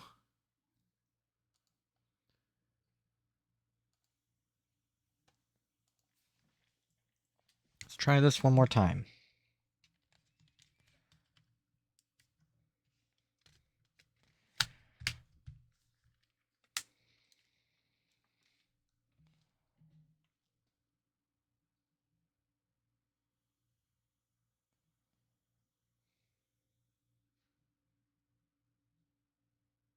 Could not detect a micro SD card.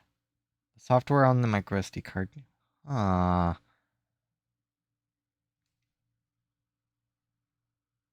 Well, I know one objective way of testing this, and that's just plugging that SD card into my other console.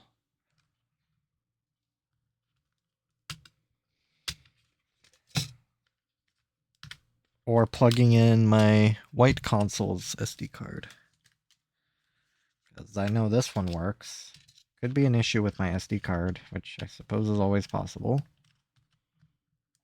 But could also be a problem with the slot.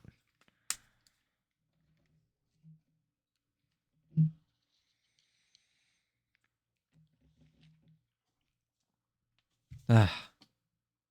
Takes a nice good minute. Oh, it didn't yell at me. Maybe I didn't format it correctly. Thought I did. It's currently an exFAT. Yeah, micro SD card. Sees it. Okay. Nice. Micro SD card management.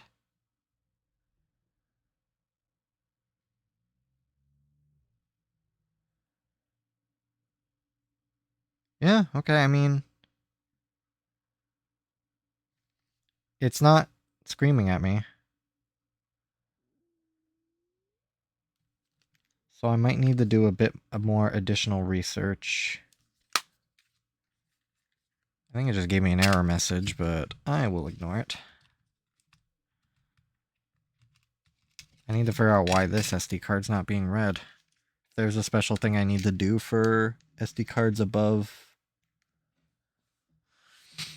like, 64 gigabytes or something. It's a 128, so that might be a problem in itself.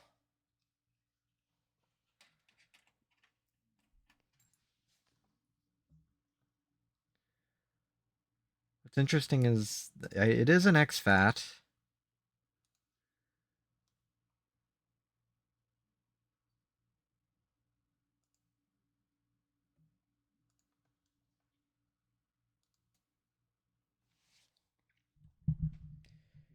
It's just interesting it didn't really tell me.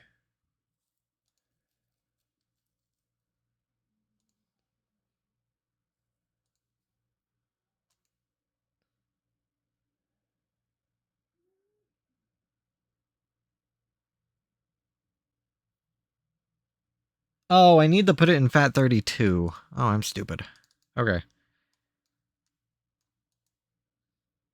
Let me see. I might just be able to use the Windows formatter to put it in 32. SD cards larger than 128 are not recommended due to known issues with custom themes.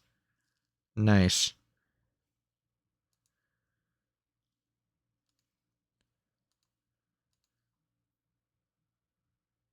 FAT32, it doesn't look like I can do that with the basic Windows formatter. Can I do it with the SD card formatter, though? No, it looks like that will only get it into... Okay, here we are. I need this formatter.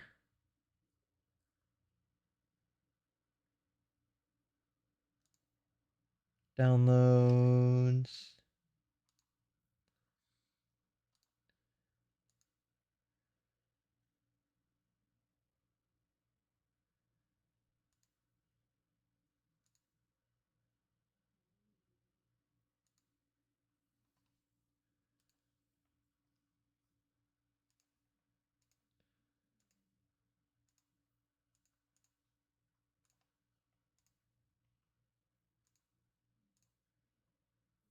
Can't be used because it's...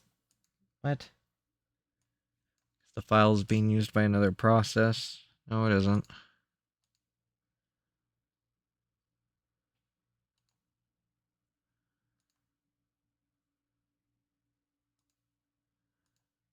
There goes.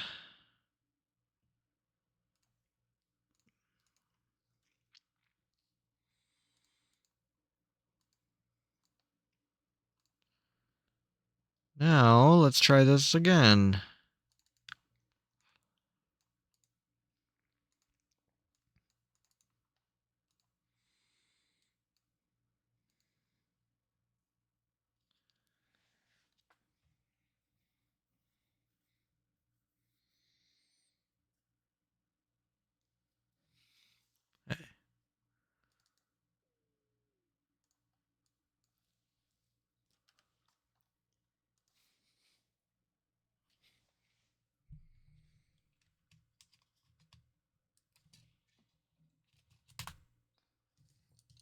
Pretty confident that's gonna work this time, so...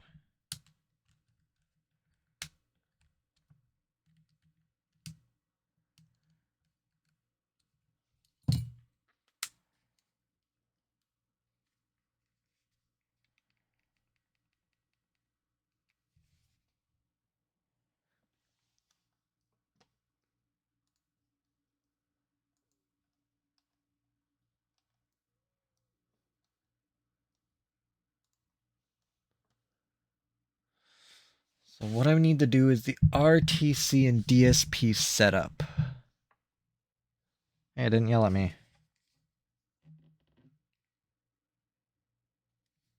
So I need left shoulder down select. Go to the miscellaneous options. Dump DSP firmware. B. Select nullify user time offset. B. B. In this section, you'll use a series of script to automate a homebrew installation. Power off your console, power on holding X.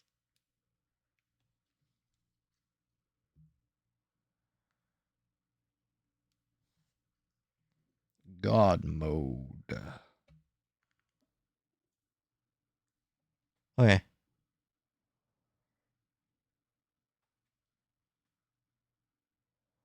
View console, your console should automatically boot into God mode 9.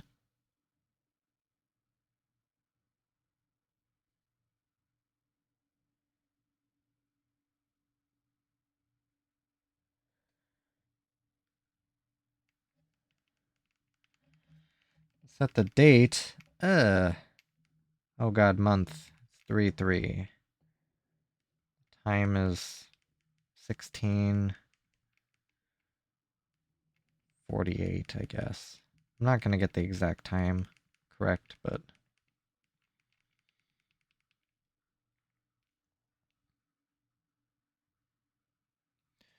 okay. Press A to continue. Once you see the root and the list of all the drives, press home to bring up the action button. Uh-oh. That's a problem. I can't press the home button. So that means I'm gonna have to not do that and instead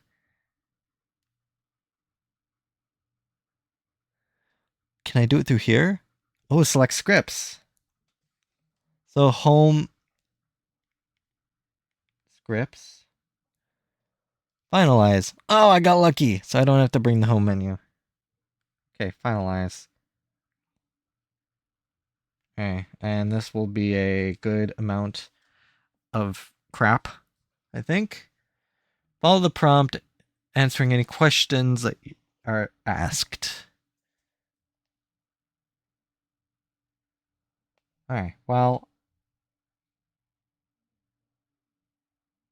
I suppose I'll just let it do its thing.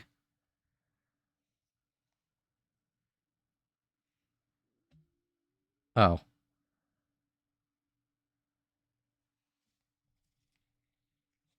Title database not found. Press A to automatically import one. Yes. Right, system NAND is locked. Yes.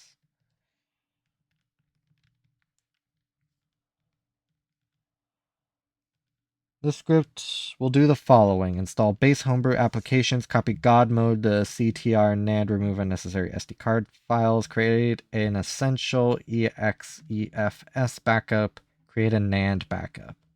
The script may take up to 15 minutes to complete.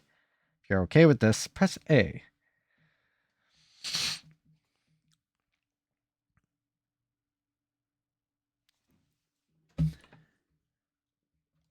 I can probably start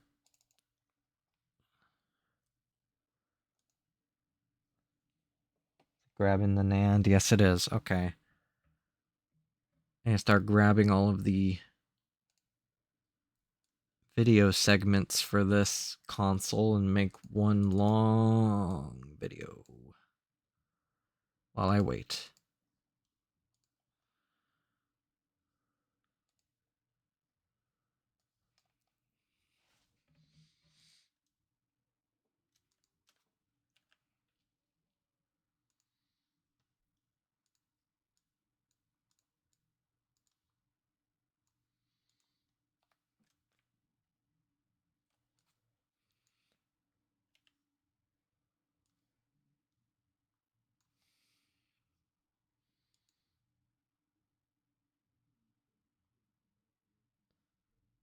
That was from today.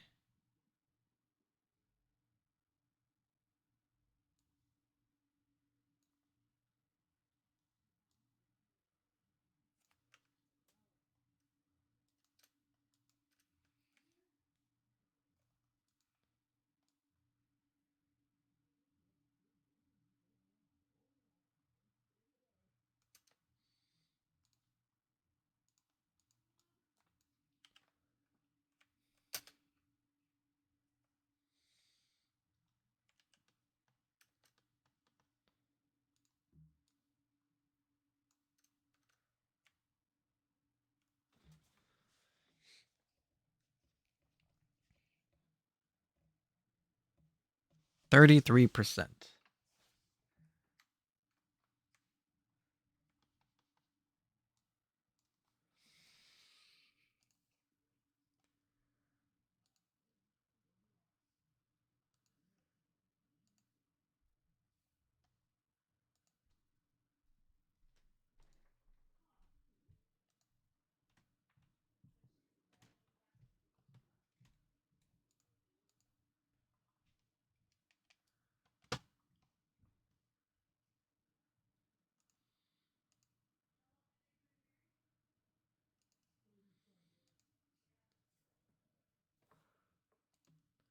I know some smart people got back to me on my DSi consoles that wouldn't launch.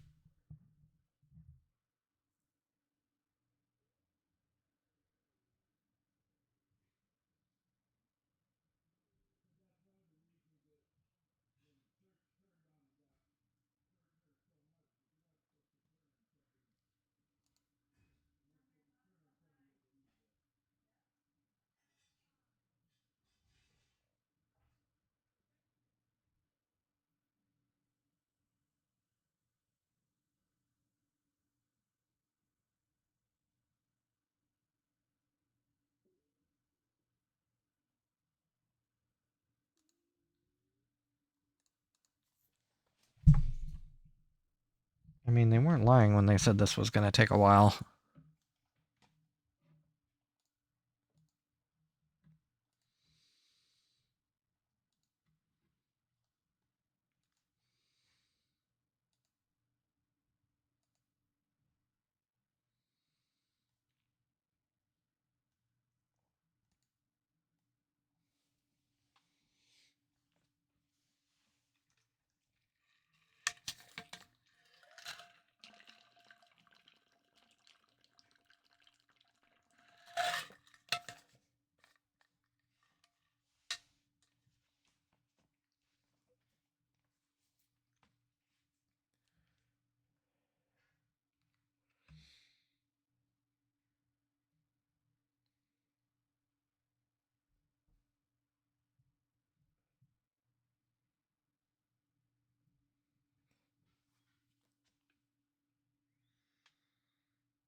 Hooray!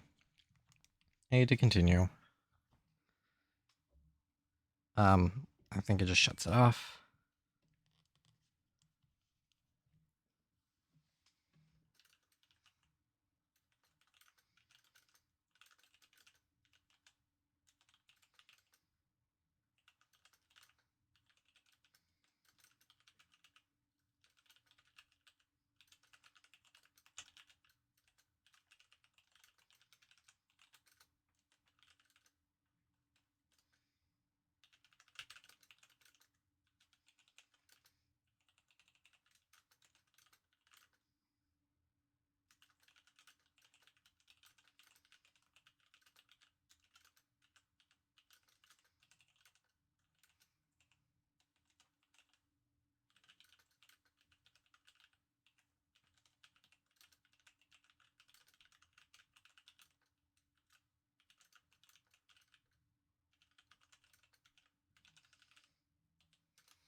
Okay, I need FBI to download the... Let me double check the guide. I think this is pretty much... I'm good here.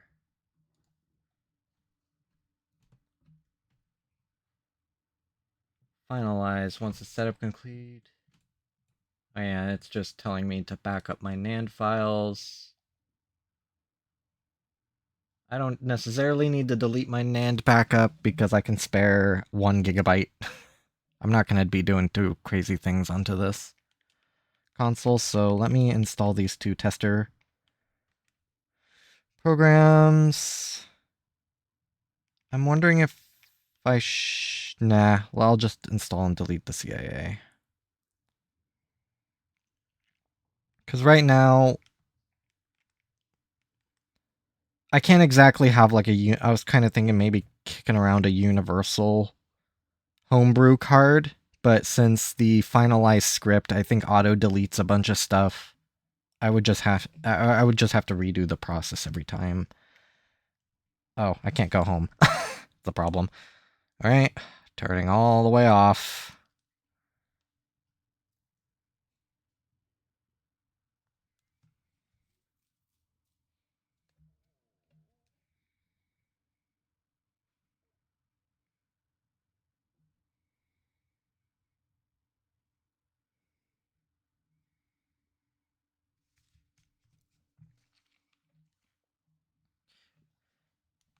Okay, so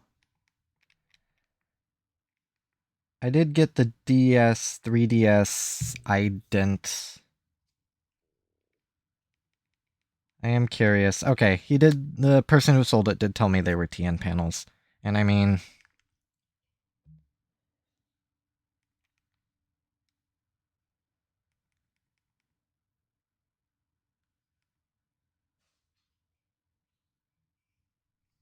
oh, I can't go back. Can I exit? Let me out. Oh, let me free. Home button functionality. Well, currently none. Okay, button tester.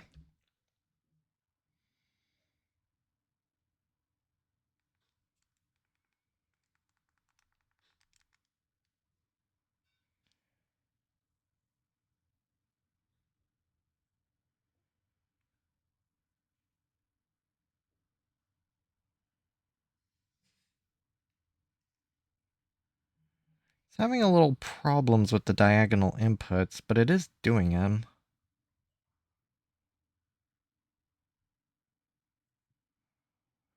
I wonder if I think I have Monster Hunter 4 generations kicking around somewhere. That might be a good game to test.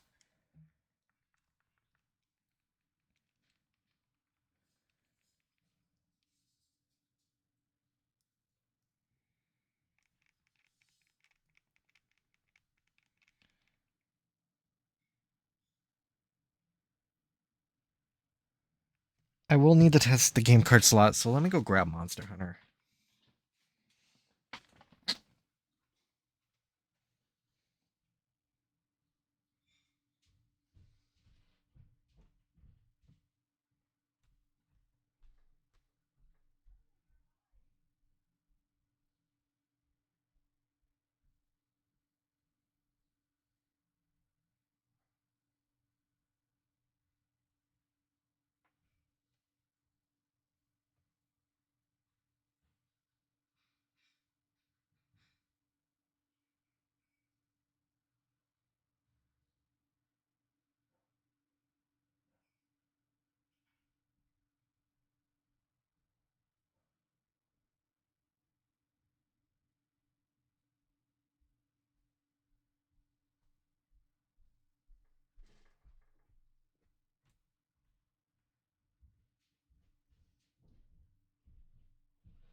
Okay. Oh, they even let me exit.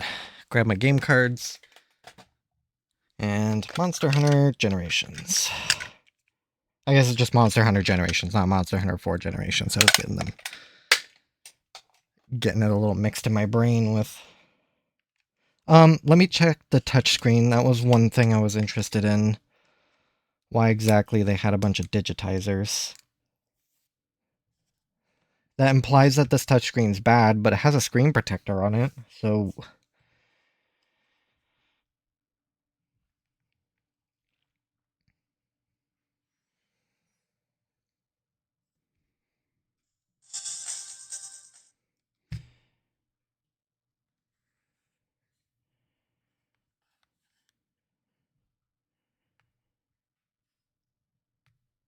Yeah, I mean, it's fine.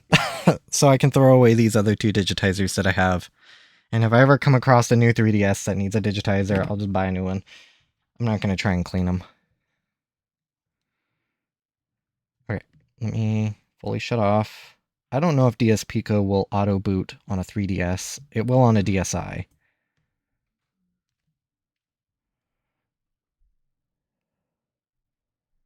Off, please. Thank you. Alright. Now, a way to test the game card slot as well as the C-Stick. Play some Monster Hunter. I have not played Monster Hunter on a 3DS in a very long time. I probably won't do anything crazy. Probably do like a basic hunt or something, just to see if the camera works. Oh, I do want to check the Super Stable 3D. It's interesting that that light turns on, it can pick up on my camera, but I don't see it.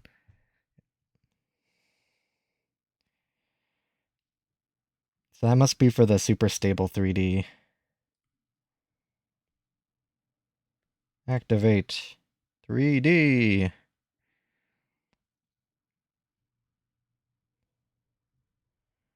Whoa. And there's the...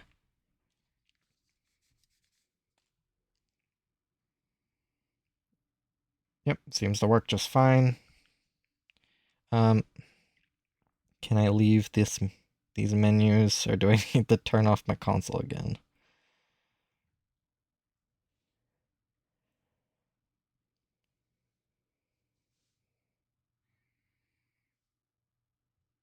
Man, it takes forever to get to the menu. I wonder why Nintendo never really tried to optimize that a lot better. Like, I mean, on the Switch, they made it a lot better. Alright, so... It pops up immediately. I think I was pretty... Like, I have not played this in years.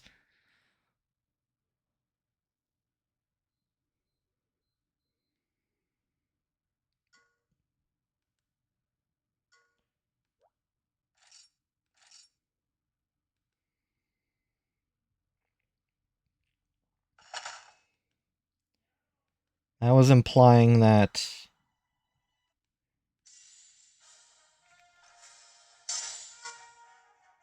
Yeah, that was implying that the save data is saved on the SD card, which is a little nuts. Reuse data. You can reuse any existing Monster Hunter generation save file to start a character with a new gender and name. Doing so will not delete the original save file.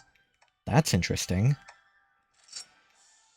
I guess I'll just create Dude Guy. Enter a name. Well, I already established his name as Dude Guy.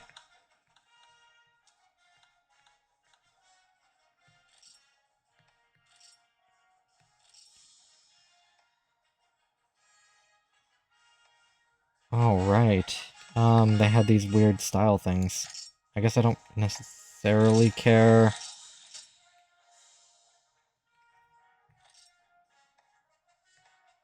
Map on screen. I like my UI a lot less.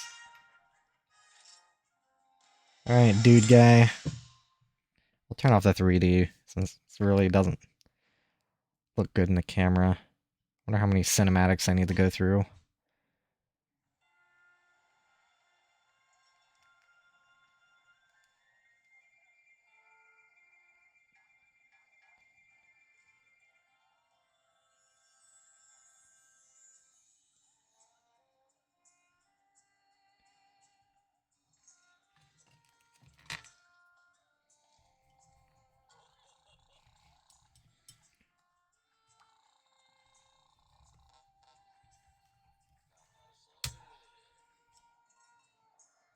I mean, for TN panels being like the lesser panels, they look fine. Oh god, stop talking. Go see the chief researcher.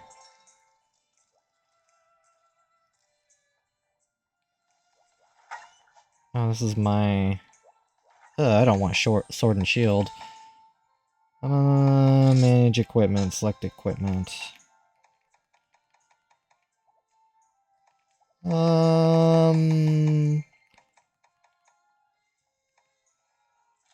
run a gun lance. Hell yeah. Hello, cat.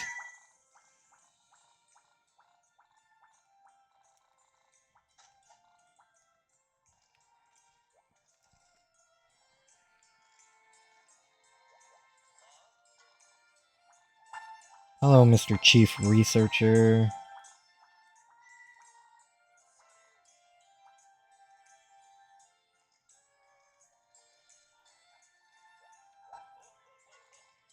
Take it you've spoken with the Chief Researcher.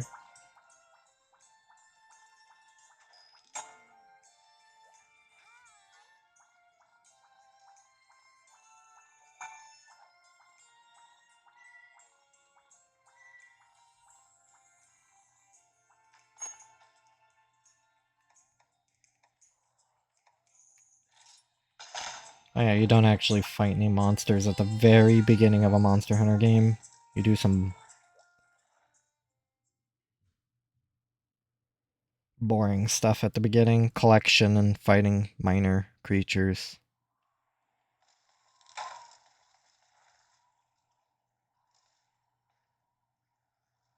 I mean, I have really no problem with this.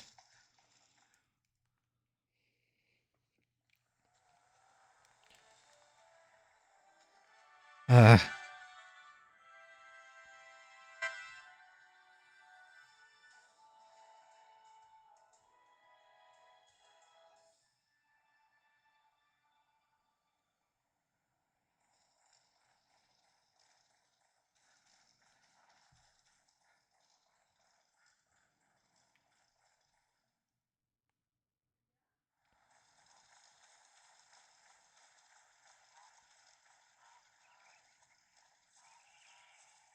I think maybe a Resident Evil game would have been a little better if they do have like C-stick controls. Or if like there's a Call of Duty game that utilizes the C-stick.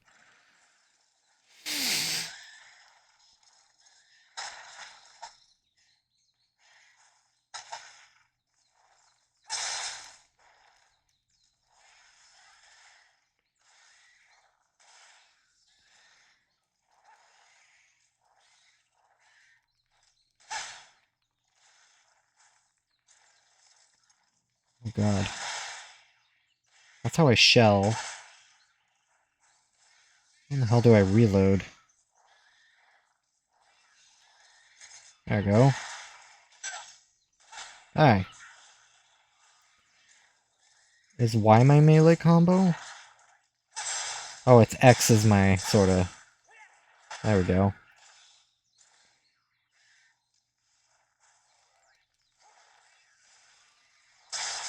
Poke, poke.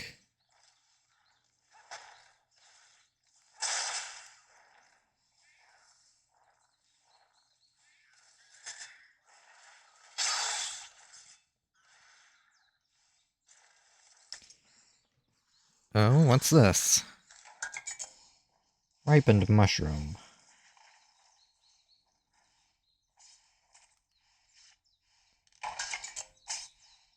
I don't even think these are the right things I need to be fighting. Oh, they are. Oh, yeah, I was right.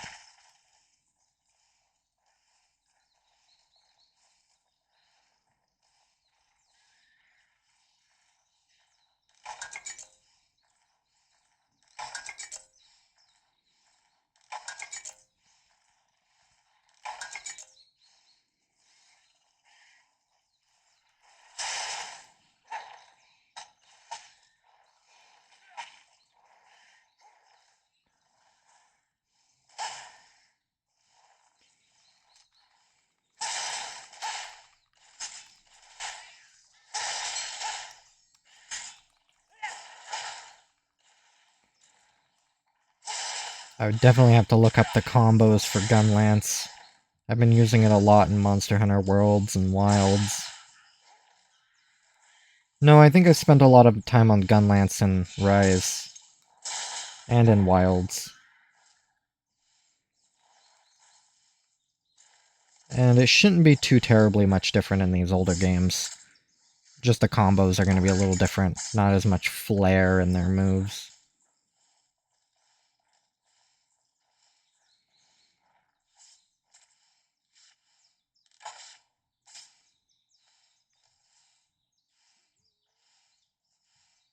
I mean, it does seem to be having some amount of problems with diagonal inputs.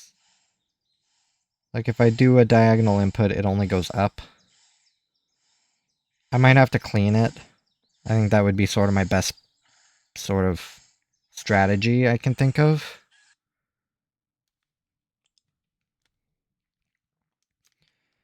If not, I don't know if I can, if replacing that nipple matters, if it's maybe a little too stiff. I do have another one as a replacement.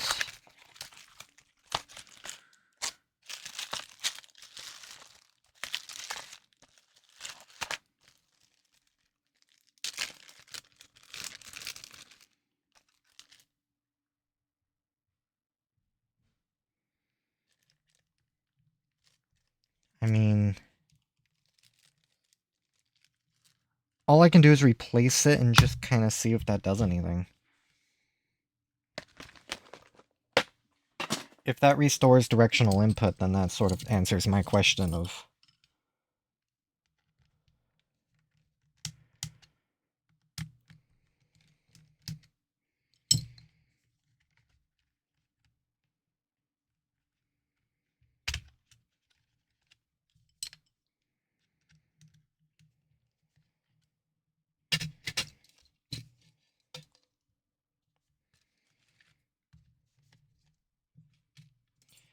Oh boy, here I was thinking I wouldn't have to remove this back cover again.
Okay, I swapped out the little membrane. I'll just sort of push the console back together. I won't put the back shell screws in just to kind of see.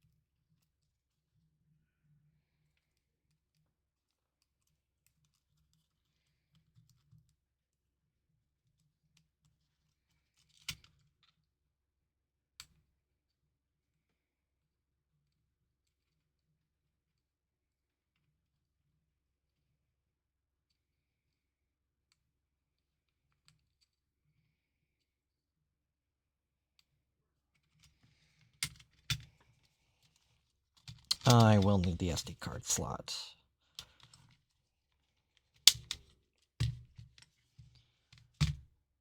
Like, it would make sense that the SD, or the actual, like, rubber silicone nipple thing is just old and stiff. So maybe it's a little harder to get to those diagonal inputs. Let's see. I'll just sort of put this on to just kind of hold everything in place. Hey now.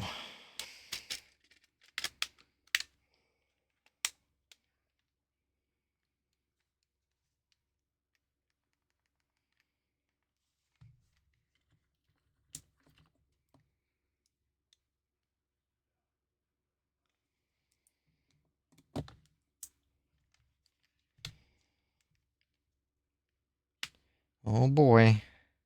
Here we go waiting again.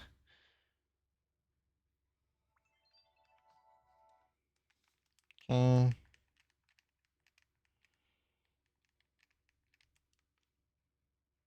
back to the tester.